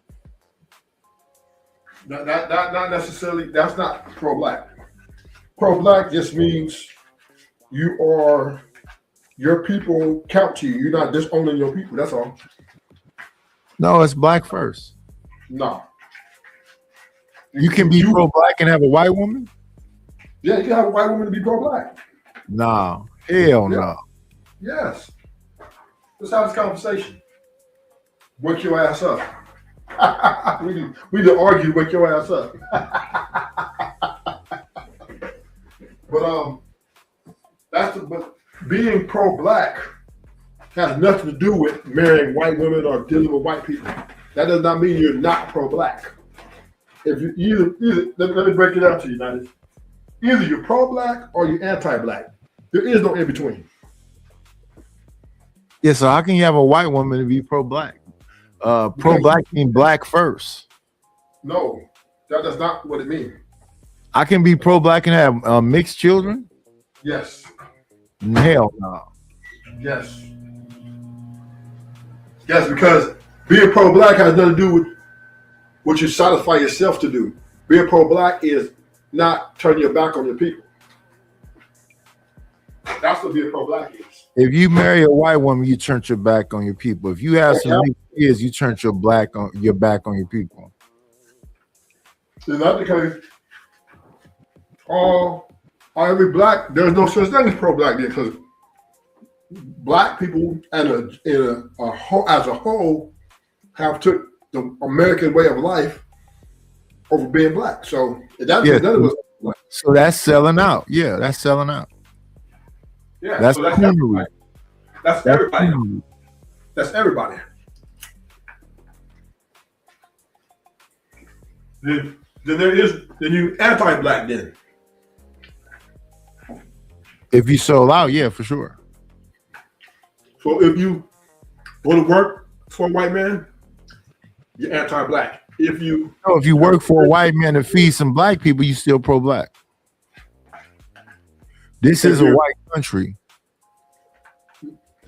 But what I'm saying is, just because you work for a white man or do business with a white man or be friends with a white man or befriend a white girl or marry a white girl or go to a white school. When you marry a white girl, that's what a pro-blackness is. That's pro-black. You still pro-black. No, you're not. You married a white girl. No. You can be married to a black girl and be anti-black.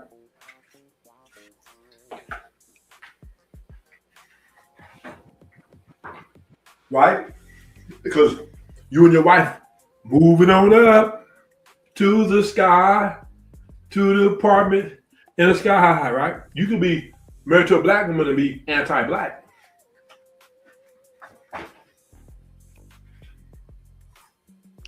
I don't deny that, but yeah, I think you have to have a black mindset.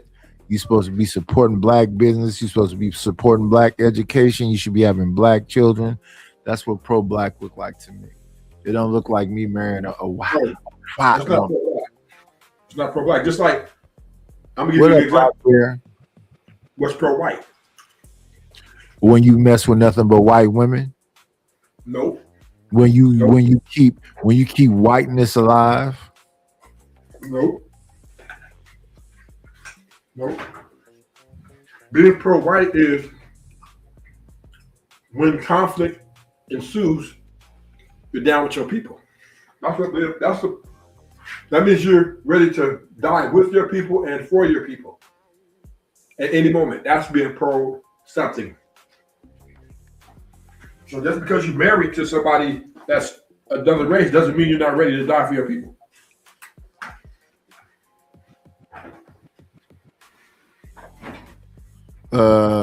Deacon Day said he must be anti-black. You are. You don't have to guess about it. You are. If you ain't got a black woman having black babies in the black community, putting your money amongst the black people, yeah, you something else. You doing something else. But you're conflating being pro-black with being against preference, right? I prefer to have sex with a white woman, but I will still die for my black people, and I will never forget my black people. See what I'm saying? You're conflating two different things. Preference and preference, what I prefer to have sex with, sexual desire, has nothing to do with, because everything about being pro-black is where your heart is at with the black people. It's not necessarily in your sexual functions. It's everything you do. No, it's not. It can't be. That's impossible. That did. Everybody hate their race. Everybody hate their race. A lot of white men fuck with Asian girls. If white dudes fuck with Asian girls, they're not pro-white. They're very pro-white. No, they I don't know what the fuck you call it. If they got an Asian woman and they white man, no, they're not pro-white. So, question: was Trump pro-white? I've never seen him mess with nothing but white women. Who? So what is Ivanka Trump, his wife? What is she? Some kind of white. No, she's not white. She's not right. I think she's Russian or something. Deacon Dave, if you put your dick in a white bitch, that kid is not black.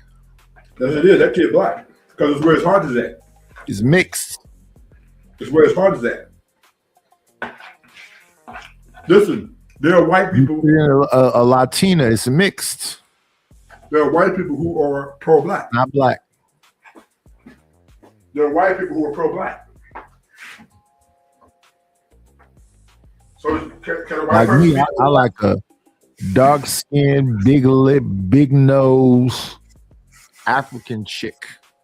That's clearly black. Can a white boy be pro-black? Let me go to sleep on her breastises.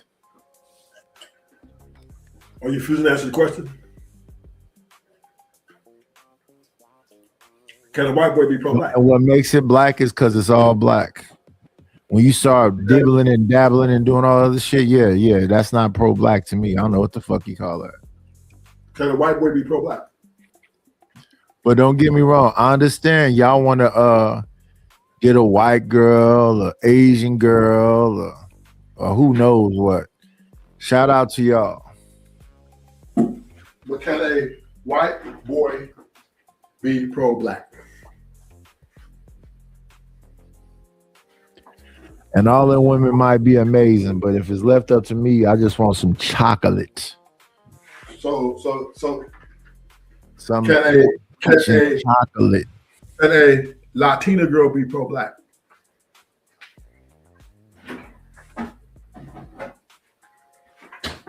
Can a Asian woman or Asian man be pro-black? Deacon Dave, you can have whatever you want to have. Shout out to you. Peace and blessings. So are you gonna answer the question, Nighters? Or are you scared to lose? Huh? Can a white man be pro-black? What'd you say? Can a white man be pro-black? No. Oh, you gotta be crazy. Can a Latina or Latino man be pro-black? No. Can a Asian people be pro-black? No. So you saying you can't be pro-black if you're not black? Yeah. Can a black man be anti-black? Yes. So then if a black man can be anti-black, then how come a white man can't be pro-black? They can support blackness, but they can't be pro-black because they're not black. Pro-black means you're for black. You're for black. Pro-black mean you are black and you support yourself. But you could be black and join a white gang or a Latina gang. Yeah, then you're not pro-black. Then you're not pro-black. But right, because you're ready to go against your people. Yes. Being anti-black is ready to kill your own people for the sake of accepting another race, being accepted by another race. Yeah. But another race who joins a white boy who joins a black gang and is willing to go against the white race to be with his black brothers is pro-black, sir. Not at all. Yes, sir. You have to be the thing and love the thing. The action of pro-black is in heart, not in preference. So if it's not in preference, then that proves my point. Huh? No. That proves my point. No. Preferring to have if sex. A white man prefer to be with black folks, that don't make him pro-black. He prefers to be there. No. If he just want to have sex with black women, but still claim the white flag, he is anti-black. But if he separates himself from his race to join the black race, he is pro-black. That means he's talking black, he's walking black, and he's ready to die with the blacks. That is being pro-black.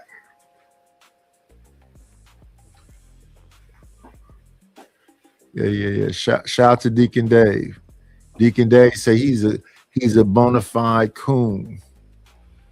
Deacon Dave say he threw away his black card on I-77 South.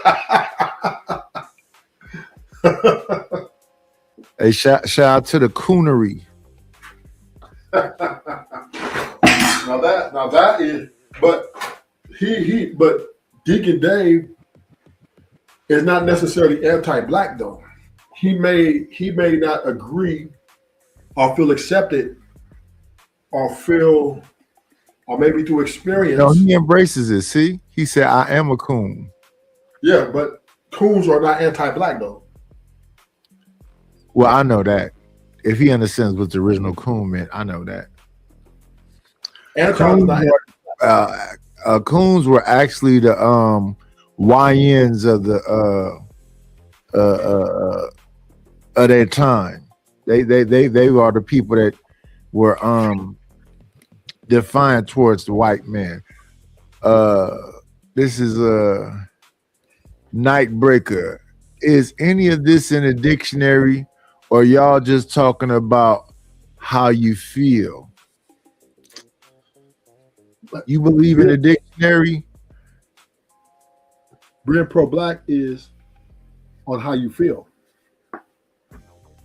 Because if you hate your own kind, you're anti-black.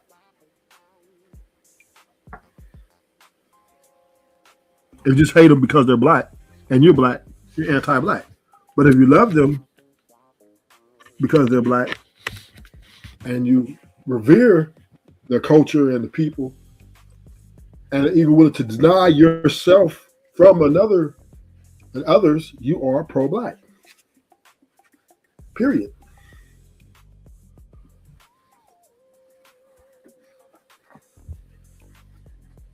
Because pro-black is described by act. The words of ruthless truth are the words of ruthless truth. No, but you listen, black people, if you're black, let's say you black and you come out just I hate all black, all y'all ain't shit, and fuck all y'all, right? And you marry a black woman, but yet you hate black men and other people your kind, people are gonna deny you. You guys, you're anti-black. People will deem you as anti-black. But if a white boy comes in, move in the neighborhood, and starts to build with the blacks and I would say open up his heart to the blacks and be for the black race, he will be considered pro-black. Now, he won't be considered black by skin color, but skin color does not determine whether you're pro-black or anti-black. Because you sleep with black women don't mean you're pro-black.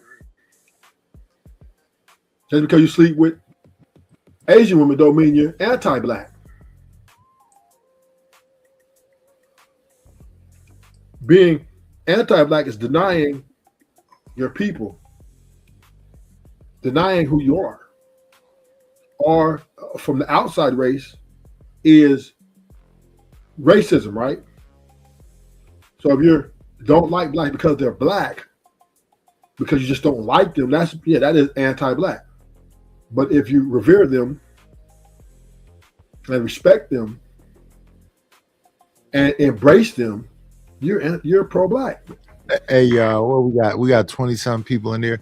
I told Ruthless a month ago what he needed to do to get over the hump, and a month later, from 414, he up to 415. Why won't you just do the shorts and get the thumbnails and do the little shit?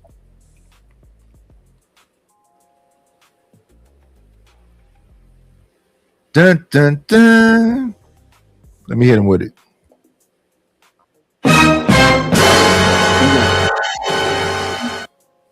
What does that mean? What does the sound effect mean? What the fuck does that mean? She said, Ruthless, everyone in here, you know you're gonna tell. What the fuck that mean? What? Who said that? If you're not my blood, in here know you're gonna more business. What does that mean? Yeah, what does that mean?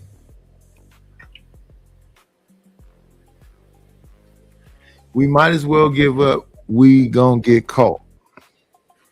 What? I don't know what that means. More business. What are you saying right now?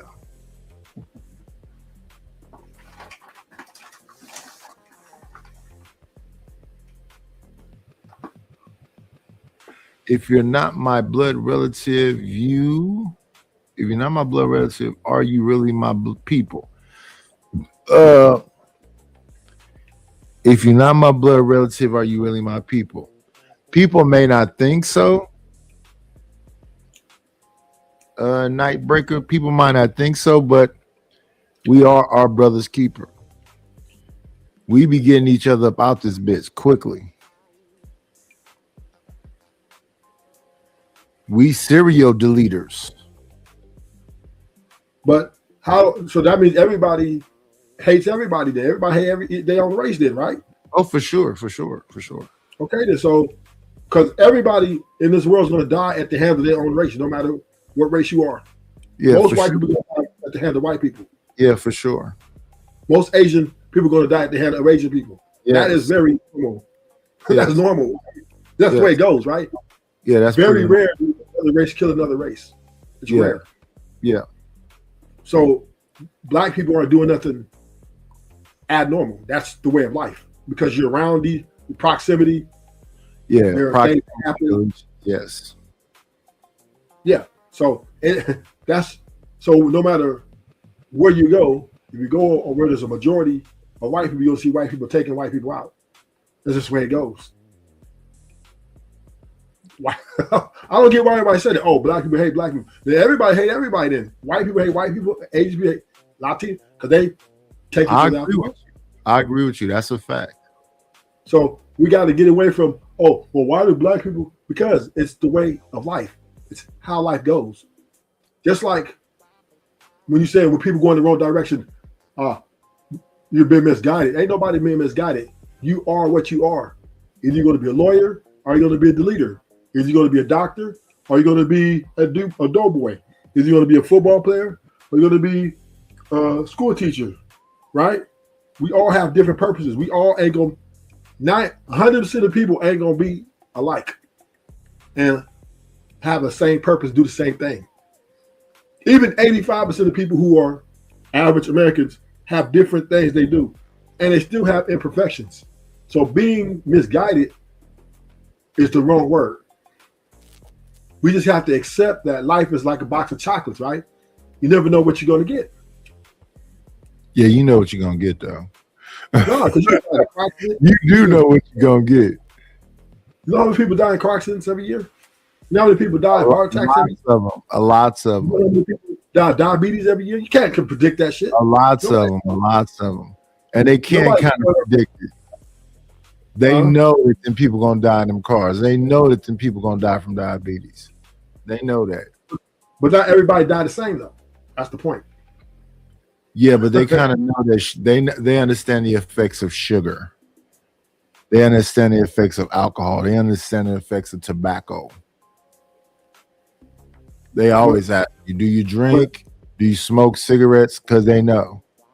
But you can die from colon cancer. You can die from breast cancer. People are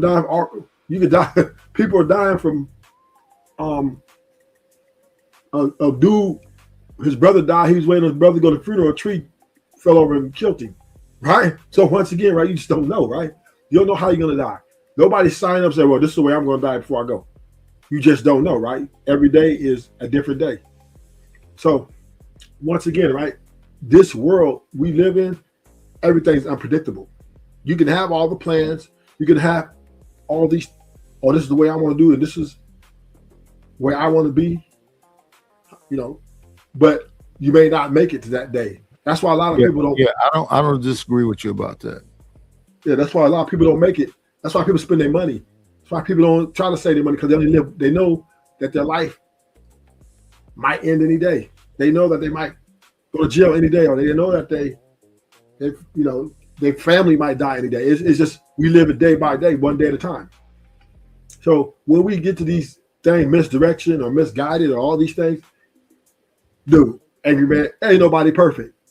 Just because you got married to a woman and you feel like that is the way for you, don't mean every black man got to agree with that or live in that same style. Marriage, minority people are married anyway. I know you like to talk about this because you don't want to get married, but what is your hate for the people that do? Ain't no hate. With people who get married and you're happy in that marriage and you're happy with it, more power to you. But don't be telling other men, well, you ain't married, you ain't a man. Marriage is not absolute. Most men will never marry. Most men will never have a gang of kids. A lot of men ain't gonna have kids. You think it's a good thing to do so though? To what, get married? Have kids, get married, the whole shit. That is to each be his own. That is subjective, right? That is subjective to the individual. But you a person that come up out the book. It said, "Be fruitful and multiply." Yes, and but that wasn't talking about being married though. Oh, so you just put dick in bitches and get babies? You on some Nick Cannon shit, huh? The Bible, you just quoted scripture out the Bible, right? Be fruitful and multiply, right? Yeah. If you look at the Bible, there are several instances of baby mamas being created all throughout the Bible. And God, even Isaac, the 12 tribes of Israel, he had 3 or 4 different women that he had the 12 kids with. Then he was married to, he was Rebecca and some other girl and another girl, and he was never married to her. No, then he ended up marrying Rebecca. But when he had the kids, they were by different women. Abraham had Ishmael, was by the maid, but he was married to Sarah. So Hagar became a baby mama. So once again, for sexual reproduction, marriage is not necessary. Marriage has just been sold to people, a lot of people, particularly men and women, that, hey, you want to get married? A lot of sold to women because a lot of people think women need protection, need to be provided for because they're the weaker, they're the lesser of the two. So a lot of people to women promote marriage, right? To men, it's promoting marriage because it's just a completion of life. After your success, you get everything, get your wife. That is just been sold to men over time. And a lot of men have accepted this and said, you know what? I want a wife to complete my life. But that is a lie, right? That is a lie because a man can be great without a woman. A man can be happy with sleeping with multiple women. Yeah, I think women and men can be okay if they single people, if they actually contribute to the community and whatever else. Yeah, they contribute to the community. They contribute to the community whether they're married or not. Doesn't matter. Yeah. Contribute to the community. I don't disagree with that. Yeah, you can go work, war, military, whatever. That's contributing. Marriage is just something of a dessert. Marriage is a dessert. It's something optional there if you find someone you feel that way about. But is it absolute that, hey man, you need to get married to be? No. If you're here just to be a deleter, that's what you're gonna do. And Pooh Shiesty is an example of that, right? That this guy doesn't care about women like that. He doesn't care about money like that. He cares about his respect. Yeah, he fucked his life off. His life is over. No, he didn't. To you, he did. You don't think his life is over? No. That nigga finna do all of this. Some people like being in prison. Okay, cool. A lot of people like being in prison because they feel in their mind. As long as I stand up and let that nigga disrespect me and get away with it, I'm at peace. But I could be on the streets and let nigga get away with disrespecting me. Cool. Yeah, lock that motherfucker up. It is what it is. I can't fuck everybody to think like him. Yeah, fuck it. If he want to be locked up, lock his motherfucking ass up. But what I'm just saying is everybody don't have the same ambition in life. We all don't have the same goals. And people who are married or have a job, they always look at everybody. That's stupid. That's stupid. Why would you do? Because that's not stupid. It's just that he does not have the same purpose as you. Everybody's not born here with the same purpose. Why do dudes be teachers and teachers don't make no fucking money? Because they feel like they want to help the world be educated, help the kids. The children are the future type shit, right? Then other dudes, they chase sports, right? Because they're passionate. We all may be here, but we all don't have the same desires and ascribe to the same thing. Right? Not everybody can be an internet influencer like you, Nitish. Everybody can't be, Bill Gates. We all subscribe to different things in life and makes us happy. Some of us will never be made happy, right? But for the most part, we live life as it comes to us. Do we strive for things though? Do people strive to get rich? Yes. Do people strive to try to be good husbands? Yes. Do people try to be good wives? Yes. Do people strive this, strive that? Yes. But the fact of the matter is nobody's perfect. So therefore, everybody has something that's wrong with them. It's just filtered in different ways, right? Something that's wrong with you, a very bad trait about you, a degeneracy about you, may not get you in trouble with the law, but don't mean that you're better than the person who's getting in trouble with the law. If you're gay, there is no law against being gay, but don't make it right. Yeah, it is what it is, I guess. It is what it is. Yeah, it is what it is. That's why a man should be like you, not as a man like you, right? From the life you live before you're married to after you're, during your marriage and after your marriage, right? Most dudes will never make it that journey because they don't want that journey. Most people who do want the journey still won't make it. There's men who want to be married and can't stay married. There's men who will give their life to have their wife back in their life, but she left him. There's women who wish they had that guy that they fell in love with, but he left her. We all have these dreams. We dream big. But don't mean them dreams will come true in a way where we're able to maintain them. Nice. Do you know it's very rare for a man to complete a marriage with like you did? It's a minority of people that's getting married. It's a minority of them that will fulfill a marriage. Yeah, I do know that. Yes. It's rare that you get. It's a trip. It's a trip. The decision and the choices that we make. But yeah, I do understand what you're saying. It's a myriad, a bunch of different ways people can go. Maybe a motherfucker get him a boyfriend and stay with that motherfucker forever. I don't know. Everybody doing their own thing. Yeah.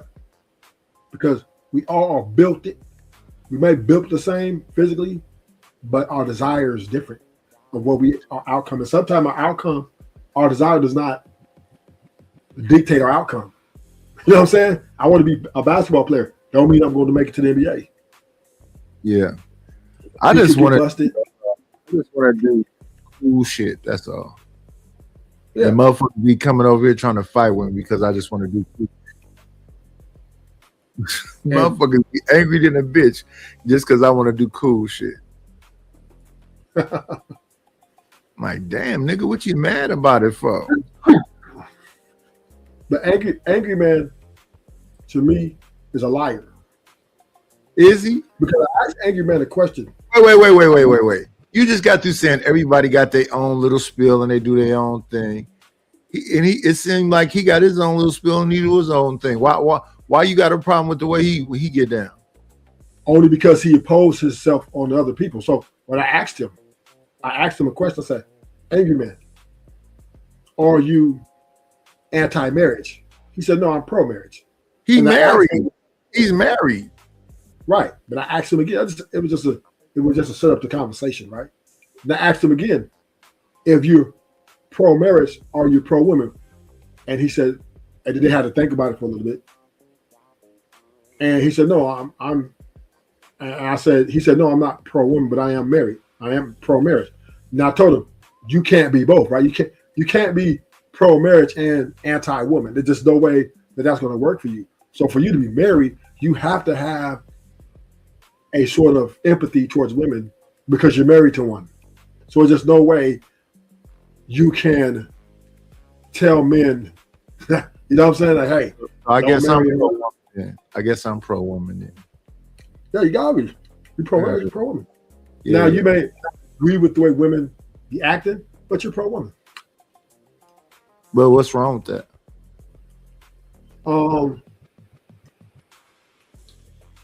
It's only something wrong with it when the opposite sex is saying they're anti-man. That's but are they saying that? But are they saying that? Yes, women are anti-man. Yeah. Oh yeah. What they marrying men for then? Why they giving their bodies to men then? Because a lot of women are addicted to sex, but they really don't want the man's mind. They just want his body, and they'll use him for it to get their satisfaction off and get rid of him when they're tired of him. Doesn't mean they love him. Doesn't mean they revere him. Have you ever heard of? Can you have sex with somebody and not love them? Yeah. Okay, then. So because a woman can just use their body, yeah. Here's another question I have for you. Do men value women coochie more than women value their coochie? They could. Huh? They could. They do. They do. Women will give you everything, will not give you their money. They give you their coochie before they give you their money. Women will give you their coochie before they give you her love. That's why women are on here saying 6 figures, 6 feet, and all those things, because they don't really like the man, but they like what they can get from him. They love what he can do for them. They love how he can serve them. That's what women love. This nigga gonna serve me the way I need to be served. That means give me they're looking for a worker bee. Yeah, they want a slave. Women want a slave. They're the new slave owners. Do women want slaves? Huh? Do men want slaves? No, men want to be slaves. You're signing up to be slaves. No, it's some dudes that they woman is kissing their feet, doing whatever they tell them to do. Very rare. I ain't yet to see that in a minute. Maybe back in the early 90s, 80s, maybe that was going on a little bit here and there. But in 2026, it's not happening. It's not happening. Women are very pro-feminism. Even in a marriage to a man that they... Now, I would say once again, as long as for some women, as long as that man is providing them the lifestyle that she desires, she'll deal with him a little. You know, she might stay in there because she like, you know what? No, can't no man match this, but it doesn't mean necessarily she love him, right? She could I don't think Michelle Obama loved Barack Obama the way she talked about how she can stand him. That's a very difficult situation. But Rock was talking about you need a gay friend. What'd you say? The White House, the rainbow. I couldn't understand you. Yeah, that's a very interesting situation. Is your mic low?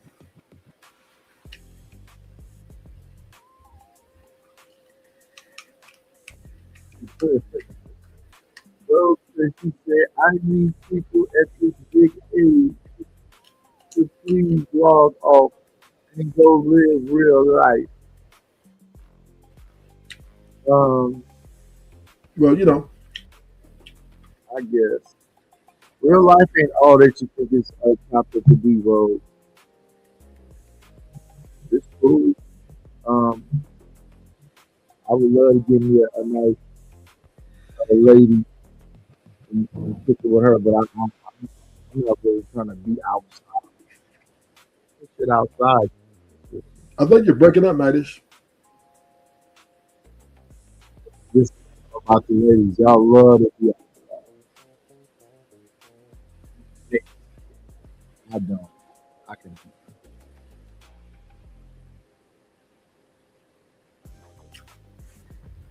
I'm up here talking to Rufus about somehow you can have a white woman to be pro-black. That's the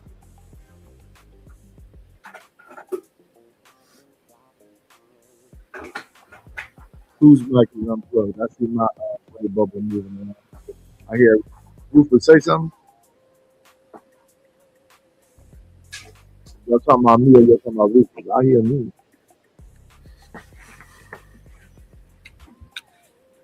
Oh, you talk. What you saying? Marry a white woman to be pro-black? You say you don't agree with that? Yeah. I hear Rufus, so I don't know what y'all talking about. Everything is clear to me. You're going in and out. Clear. I'm going in and out. Mm-hmm. Yeah. If I'm going in and out, get used to it, y'all. It is what it is, man. They told me the other day I was blasting, my mic was blasting, so I turned the damn thing down. And you can't always get what you want, but sometimes you try real hard. Blah blah blah. And look get what you need. Look who done came to the layer, y'all. 10-7. Come on in. Plan, it's always a treat when players leave.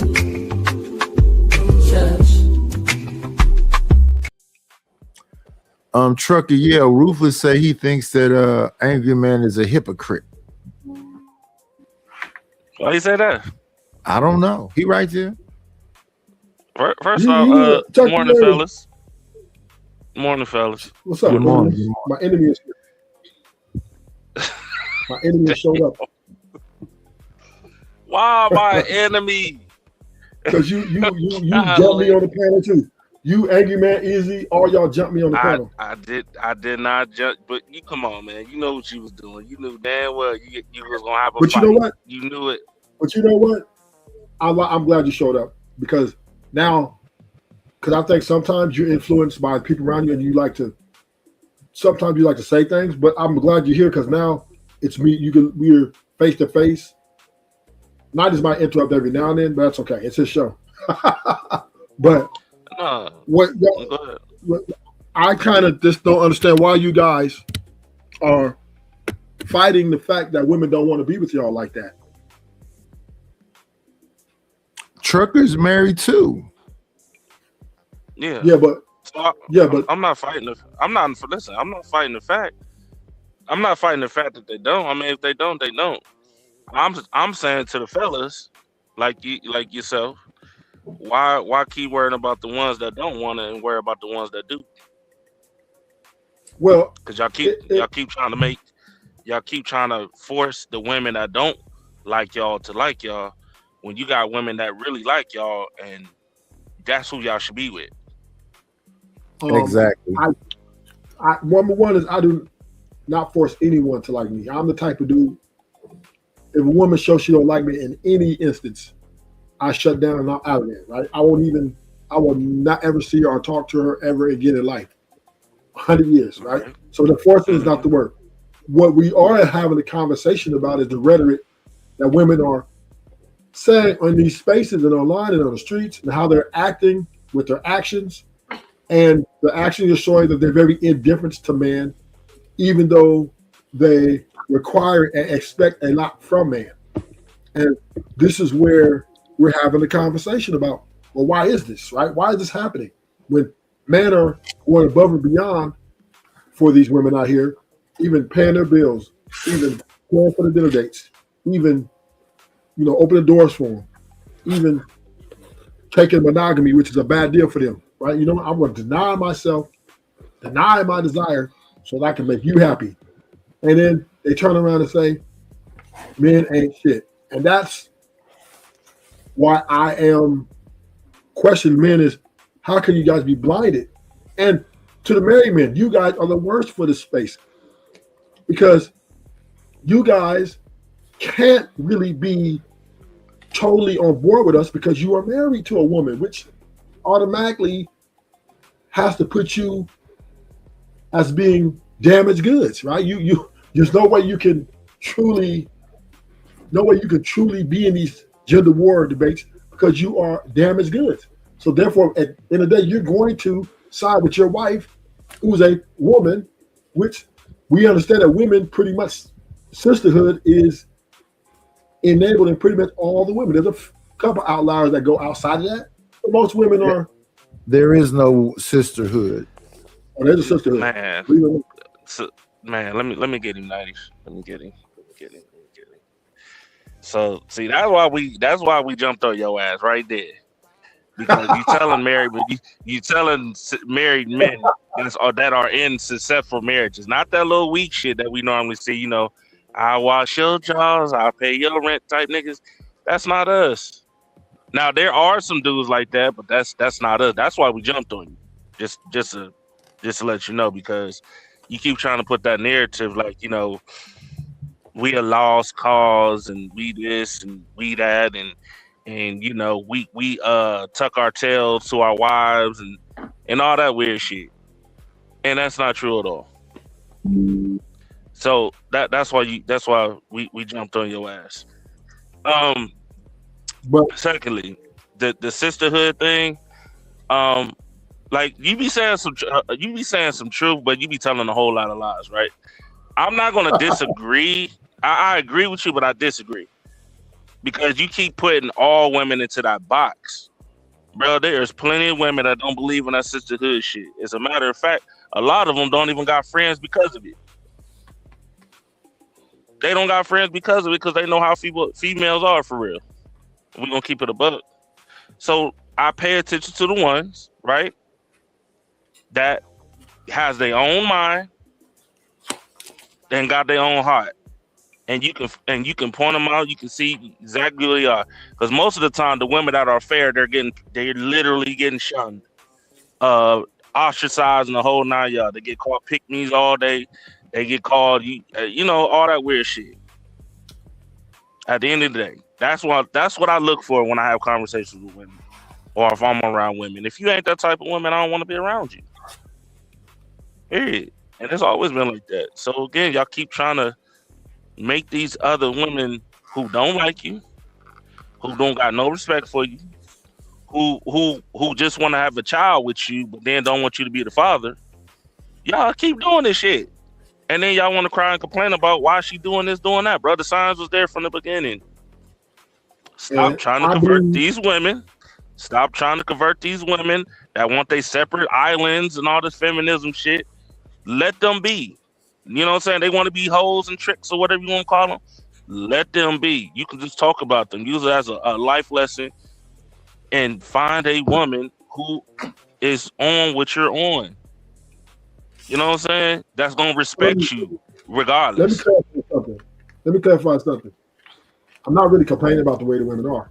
I'm actually very happy that, and I respect that they're being more transparent than ever before. I respect transparency more than deception, right? Or So I am not here to tell women or try to change women. What I am speaking to is, and on a particular day in that panel, is a lot of men jump on other men and say, why you keep falling in love with the woman you fall in love with? Why you keep trying to work out your relationship with the woman that treats you? Why are you trying to hold on to your marriage? Why are you trying to be the man for her when she's doing all these things? Because love works in strange ways, homies. But yet, when it comes to the brotherhood, which doesn't exist, we don't see it that way. We see that, well, choose better. Oh, you need to be better. Or you need to do all these things. And then, and then when if she does fuck you over, you can always start over again.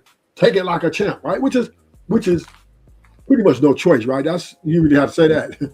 Most men are not going to commit suicide if their wife did.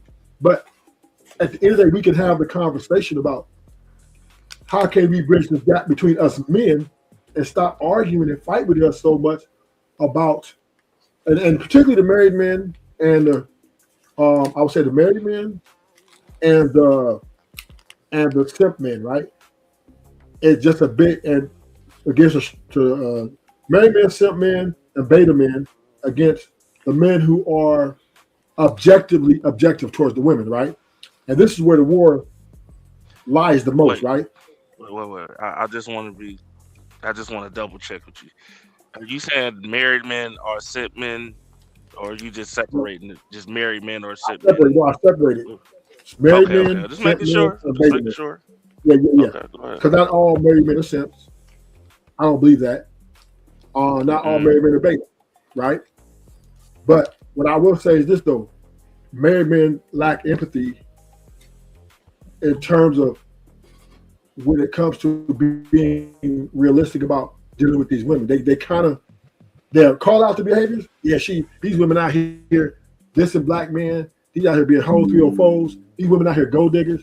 And then turn around and tell the guy who's objectively objective, man, go find your wife. Just there's one for you. You know what I'm saying? And that to me is kind of contradicting of, well, I know I'm a married man, but I got to be honest that marriage ain't for everybody. It's not. Some men would be better off. That's fair. Most men would be better off not getting married. I don't think every man. So they should be sitting at home drinking themselves to death while they're lonely. No, well, no. There's other ways to deal with women without marrying them, right? Marriage is not absolute to do. So buying hoes. That if it brings you peace and gives you a sound mind, I say do it. Because at the end of the day, a man gonna pay for a woman either way it goes. Whether you marry her or whether you have different women or whether you're dating, you're going to pay those things. Those things cost. Those things ain't free. So it's just how you want to deal with women to bring peace to your life is what I'm talking about, right? If you seem to date these women and you seem to not get a return on the investment that you're investing because they're getting free meals, they're putting you on a roster, and you trying to get a relationship with her, that is stupid, right? That is stupid. Why not just be upfront and say, look, let's make a deal. I want what I want from you. You want what you want from me. Let's get this out the way. Don't be delusional to think I'm gonna make her fall in love with me, or I want to make her my girl. I mean, that's I mean, fall in love. That's like some kid shit. But I mean, it is what it is. Right. I'm trying to line up. What's her name? Candy Cane Lane.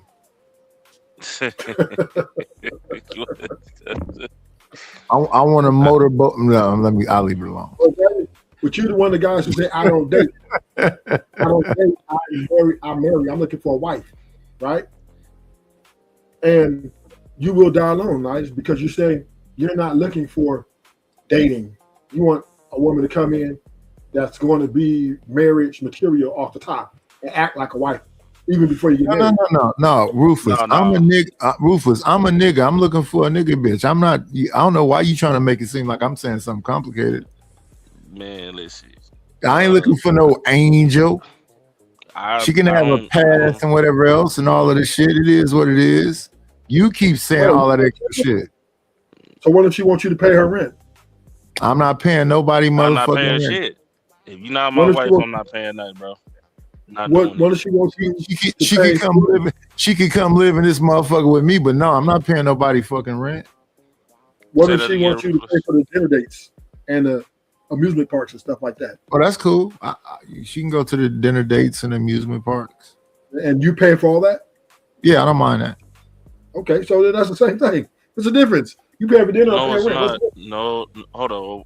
Are we talking about date? Like just going random? No, what I'm saying is I'm not doing that for a stranger. But my woman, sure. Yeah, okay, but you gotta go ahead. Ruthless. Listen, just say you don't want to pay for shit. No, I don't. No. That's not what I'm saying. That's not what I'm saying. Because it's being a provider is what we men love to do. We take pride in that shit. women are just taking advantage of it, and then niggas that come around and say you're a trick because you're being the provider you always aspire to be. Right? That's the contradiction again with men. Oh, you're a trick, but nigga, I always want to be a provider. I always want to be a provider. I never want to look for a woman to provide for me. But now y'all telling me I'm a trick because I want to provide for women in a way where it's enjoyable for me to do, because this as a man is what I truly believe in. See, I think they call you a trick to like give you a noogie and a wedgie. So everybody got this different. So if you the type of nigga, right, to take a woman out just for some coochie, nigga, you tricking. No, you're not, because everybody's doing the same thing. You can get that shit. You can get that shit. You can get it for free, bro. Y'all can go somewhere else for free and all that. Yes, you can. But when you're dating with a champion, right? She's a stranger first. She's a stranger first. Then listen. Through that I'm just process, saying. Through the process of getting to know a woman, because remember, you could be with a woman for 5 years and not know who she is, right? Right? Oh, she showed up you one who day she and be a whole was. different You person. just ignored the signs. No. No, I'm just saying. Some people, a woman can fall out of love with you. Yeah. Yeah. True. Okay, but then. Guess what? So there is no guarantees, Mhm. Chucker. You're investing no matter what. From to get it, you might meet her and say, you know what, I'm going to roll the dice with this woman. You're going to invest no matter what. You're going to invest. This is what men do. It's very rare that a woman's paying for a date for a whole year. That might not even exist. She might pay a date here and there. So say you dated for 3 years, that adds up to like $30,000-$40,000. Okay. So you want guarantees, Ruthless? Women are typically the one that want guarantees. I'm just saying the way Ruthless is talking, I'm listening to what Ruthless saying. From what he's saying, it sounds like he wanted to be guaranteed, because truth be told, No. to be honest. No, I don't want to guarantee. Life ain't. Okay, go ahead. What I am saying is this: men on these spaces come in calling niggas tricks because niggas want to be providers, which every man is essentially wants to be a provider. There are some homosexuals out there. I'm not gonna, but he's providing sex, whatever. But men ultimately wants to be providers. And then a nigga come and say, because you're providing maybe for something and you're not necessarily in a relationship or in a marriage, you're a trick, nigga, because you're paying for coochie.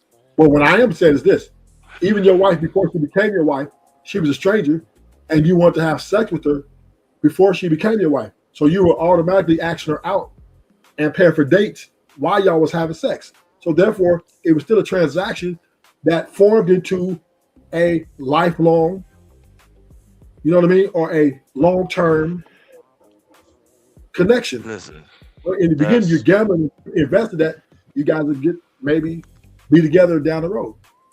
So again, like I said, like if you the type of dude that's just paying to get some coochie, and that's tricking. No. If you're going out, if you're going out with a woman, go out with a woman. Like if you just going out because you want to go out and you just want somebody there with you, I can see that y'all dating, bro. Y'all literally dating to get to know each other. There's only two reasons: either you're dating intentionally or you dating to get some coochie. Okay, that's two different. That's two different things. No, Tucker, two different things, bro. If I'm going, I'm gonna tell you why your argument is weak. Because if that coochie trash, his argument is weak. If that coochie is trash, if that coochie trash, you out there. Rufus, why are you trying to be mean to the man? No. Listen, he ain't been mean to me. I'm just this early. Because Tucker, you're telling me, cool, Rufus, if you date a girl for sex only, every man date girls for sex, nigga. No, every man don't. Every man don't, nigga. See, that's what I be talking about, bro. Yo, that's why y'all. This is why I'm saying. This is why y'all niggas stay losing right there. Every man don't think about sex. Every man does not think about sex like that all the time. Like, stop it, bro. Every man like thinks real about shit. sex Like before. if it's, man, listen, yeah. At some point, yes. But as of being serious, intentionally, that is not on your mind. That's not the first thing you looking at, bro. Like I'm looking for a damn wife. I ain't looking for no damn girlfriend or Yeah, no I'm shit not like looking that. for no Like girlfriend, you know what I'm saying? I'm looking for a wife. I don't want nobody pretending to be a wife. None of that shit. I don't want nobody acting like one. You are a wife when you when we're kicking, like we're kicking it with or without me. Okay? So If you what if she ain't doesn't that, feel the same I'm way? not doing nothing, What if bro. she doesn't feel the same Listen. way? Then she kick You said, rock. like, What if dude, she like, what if she wants to wait a little longer to see Then if she you got kick rocks. Then she kick listen, rocks. listen. Nobody- If she, You hold on, said if she another want to wait person. a little, wait longer on what exactly? to get to know to see whether you are her husband material. Yeah, she can kick rocks. Huh? So you're So, saying you're a woman attracted to you, you're attracted to her, Yeah, desire each other, yeah, and you don't want if she comes on to you because she wants to Yeah. have sex with you, you tell her to kick rocks. yeah. I got Tucker Yell doing that shit. What you talking about? I What didn't if- shut down women. Hold on, I didn't, I said nigga, I didn't desire. remove, I didn't. Listen, desire. Listen, I said the woman you desire. Now, yeah, I know. I've shut down women the too. woman I desire, bro. So, If I want a woman, Tucker, if I want a woman and I'm not sexually attracted to her, and we have a conversation. It's a bunch of desirable women out here though. Now I'm talking about a woman that I'm in conversation with, right? I'm going to have sex. It's a 99.9. Unless she just does something real disrespectful, yeah, then she's out of there. If she just yeah. But 9 times out of 10, if I meet a woman, she's desirable and I'm desirable to her, I want to have sex with her. Now, yeah, you a freaky ass nigga. That's cool. When I agree with Tucker Yell is if before sex, if I think that she's after my money, right?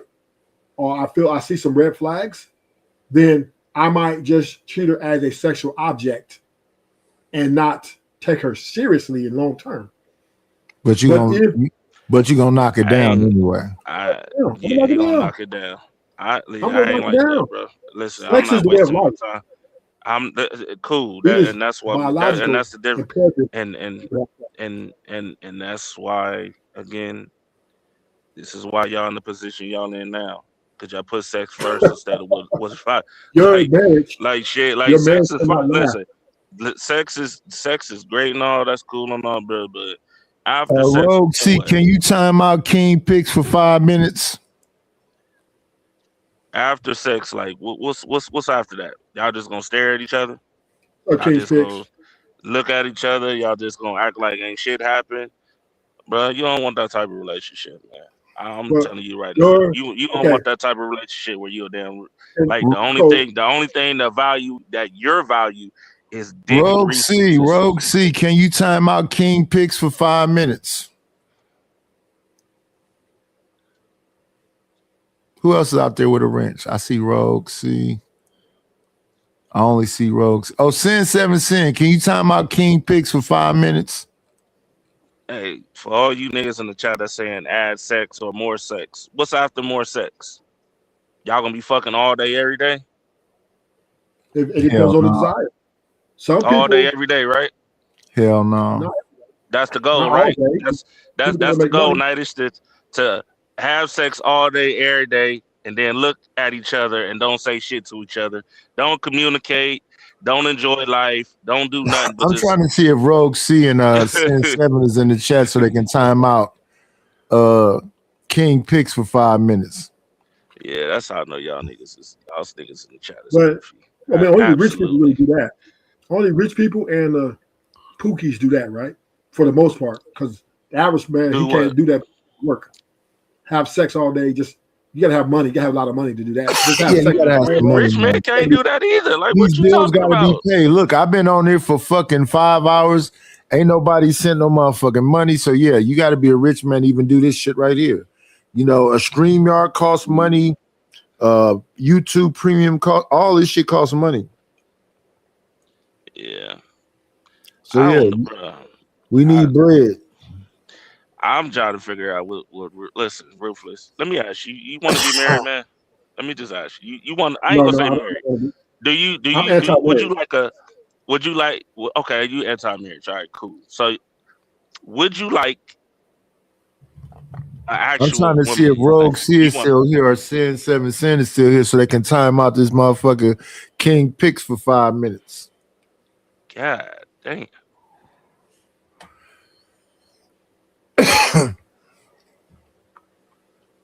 I think I like women, in my opinion, and this is my opinion, it's not a fact. I think women are better served when we deal with each other on a more pleasurable circumstances than long term. This nigga. Just how you want to trick, nigga. Damn. Like, what the? That's what I be talking about. You talking about married men shouldn't be said. We don't, nigga. What, nigga? Listen, if you want you a hoe, go get you a hoe, nigga. That's all. Just say that shit. Like, stop trying to romanticize that shit. Man, I want my lady to be more for pleasure, for more pleasure than longevity. Like, nigga, go get your hoe, nigga. They everywhere. Chucky, I'm just trying to, you know what I mean? I'm just trying to make it sound better, right? So you guys can not be so triggered. When I say I just want to be a hoe, y'all niggas are triggered.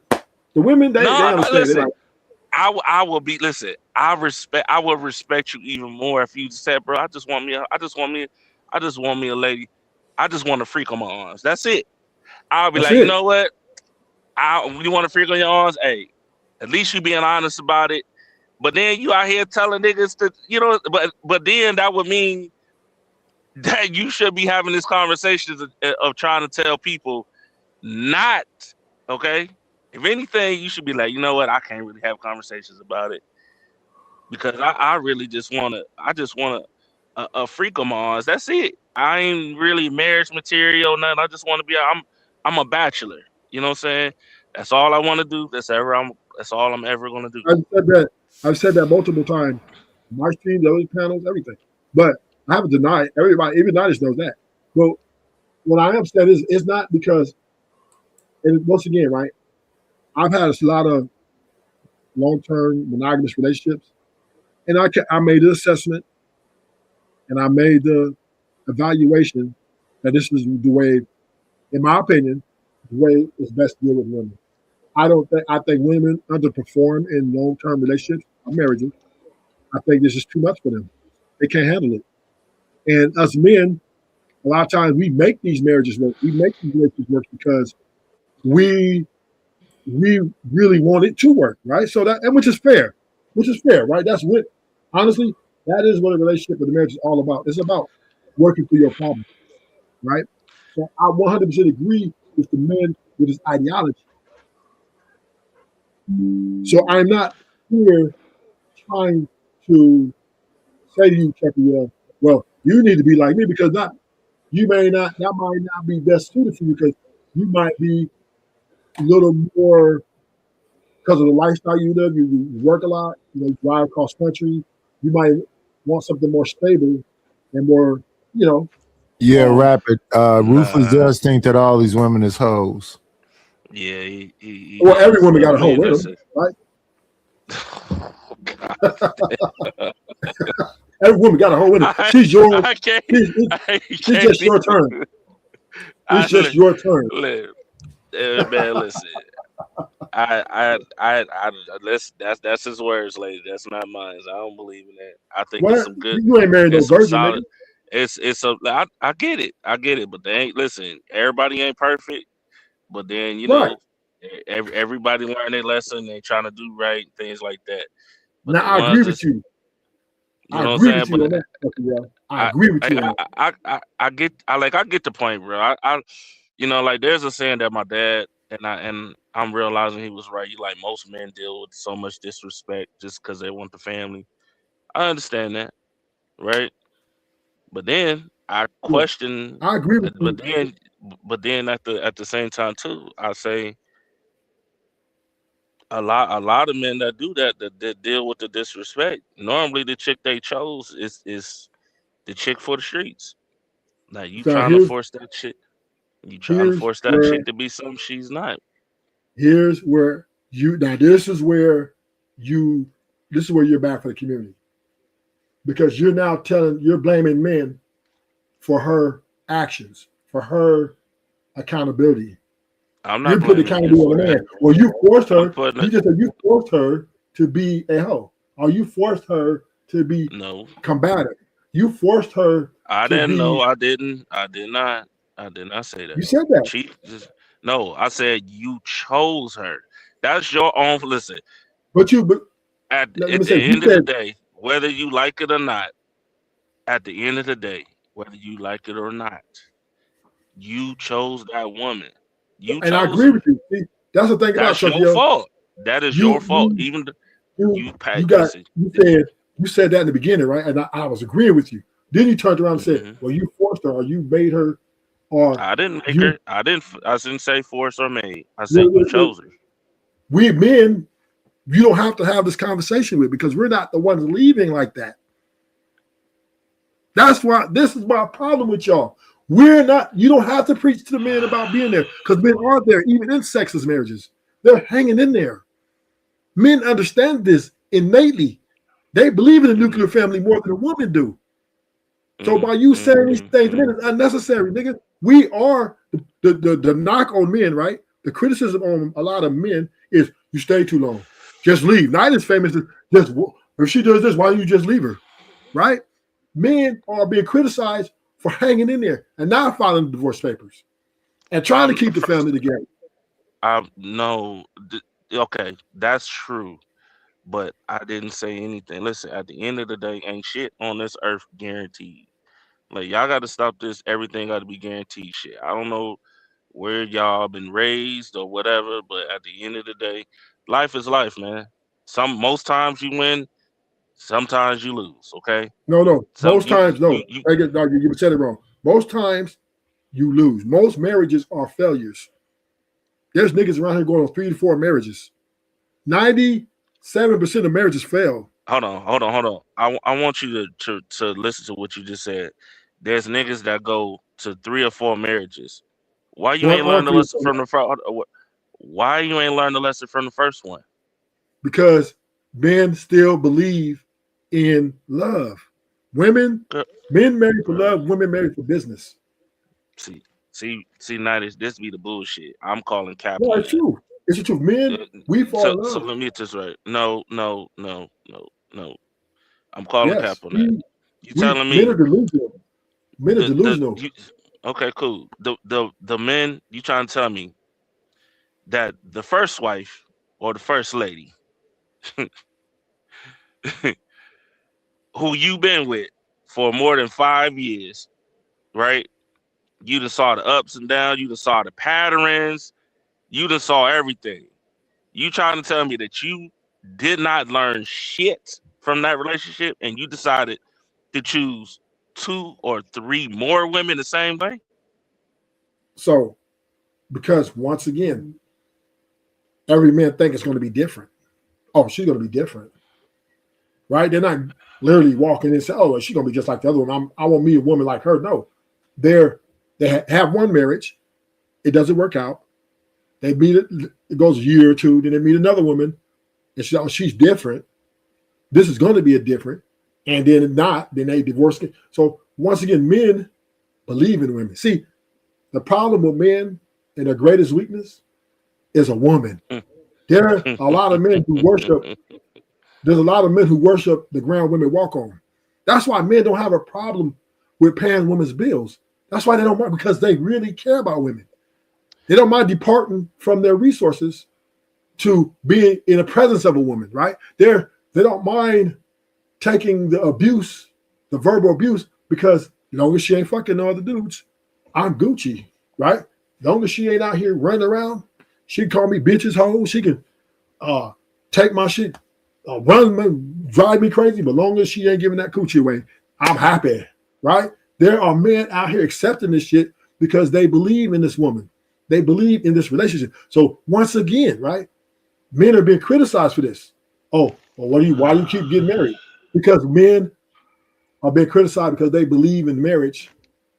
And once again, I say this, you know, women in the next 10 years will be the superior force in a relationship, because men right now, women are running the date market. Women are running the marriages. Men are running the women are running the relationships. All the women are demanding, expecting, and not catering to men in large, right? They do not cater to men. They think they're the prize. Men think they're the prize. And then these women are expected to be treated like the prize. And if you don't, another nigga will. So that's what women are leveraging against men. Sir, this shit is hilarious. Like, listen, I don't know nothing about that weak shit. Like I said, I'm speaking from a man's point. I don't know nothing about the male ideologies and women running their household. And I don't know shit about none of that. You know Daryl Simp God. Come on, man. Stop playing. Nigga, stop playing. You've been together for over 2 years now. And my Bracey, what's Brownfield? Let me take my shoes off before I come in and shout out to the Quines. You gonna sit here and tell me that there's not men out here worshiping women's grace and presence? I mean, that's bro. And again, that's them, bro. I don't know nothing about. I don't agree with it. And every time they get their ass cooked, I know about it, but I ain't one of them. I really don't give a damn. I know you don't. At the end of the day, listen. At the end of the day, like I said, if you want a successful marriage, you know how to move, bro. So a lot of these situations, if you want to be honest again, because I keep asking, like, and you said something that's true that I keep trying to put in niggas' faces. Why don't you just be honest and upfront with the women and let her know what you want, what you need? Because let her know what it is. Men can't do that, because most men are losers when it comes to women. Most men don't have the access like that. Now there are a small percentage of men who got the looks, the swag, the money. They can do that. They can dismiss chicks all. Oh, you out of here, and another take her place. These are a small percentage, but the majority of men don't have that luxury, nigga. To be honest, because these women will leave, nigga. And if you're poor, you're making 40. You're making 40 to 60,000. You are invisible, nigga. Your new name is the Invisible Man. So listen, I don't understand. Like, if she's invisible to you, then why you keep trying to make her into a wife? Because like, why not find her again? Because you can't answer that. Why you keep trying to make the chick who look at you as invisible as a wife? Like, why don't you find a woman that actually respects you? Because the problem is, once again, I'm just saying. Let me help you out, Yo. Let me help you out. The problem when a man finds a woman is not finding them; it's maintaining. That's the problem. Relationships are made and destroyed every day.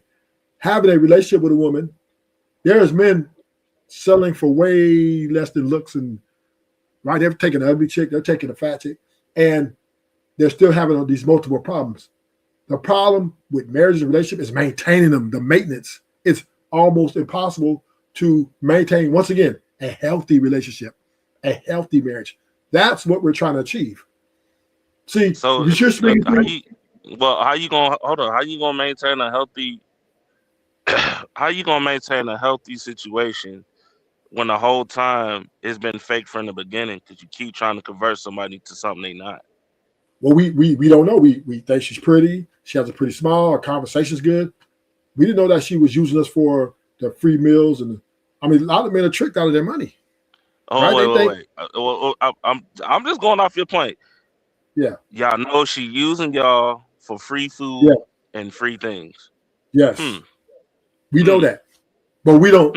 Us men, and this is the delusion of men, right? We want to be providers, which be a provider when we're ready to be used as a provider, but we don't want to hear our woman say it, or we don't want to hear it come out of her mouth, right? Because we all know we get used at the end of the day. We all know that when you get in a relationship, you're going to get used for your resources and your sex and your mind, right? Emotional intelligence and all that shit. That's the part of being in a relationship. You're using her too. It's all about you. Love is this fucking, I guess, this made up shit in Disneyland. But the truth be told, we're looking to use each other. She's looking to use me for what I can do for her. But the only difference is, men, we kind of married for the true love aspect of it is, oh yeah, she's my only one and she's never going to be with nobody but me. Women, they marry for business and they want to dominate that guy. So that's where the conflict comes in. That's where the conflict comes in because women. I don't know what woman. Listen, if that's the type of woman you're interested in, bro, then that's you. That'd be again. I keep asking the same question. You're not answering. You keep ducking and dodging it. If that's not the type of woman, let me repeat. No. Again, because you keep going back to the same thing, and I really want you to think about this. If it's a chick you're dating, okay, because the signs is there. She's there. You know she's paying for you, and you know it. And fellas, y'all know. You know she using you for a free meal instead of actually trying to get to know you, right? The signs are there. Why are you still wasting your time with a woman who look at you as just dick and resources? Why are you still there? Like, why is it so hard for you to cut women off? Because I just answered your question. I did answer your question. Because we're delusional. We believe that. Then how can y'all? We as men. Here's why I'm at the context. We as men, right? Even though we're not a monolith, so I'm not saying all men look at the same way, but we as men in totality, when let's say we can meet 10 women, right? 9 of the women we don't care about. We just have sex. We don't care. If they do anything wrong, we out there. Oh, she got red flag. I'm out. But then there's that number 10 woman that hit a certain type of rate that you feel a type of way about, that you believe that this could be. A lot of men dedicate to that, even though, because let's be honest, ain't nobody perfect. It's very difficult to find somebody who's perfect, right? Who's never going to do anything wrong. So you have to find somebody you're compatible with and what you can take and what you can't take, right? So if she's maybe a certain type of way you don't like, but you can deal with it, right? You go for it, because when you're dating all the women, you're seeing all of them have imperfections. Hold on. See, Lord. Right? No, man, right? No. Dude, that's why. All women have imperfections. There's something wrong with every Wait 1 second. Rapper One, can you time out King Picks for 5 minutes, please? Rapper, can you time out King Picks for 5 minutes for me, please? Lord have mercy. Go ahead, y'all. Y'all got it. So again, because you know what, I'm gonna let you have it because it's pointless at this point. All I'm saying is this, right? I'm not going to sit here and blame a man for falling in love or having a attachment to someone that he's fond of, right? And I in no way going to clown him and say, hey, why you didn't just leave? I know how it is. I know that you can truly be dedicated to someone, even though they're not even though you know this is toxic, even though you know that she's different than when you first met, but you love her so much that you would give your everything for her, so that you're trying to work it out. This is why the happy wife, happy life thing is dominating on the man's part, because men truly love that woman, especially if they got kids. They want their family together. They don't want to deal with stepdaddy. They don't want none of that shit. They want this woman. They can't even imagine or fathom another woman having sex with this woman. I mean, with this, right? That would just destroy them. If you really want to get at your enemies, have sex with a main woman. That will crush them more than a bullet, right? Men, when we see a woman that we truly see a future with, we're all in. We're all in. And that means even if she's toxic, and I agree with you, Tucker, yo. The logical thing is to walk away. You see all this wrong shit about this woman. She ain't no different than the other chick she was dating. But I love her. I didn't love those other 9. Nidus, remember the conversation we had about the girl getting a train ran on her? The 8th nigga, we came in, the 9th nigga trying to get his turn. He said, "No, this is my girl." Nigga, we just fucked this hoe. Don't call her a hoe. Right? There are men who and he was the 8th dude in the train. But when he got to her, he caught feelings for her. He seen something in this woman that wasn't there, obviously. And I'm not saying it's healthy. He wants to cuff this girl. Listen, he want to cuff her. I already know the game, bro. Like you telling me something I already know. And No, right. But the part that I'm having, like most men having an issue is you trying to make the 8th man all men, especially the married men. Like, you telling the married men that they the 8th man of the train session, like, and to I'm not saying that. I'm not saying that. And right, I'm and again, you trying to compare the chick that getting her brains ran through a train. So you trying to tell motherfuckers to basically, how can I say that? I'm sorry, not basically, but you're basically telling men that all women is the chick that want the train that's ran down on her. She's a line wire, like, bro. There's again, and I keep listen. Ain't nobody a virgin, okay?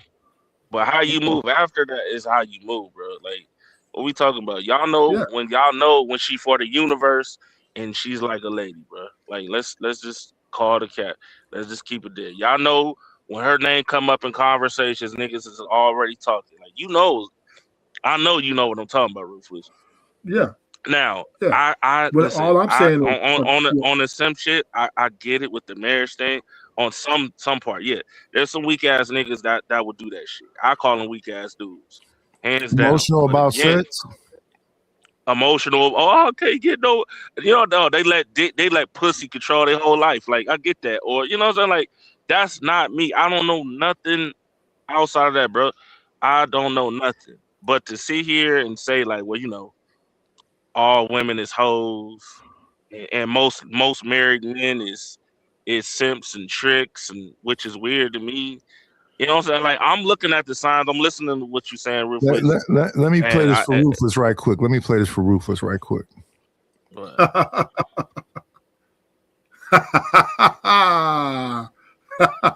Night is stupid. Yeah, hey, they fucking it up though, ain't they? Ooh. The Golden Girls. I remember that show. And they getting down, ain't they? Yeah, they old asshole. Hey, since 7, yeah, man. Listen, I don't know, man. This shit wild to me. I'm just listening, bro. Listen. You got your thoughts. I'm not gonna knock you on it, but then I gotta have a conversation with you when you start saying most married men is happy wife, happy life. And pay happy white life. Man, I don't believe in none of that shit. I don't believe in none of that. We supposed to be 100%, 100%. I'm supposed to be selfless with her. She's supposed to be selfless with me. Exactly. That's the main goal. That's what I'm saying. Like, and at the beginning, the very beginning. At the beginning, we supposed to be one. Exactly. And that's what I'm saying. Like, you wasn't wrong. Where, hey, let's sit down and have this conversation. Because guess what? That's what I did. My first date with my wife, first conversation from 2 p.m. to 2 a.m. Okay? Had a real conversation from the very beginning. You feel me? I say to men, you get more of a better outcome when you be more honest with women up front and personal. But all this little slick shit, I'm going to be in a relationship with you. And all this sweet talk shit, beating up her eardrums whole time. You just wanted some coochie and on-site coochie and shit like that, bro. I ain't with that shit. Yeah, that's something else. I don't believe in none of that shit. So you did believe in it until you got married, right? Yeah, you no, weren't out here. I never. Bro, from ages 15 to 25, you were not talking about, oh, I'm just waiting for marriage. You was a damn lie, right? So you got maybe as you got older and you start getting your career and you started to think life a little bit more seriously. Hey, wait. That's not true. Trucker, you don't know that Rufus can do this shit all day, every day, all day and night. I know. That's why I said. That's why. Listen, he could do it all day, every day. Go over there and look at Rufus' channel. He might have had no thumbnails and nothing else, but he talking about a bitch every single show. I mean, listen, that's him, bro. That's him. I listen. I say it like this, bro. Huh? Listen, there's women, there's them type of women that like that like niggas like you. And listen. For sure. You know what I'm listen, saying? Zyrex is a married woman. Zyrex constantly be going over there. Hey, ain't nothing wrong with that. I'm just saying, you know, you got your opinion, I got mine, man. I got mine. But what I'm saying is this, right? It's all good. As long as you're happy in your marriage, that's fine. But I don't like when you guys project like everybody can get your wife and every woman is like your wife. No. That's not what's being said. What's being said is you got to find the woman that's for you. But that's the problem, right? Not the woman for Trucker. Yeah, the woman for Rufus True. But Rufus say you don't want a woman. So this is a moot conversation. Well, I like multiple. I think. Well, there you go. But there you go. I think women are very good at less responsibility. I was poly, bro. Did you? Yeah, that's what I just said. That's what I just said. You know what I'm saying? So I said from 18 to 25, you were not here talking about, oh, I just don't want my woman to say, no, you was doing your thing. And then for you to come around and say, well, I don't think it's good for men to be out here having sex. What is poly women in the space? So hold on. So first off, even from a young age, I always wanted to be a husband. No disrespect. I always just only thing my main goal was just to have a stable life and just to take care of my family. Yeah, so that's always been my number one thing. Yeah, but you weren't acting in that format. You was taking what you can get, right? I got a question for Rufus. Not at all. I wasn't taking what I was going. Yeah. I don't believe in none of that, bro. You're not gonna get nowhere with that conversation about women. Yeah. Rufus, why do you keep changing your banner? Because it's a different topic, different show every different shows. But you want people to know you though, right? The banner's supposed to say the same. My banner. What you mean? Keep changing. Right now, it look like you got Pooh Tracy and somebody up there. Yeah, that's the start of the show. But why you change the banner though?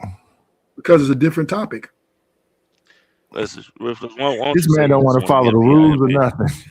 Yeah, why don't you go ahead? Just say you want to be like that, man. Go ahead. You like it. But I listen. I love women. That's all you want to do. I think women are sexy. I think they're beautiful. And that's it, right? And that's nothing wrong with that. Out there, you think they sexy, beautiful whores? Okay, that's okay. Exactly. Okay. Exactly. Okay. Tell the whole damn truth. That work. I work with that. Yeah, I work with that. But I don't think there's nothing wrong with the way I'm thinking. I think I do not overvalue women, and I think that's men's greatest weakness. They overvalue them. Undervalue them. Men overvalue women. Do you think you undervalue them? So I think I value them exactly where they are, the perfect value. Then you undervalue them. If you're looking for a good woman, you're overvaluing them. No, see, Ruthless, you just forgot what I just said 5 minutes ago. You think they're whores, right? Mm-hmm. So you look at them as whores, so you value them like whores. Mm-hmm. I value them as like whores, sexual pleasure, and as whores. What? And pleasing to the eye. No, not necessarily. God, bro. They're not necessarily whores. Some women are. No, brother. You have to be consistent. You look at them as whores. You value them as whores. No, get it right. I look at them hoes and whores. Oh my God, bro! What? No, they're not. Hoes have sex for free. Whores charge for sex. Oh yeah, Oh so my you God. you talking about whores and you ain't getting no sex for free. Nigga, hoes so do the that's same sex thing free. too, nigga, because they expect y'all to trick on their ass too. So they the same Okay, damn okay, I'll go thing. with that. I'll give you that. I'll give you that, yo. Chucky, yo. So And I like it like that's what that. I'm saying. Like, I like it like that. You know, listen, hey, Chucky, yo, can we listen, agree with this? I agree Can we with agree you, with bro. this? That Mhm. me, Chucky, yo, I'm gonna be honest with you, and I'm gonna be totally transparent with you and Nightish. I don't care about women's what they're going through. I don't want to know about their past. I don't want to know who their family is. I don't want to Rufus. know what they're going through each day. Now let me say Rufus. this. But what I do, listen, I don't care about anything past their attraction. We understand that. That's established. We agree. That's we not understand. new. We already you knew didn't that. even need to say that. That was pointless. Yeah, we already And knew what it was. you didn't need to do the sound effects and go hi. You didn't need to do all that. We get that already. I had to do the sound effects, man. You know, I got some entertainment. Shit. This is what's wrong, Rufus. Let me tell you what's wrong. You need to come on back to the lair, brother. You done been gone long enough. You've been off the prairie. You need to come on back home, brother. We need to do some collaborations, get this shit popping off, and we want you to be 100% ruthless. We want you you listen, Rufus, come home, brother. Come on home.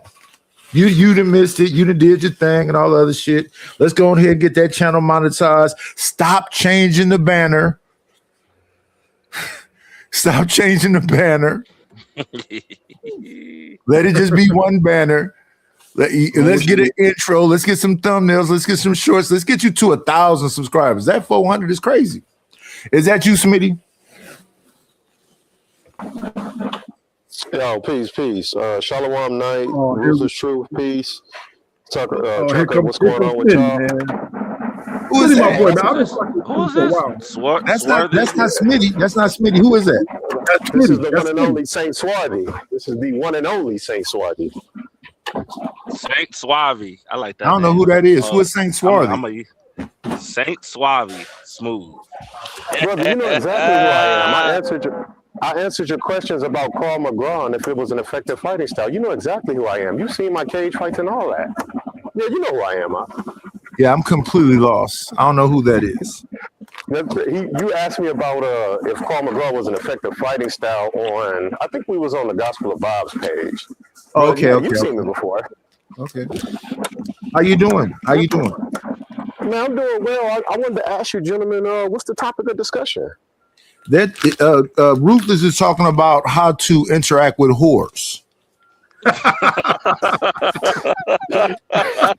to make a housewife. That's what he's telling us to do at this point. Yeah. And I'm like, and I'm saying no. What he is saying that he would like a consortium of whores to be at his court to please him. You know, he don't want them to live in the same house because he don't want their periods to sync up. Ruthless. Talk to a Hebrew. What's going on with you? I'm treating women how they want to be treated. Women do not want to be. Oh, but listen. Women, Ruthless, bro. This is gonna stop. Let me say this. Stop, bro. Let me say this, Tucker, yo. Women are speaking their truth. They're coming out saying with a loud voice, if you are not a provider that provides the things I think I need to get, you are invisible to me. So women come with a price. Women are proud of being for sale, right? For you to get an exclusive relationship. Listen, he's long winded. They're proud prostitutes, is what he's saying. Proud prostitutes. Yeah, they are. They are, bro. That's why I hate America, right? Because we don't want to call shit what it is. We got Chucker Yell on there delusional. Chucker Yell think that when he said woman, she's an angel and she's got these wings around her thighs and she's just so angelic and she's just such a good woman. See personality. Trucker, I didn't hear you say that. Swarthy, Sir Swarthy. Peace, night, peace. Do you understand the conversation now? Would you like to contribute something to this poor conversation? This is on him. Like Ruthless needs a passport. Shit, you go. Hey, I just listen. Last summer, or I was in Hong Kong, and shit, they had more hoes than over here, so it ain't nothing new.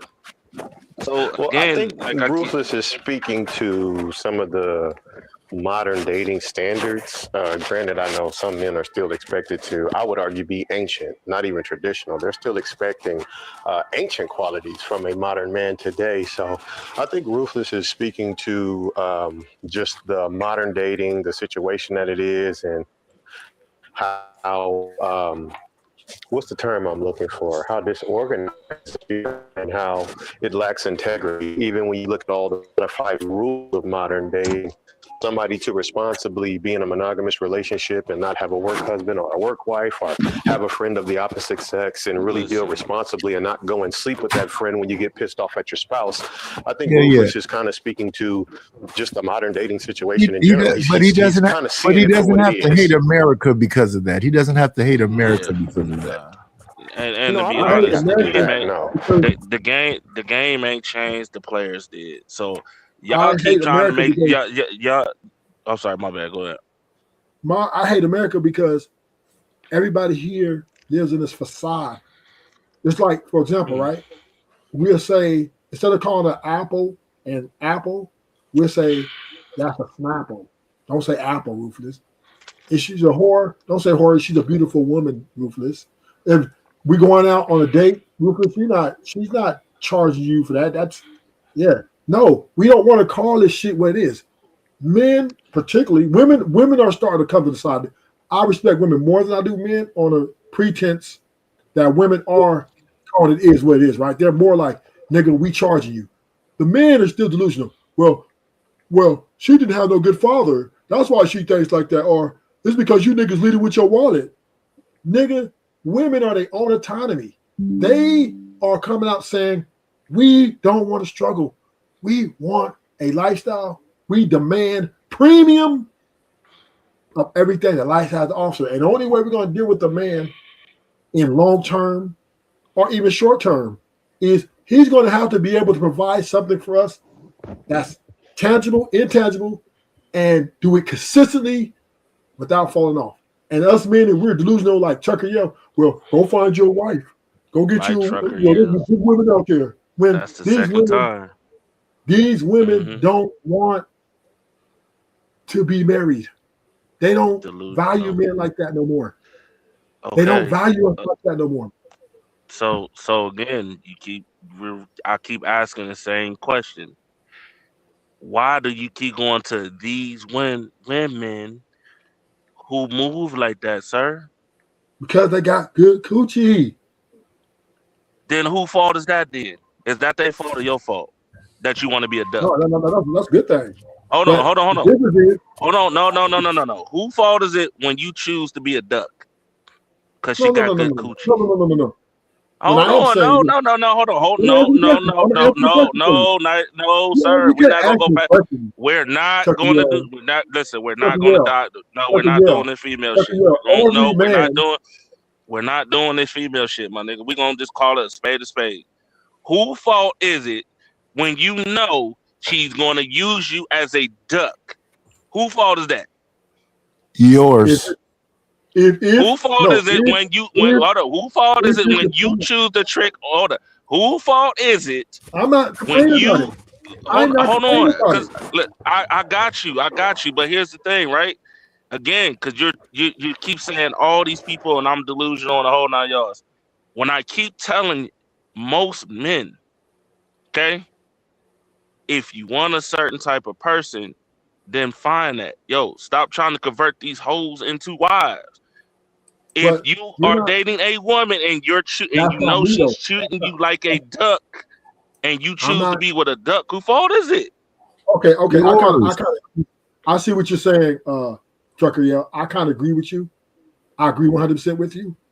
Okay, then all this other shit should be voided, bro. Like, stop it. Let me say this though. That's not the category I fall in. But I agree with you that a lot of men need to stop. You just sat here and said you want the only thing you want a hoe. That's it. You want a hoe and that's it, bro. So okay. So what comes with being with a hoe? What comes with being with a chick who's out here being in them streets? What comes with that? Don't you got to pay for coochie? Let me ask the question. I'm asking. You got to pay for coochie, right? Peace. No, let me tell you what comes with it. Peace. Bro. Mental health. Bro. No. Less stress. Less baggage that I got to deal with. I don't have to deal with none of that shit. Nobody asks for my location or trying to put my location on me. Nobody insecure, dealing with their insecurities, dealing with their up and down emotional imbalance. I don't have to be emotionally intelligent. I don't have to do none of this shit. I don't have to live for somebody else's happiness. I'm living for my happiness. Good. That's bro, what comes with. You be living. That's what comes with. I'm gonna land it right here. That's what comes with just pay to play, right? I don't have to be there for her. I don't have to, and I don't want to. So therefore, I'm cool with it. I'm cool with this form of interaction. So then, okay, cool. So if you're cool with it, and that's how you think, bro, then why are you mad when I say there's other people that don't think like that, man? No, that's why I agree with you. That's why I agree with you. But see, you throwing these little cute shots and shit like that. Like a nigga delusional on the whole 9 yards. Like, yo, listen, I don't fall into that category of weak shit, bro. Listen, I don't pay. I never paid for no. Listen, I've never paid before I got married. I'm not the type of nigga to pay for rent, bills, nails, hair, all that shit. I don't do that shit. Y'all niggas is good with that. I don't. Dinners. How long did you date your girl before you married her? 3 years. Okay, you was paying, nigga. You was paying, nigga. And she was no guarantee. She was paying. Hold on, sir. We was both paying. She paid. I paid. You know that 100. No, ain't no stop, nigga. See, that's the ain't no stop, bro. Listen, respectfully, that's what I'll be saying, bro. The signs are there. If you're dating a woman, let me repeat, dating a woman, and she's selfish, remove her. First sign of being selfish. You're always paying for shit she's not. She ain't even willing. She ain't even giving a damn tip. Once again, your woman may have paid for 3 years y'all was dating. She may have paid for 2-3 dates. You paid for the rest. 2-3 dates. Let's keep it real. This is how women don't pay for it. Ain't no man on here can ever tell me my woman paid for a date for a whole year straight. We swapped years. I did 1 year. Let me repeat. She did another year. Right? She paid for. Rufus, true. I just wanted to say this really quick. Even though it's the exception to the rule, you do have small groups of women who pay all the bills and pay for everyone in their house. Is it natural? Is it ancient? Is it traditional? No, it is not. But the truth is, it does exist. So my thing is, Ruthless, if you're not pursuing virtuous women, then you're getting exactly what it seems like you want, which is a woman that doesn't have virtue and that's okay with being easy like that because she has what you would say, quote unquote, is good box. So the thing is, Rufus, if you never pursued a virtuous woman, then I don't really know what you're upset about.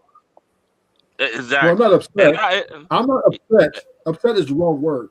What I am speaking to is the evolution of women, right? Women no longer want to be married. They don't want to cater to men. They're not catering to men. What? Yeah, so what, bro? So what? Hold on. I'm just responding, Tucker, to him. Women are not even catering to their husbands. They're underperforming in a lot of these marriages. And dudes accept it because as long as she ain't going out here having sex with other men, I'm good. Even though she doesn't even care enough to run my bathwater before I get home so I can jump at it because she don't twerk on me when I get home to make me feel like the king. I just come home and pay the bills and we have sex here and there and we have a few conversations about why should they get done, what needs to be done, and maybe the kids got problems. But a lot of men are not being treated like kings in their own home, period. And they should be if they're paying all this shit. But men are accepting being treated like a slave worker because long as she ain't going out here fucking other dudes, I'm Gucci. And that's But where as a it man, is. Rufus, I want to ask you, as a man, do you have to accept that? Thanks, bro. Thanks. Hey, by the way, Do you have to accept that as a man? Do men societally have to accept those terms and conditions of dating? Do we have the power to display a certain level of discipline not to accept that is my question. Somebody got their YouTube on. No, he's asking a logical question. Do you got to accept it? Because I've been asking that for the past 45 minutes. Please help me out. If you believe in marriage, if you believe in the traditional way of courting and all that stuff, you have to accept it. Or you're going to die alone. That's a choice. Well, That's I a mean, choice. you have to ask You yourself cannot- in American history That's and a choice culture, at right, some point, Rufus? bro. When you look at traditional marriage in Yeah, that's American over with. culture, Stop talking about a tradition. That shit is done. I would agree with that. You don't, I mean, it's really predicated based on Christianity's version of what marriage is. I wouldn't even say it's biblical marriage. So my thing is, as men, why are you agreeing to these rules of engagement? Why haven't you sat down and said, we're just not going to accept this from you anymore? You have to do this to have the right to bring forth my children and to get the ring. And if you can't do it, then I'm not marrying you. So why aren't men saying you have to sign a prenup? Why aren't men saying there has to be a mandatory DNA test at birth? Like the things that protect our sanity and our health and keep us healthy and strong and masculine, America teaches men not to protect those things, and in some cases even demonizes a man for standing on that type of business. So the thing is, Rufus, you don't have to accept the standard rules of dating in the modern time. You don't have to accept that, but you do have to have the discipline and the discernment to not act on somebody just because they got some good box. So you are going to have to display a certain level of discipline. And that's the whole. All right. I'm just. What the hell? Listen, that's the whole premise. I've been telling this nigga, like, yo, so what? So damn what? Nigga, they don't want to be they don't want to do this. They don't, like, why you so damn fuck? Listen, at the end of the day, it's your life to live. If she don't want to be a wife or she want to move like a hoe, bro, so what? Let her move by. Look, let her be a hoe by herself. You feel me? She don't want, like, y'all keep trying to convert these women that don't like y'all keep trying to convert these women. But why are you? Wait a minute, hold up. Aren't you a married man? Y'all keep trying to Why convert are you even putting on these panels, right? You're a married man, so you ain't in this conversation really. You already got what you want. So we're talking. Hold up. No, I am. I'm going to speak on this. I'm going to speak on it the next episode of Blues Club. I'm gonna speak on it because again, you got a bunch of goofy ass niggas who out here. Hold on. Okay, you got what you want. January. Hold on. Mika has gotten a lot of attention, not because. Night is your stuff is playing. Yeah. I'm setting up my next show, but y'all go ahead. Listen, but Ruthless, I guess my question to you, and Trucker, I apologize. My apologies for interrupting you, brother, but I did want to ask. Hold on, before you go on, let me ask you the first question. Why do men accept that? Because men feel like they can't live without women. Men. Yeah, we didn't hit. You mean like we didn't hit the 6 hour mark. We didn't hit the 6 hour mark. We're about to wrap it up. You mean like you, Ruthless? I want to say peace to everybody. Knight, thank you for having me on. Trucker, Hey, feel free to come by anytime, Swarthies. Feel free to come by anytime, brother. Yeah. Okay, I sure will. I'll subscribe and thumb up the video and share it as well. Thank you, sir. I'm gonna get down. Subscribe to Rufus channel, y'all. Yeah. Subscribe to Rufus channel too. He only need 85 more people. I told him to come on home. I don't know why he's running away, but it is what it is. I'm staying. Trucker, you always welcome. I love you, brother. Bro. Hope the best for you and your family. Nah, it's all good, bro. I gotta go make a bunch of shorts and shit. No, you good, man. Y'all be safe. Hey, yeah. Get some help, bro. Get some help, bro. Get you some help, dog. Get you some help. Well, you later. Oh, Nico. So I am in a perfect position. I'm happy. No, you're not. I love the way I actually love this You're not. interaction I have with women. To me, it's more profitable, You're not. more valuable than to deal with one person and have to deal with their baggage. Fuck that. All right, Mike. Salute, y'all. And to the audience, I appreciate y'all for staying here with me for these 6 hours. But you know what I always say at the end? We're going to listen to Aaron Hall, and I want y'all to always be great.